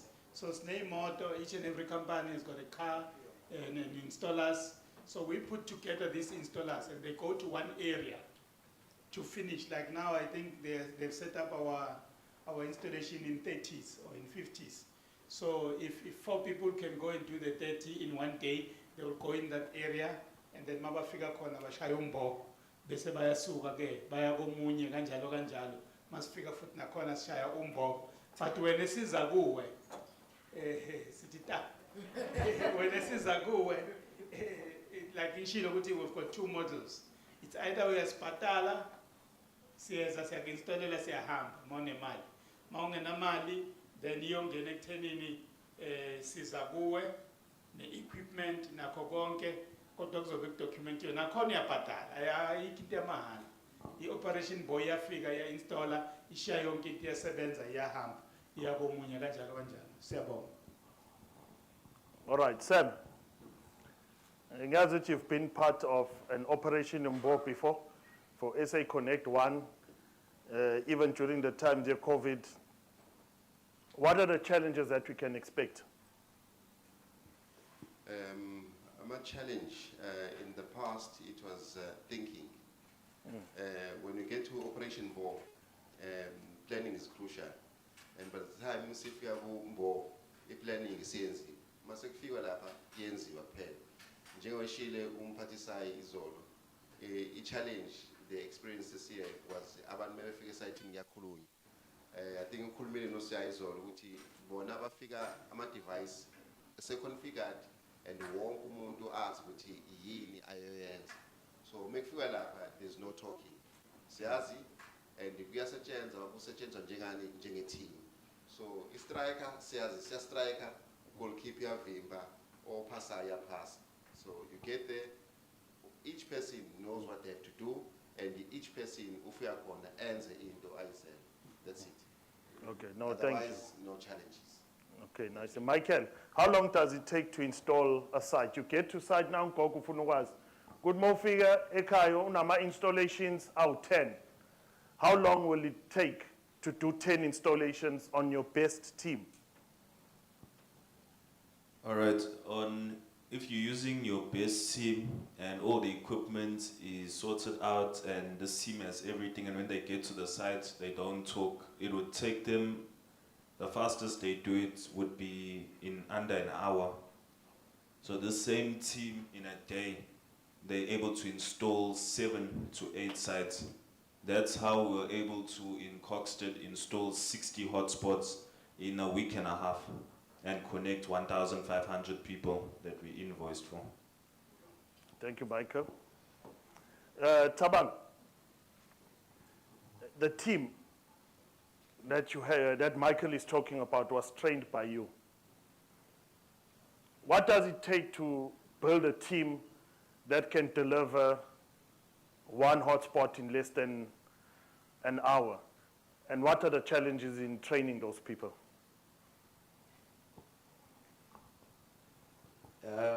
Greetings again, everyone. What does it take to actually train a team? Training somebody is something that's very difficult, to be honest. And you have to be very patient. But being patient at the same time, you have to be stern and know what you're doing and be focused. So you need to prepare, and you need to find a way to make the people that you're training to understand, or the way that you deliver the information or push the information across. It has to be in a way that it's not too complex for the next person to understand. In that way, it becomes easy for the person to actually get what you're saying, and for that person to be able to carry out the task when they have to do it by themselves.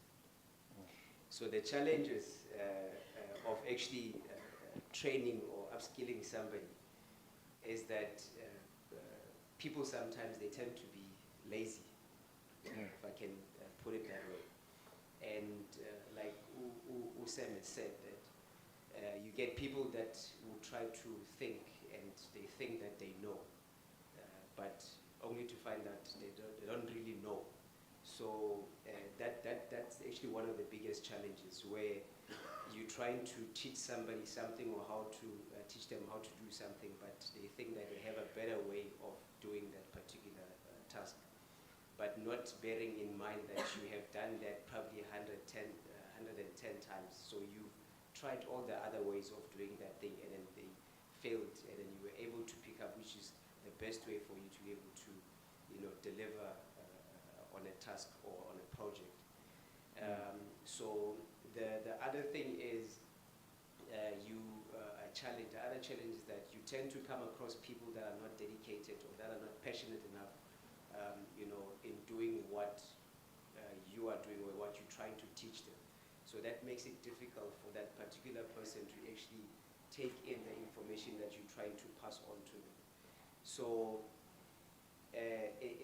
by saying so, I would actually like to, for everyone that's here who's part of this, initiative, if you are not going to be passionate enough, if you are not willing to learn, if you are not willing to, listen when you are told to do something, and you think that you can actually do things in your own way, I'm telling you now, this definitely isn't the place for you, and you're going to fail. Thank you.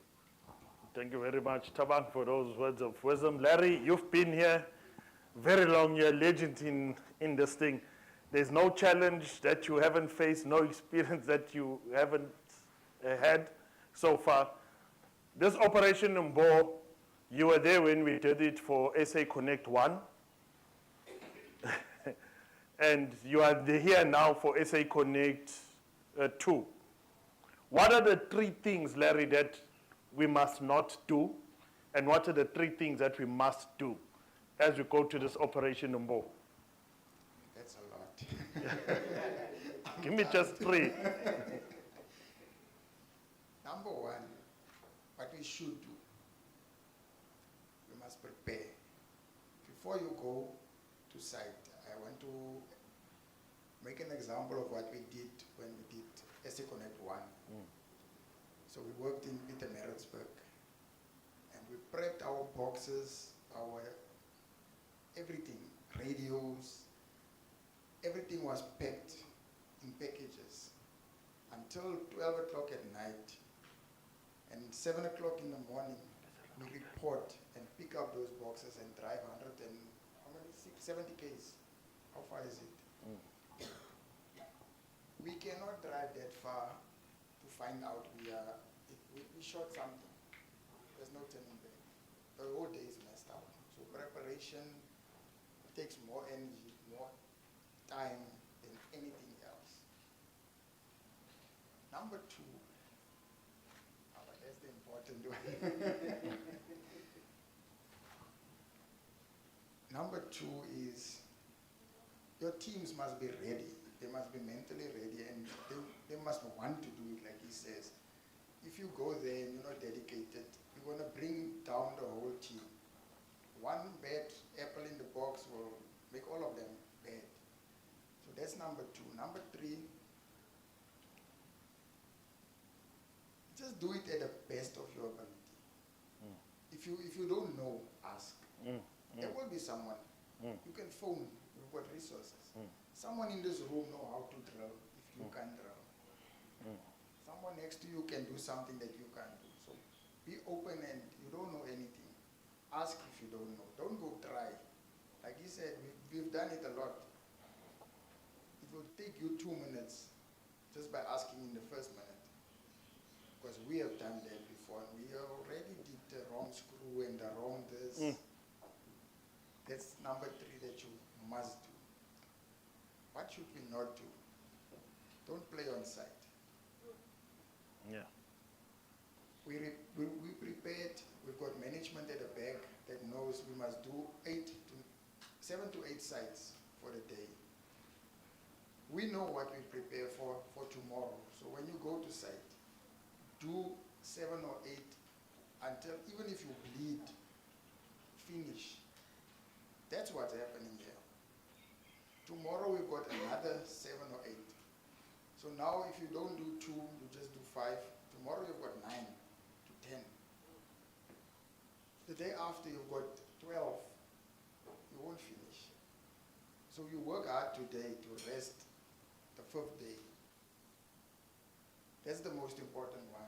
And I think we can even leave it at that, Chris. All right, thank you. Thank you very much. Just to add on what Larry was saying, which is very, very critical as well. When we go out, we work at people's houses, and each and every family has their own rules about their houses and homes and stuff like that. So it's very critical and very important on how you behave when you at somebody's house, when you're entering somebody's house. And sometimes you find that it's only kids at home and the parents are at work and stuff like that. So how you behave when you're there is very critical, and how you respect that particular home is very critical. Thank you very much, Tabang, for that share. That's why I say don't play.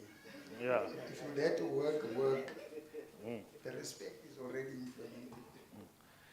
implemented. One of your responsibilities is on Operation Boy is part of the advanced team, which means when Umpatisai Usbonseni is not here, you are the guys that go to the advance. So, Meskomba City, we are going to Mafikeng. We expect you guys to be there a week before to speak to the people on the ground. And once you speak to the people on the ground, is the planning and the assessment before you come back and report on that. You've already done that to some of the sites. What is it that you need, and what is your approach, and what are the expectations that you would have to make your job easier when you're going to scout and to secure sites? What is it that you need? No, thank you so much, Press. From our experience as activists, we work with different people in the communities, be political, religious, chiefs. So it gives us more access to people that we know in different places. If you call me today and you say you're going to Limpopo, I say to you just where, which area. I know for sure I have a comrade I know there, I have a pastor I know there. So the first thing that I will know, my first entry is to talk to the comrade I know, is talk to the people that I know and say, look, there's this thing that is happening. It's easy for that person to go to the community, to go to the location that I want. Therefore, if I'm working with that person to this community, it will be easy for this community to trust me. We've done a crazy thing in Vembe with Pindi. We spoke to a king in Vembe. Look where I'm sitting. I'm from Free State, Pindi, she's here. But we managed to penetrate Vembe. We spoke to Vembe. We have Vembe ready there. More than 150 people who are waiting for something big that might come to us. Give me Northwest today. Where in Northwest? Mafike. I have a comrade I know there. I have a pastor I know there. So through this work of being an activist, working, pushing whatever that we've been pushing, so it gave us an access to communities, leaders of the society. So that the one thing that I need, if you say, Press, we are going to one area, just give me an exact area. If it's Mafike, it's Taung, it's Rustenburg, I will definitely know who to talk to there. Stacy and Simpiwe, Stacy today has got a network in Alex We met Stacy through political activities. You made a call and say, hey, leadership, I want young people there in Alex. We got them. So that's who we are. We've been active, we've been on the ground. It's not a challenge to talk to stakeholders. No, thank you very much, Comrade Mtu. Pindi, there's a lot of people that have been here. They fell out the bus, no? Yes, they did. As a person that is driving women in ICT, this is not an easy thing. But we're seeing young ladies, they are doing it. There's Melina or Nomvelo or Zianda Lapana. They get it. And they get it right. Sino Koko la, Koko, nang mutenzo ben kulumanai. We are not driving our programs nationally on women ICT. Kuno Koko base Eastern Cape abanye. So as we are going around as well, especially on Okoko, one of the main things that we need to do is to get women involved in the space, in the digital economy. This digital economy is a $6 trillion industry. This country was built on the backbone of women. As much as Obaba Betu, Nomkul Betu were out there going, Komim Kako, whatever it is that they were doing. But back at home, Tina Sakuli is Oma Betu. I don't know any better. Sakuli is Oma Betu, Tina, so we know. But in such, we do not see that. We've tried many times, Steph. We've tried to push, and I don't know what happened. How are you going to get it right?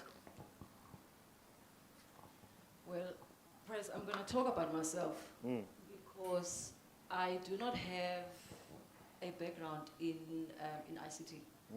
I come from the petrochemical industry. I spent over 12 years in the petrochemical industry, so I knew absolutely nothing about technology. When I was invited last year on Women's Day to come to a meeting where somebody is going to be telling us about some tender that was due to come out in a month or two. So when I showed up that day, I had no expectations. And when I was told that I would be involved in putting a tender together that involved technology, and remember I said to you, I know nothing about what you guys are talking about. I know absolutely nothing. And you said, well, we'll teach you everything. We'll hold your hand. We'll see you through. So we started the journey with other ladies, and we managed to survive until the tender was due, and we got appointment letters. So how I see this is that because by getting appointment letters and having to deliver on this project, for me, it was, I have a goal, I have got to achieve that goal. If I don't achieve that goal, it's my name that's on the line.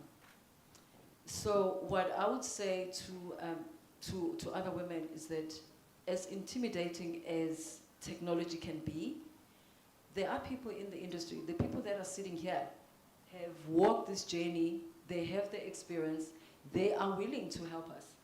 They are willing to help us make money from this industry and develop as small businesses, as women.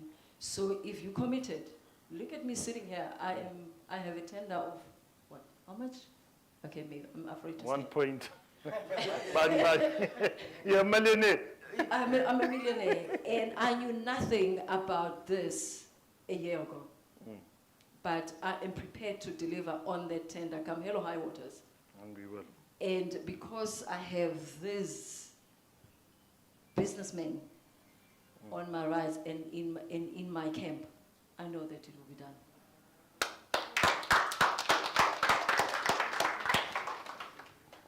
We are ready to build WayaMore. We are ready to connect our people. And this is a team that's going to make it possible. You see, now I feel like, you know, in the movies, né? You guys watch that movie. The asteroid is coming to strike Earth. It's the end of the world. Then the president comes. And these are the astronauts that are going to be going. Then I must walk like this. Nah. Then the president is coming. You see him walking in the sound effects. You see. And you come, we are going to save the world. These are the young, brave young men and women that will go where no one has ever been before for the future of mankind, to save the world. All the birds and the bees, what we've done before, all the wars, now let there be peace. For the first time, mankind comes as one to fight. Yeah. So that's what I feel. These are the people that are going to deliver. What questions do we have for the people? You had a question.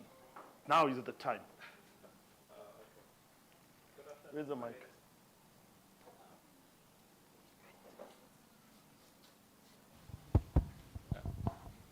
Good afternoon, colleagues. My name is Nati Zama.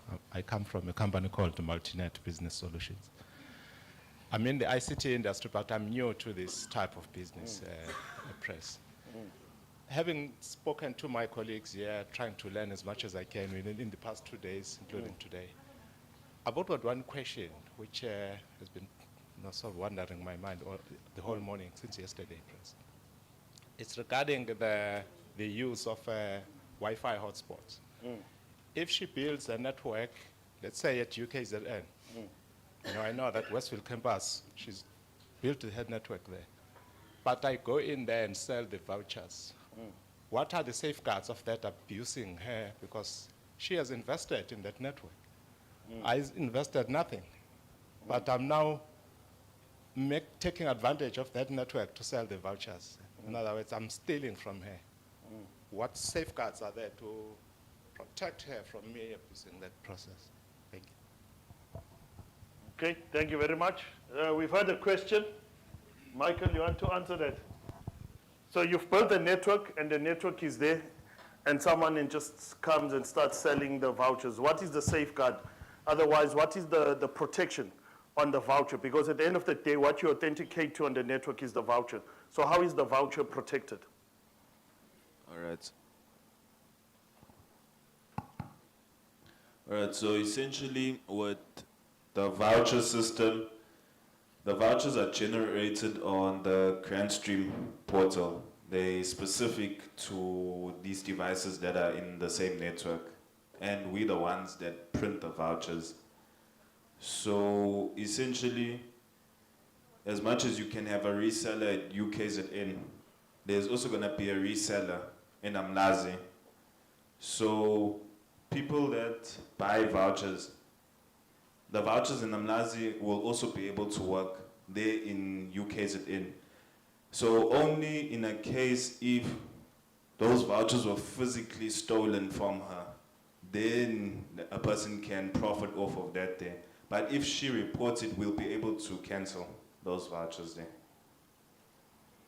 All right, so in a nutshell, the competition at a reseller level is open. So you can buy vouchers wherever and go sell them anyway. It's how wholesale market works. Né? You go and buy Coca-Cola and you sell it wherever you see the market is. The good thing about this is, like Larry said, that the cake is too big. It's just too much, guys. This sector is generating 340 billion per annum, and it's just shared by a few people. And there's another 600 billion that is still untapped. So the more people we have reselling, the better it is. I think you guys in Alex are also just close to each other, isn't it? Some of the resellers are just down the road and so forth. So it's there. But what Michael is trying to say is that the voucher production is where the safeguarding actually happens. But at a reseller level, I mean, in Chesterville, you guys are just like, and it works. It works. Uyawazi ukuthi ngidayise bengekho la iphelile yalapha. Nomunye futhi makhelwane ngiphelelwa ama-voucher ngithumela umuntu kuwo. You know, that's how, have you seen ukuthi amanje adayisa kanjani? You don't have to say, go there, tell him, hey, brother, uncle called Joe, they sent you to him. They tell you. Even when we go to Meron Park, when we don't have something, they tell you, no, go to Scoop. It's their competitor. I don't have it, but go there. I don't have it, but go there. You see where I'm getting at? So those are some of the things that, so it's open. The more we sell the vouchers in whichever, I mean, there will also be vouchers that end up being bought online. So that's the kind of thing that, that we're having. Tafula lelo koko, comments, anything like le tafula sibambil. So understand the koko. Yeah. Streets. God December we vele nje siplan ukuya Eastern Cape eMkhambat khona isibhedlela esiphanga selwandle. Yes. O antu bam baplan ukuvula ibusiness. Good. So sengizofika senginkunzi malanga batshela go WayaMore. Oh yeah. Yes. Yeah, Koko, that's exactly what you want. Bakhona amantombazane nampa la nampo PD will be coordinating this through our channels to me. Lezo indawo, those are the places we need. Mekhona indawo nje ubusuthe Mkhambat Koko. Nam, yabona njengoba ngishilo Koko. These are the men and guys, so party side, you've got Mkhambat here already, Ukoko, building a network there. Target is December. So Operation Umbo must go there. Maybe if ngifuna ukukhuluma ngento enza I said distribute ama voucher yen. Right. This table over here, Koko. Ngibambile ne. Ngiyazi ukuthi uyagula uthi sibambile bhalile ama notes yonke into. Ingane zakho nje lezi ezilapha so dimesi isikhathi sesi right sizobabiza sihlangane la sihlangana khona wede sesontweni ehholo bazofika kuzokhulunywa nabo besethe up betshela ukuthi senzani and then bazo train wayibona bazobe bakha I network khona so nje yonke into nje hayi right you got it perfect ne no that song perfect ne that's you my favorite right you got it ne you got it perfect. I forget hotspots. Must start selling, ne? You need to start selling vouchers lap on that hotspot. That area yakho lapha ipheleme yakho. So if out lapha nje says izokhala. Right.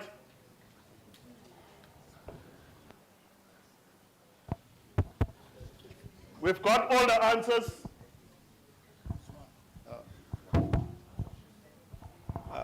Sorry, Press. Sorry, my last question. The onboarding process, it's in the onboarding process. I wish I was a member last week already. Yeah, now, Sam, what's the onboarding process, Chief? Si ngabakho la. On which level? Entry level 3. As a reseller or as an installer? As a reseller. Reseller. How do people become onto Group 17? It's yours. He wants to be able to resell. Doesn't matter. Kodwa ufuna ukwazi ukuthi ungena njani egroupini yakho Group 17. Yeah, no, we've got the requirements. So you need to approach us as a company. You have to have a company. Yes. And then we'll see where you are and then where then we can upskill you and where we can categorize you in terms of tiers. And then we can then work your way up. So you phone when? Tier 2, yeah. So you must phone you? Yeah. You must exchange numbers and then That's you... fine. I just wanted that all right, fine. perfect. Okay, perfect. Yeah, sure. Right. Lula lento le. Like explaining Sam. It's easy. Right. Guys, that is going to bring us to the conclusion of our 2-day session. We must make money. We must make money. We must become millionaires. I told him when you become a millionaire, you must be arrogant. Yes, people are still nice. They're millionaires and they're nice. Chief, a nice millionaire, it doesn't work, it doesn't settle well. Stop being nice. Do. We all know what you are doing here. We all understand the jump. We all understand the WayaMore. We all understand the Operation Umbo. A communication channel, the people that invited you here and how you got here, those are the people that we ask any question that we have. But its target here too is to build. Okoko lapha Pietermaritzburg.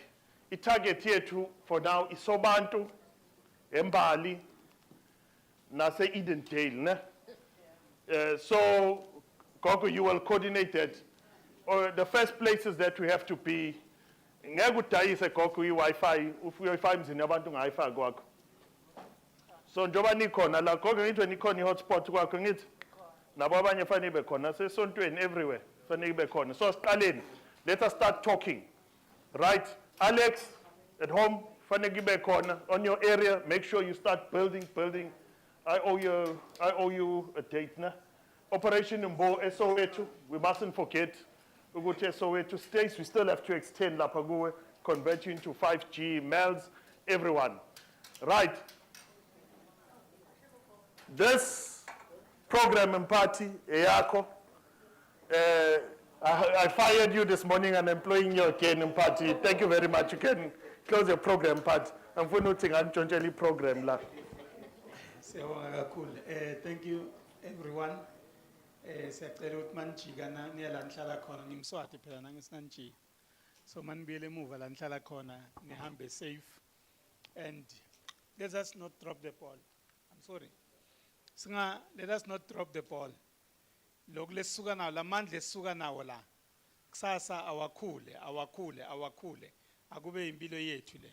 So maybe sisavala besicela nje ukuthi sonke sisukume size la ngaphambili. Abogogo bazoma la ngaphambili singabavimbi. Sithathe iPhoto la sikhona sonke. We'll try and fit in here. Cameraman, cela usishaya isithombe sebasicosha naba la ngaphandle. Wonke umuntu eze ngaphambili. Let's take this group picture. Keep la mano.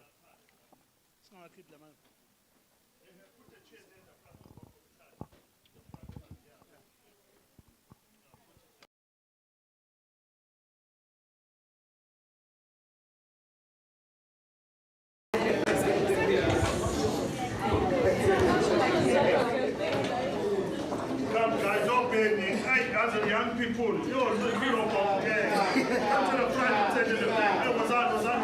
Darren, what's on? Tommy, what's on? What's wrong with young people? What's wrong with these young people? Young people, what's happening? Yo. All the short ones first. Yes, beautiful picture.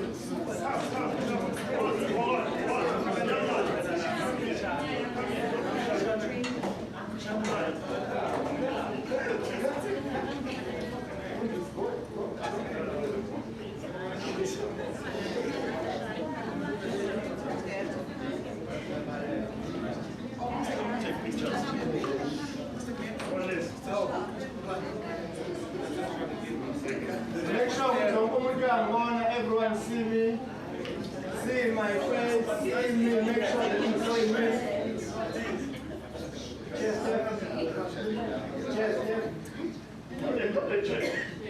Hold there.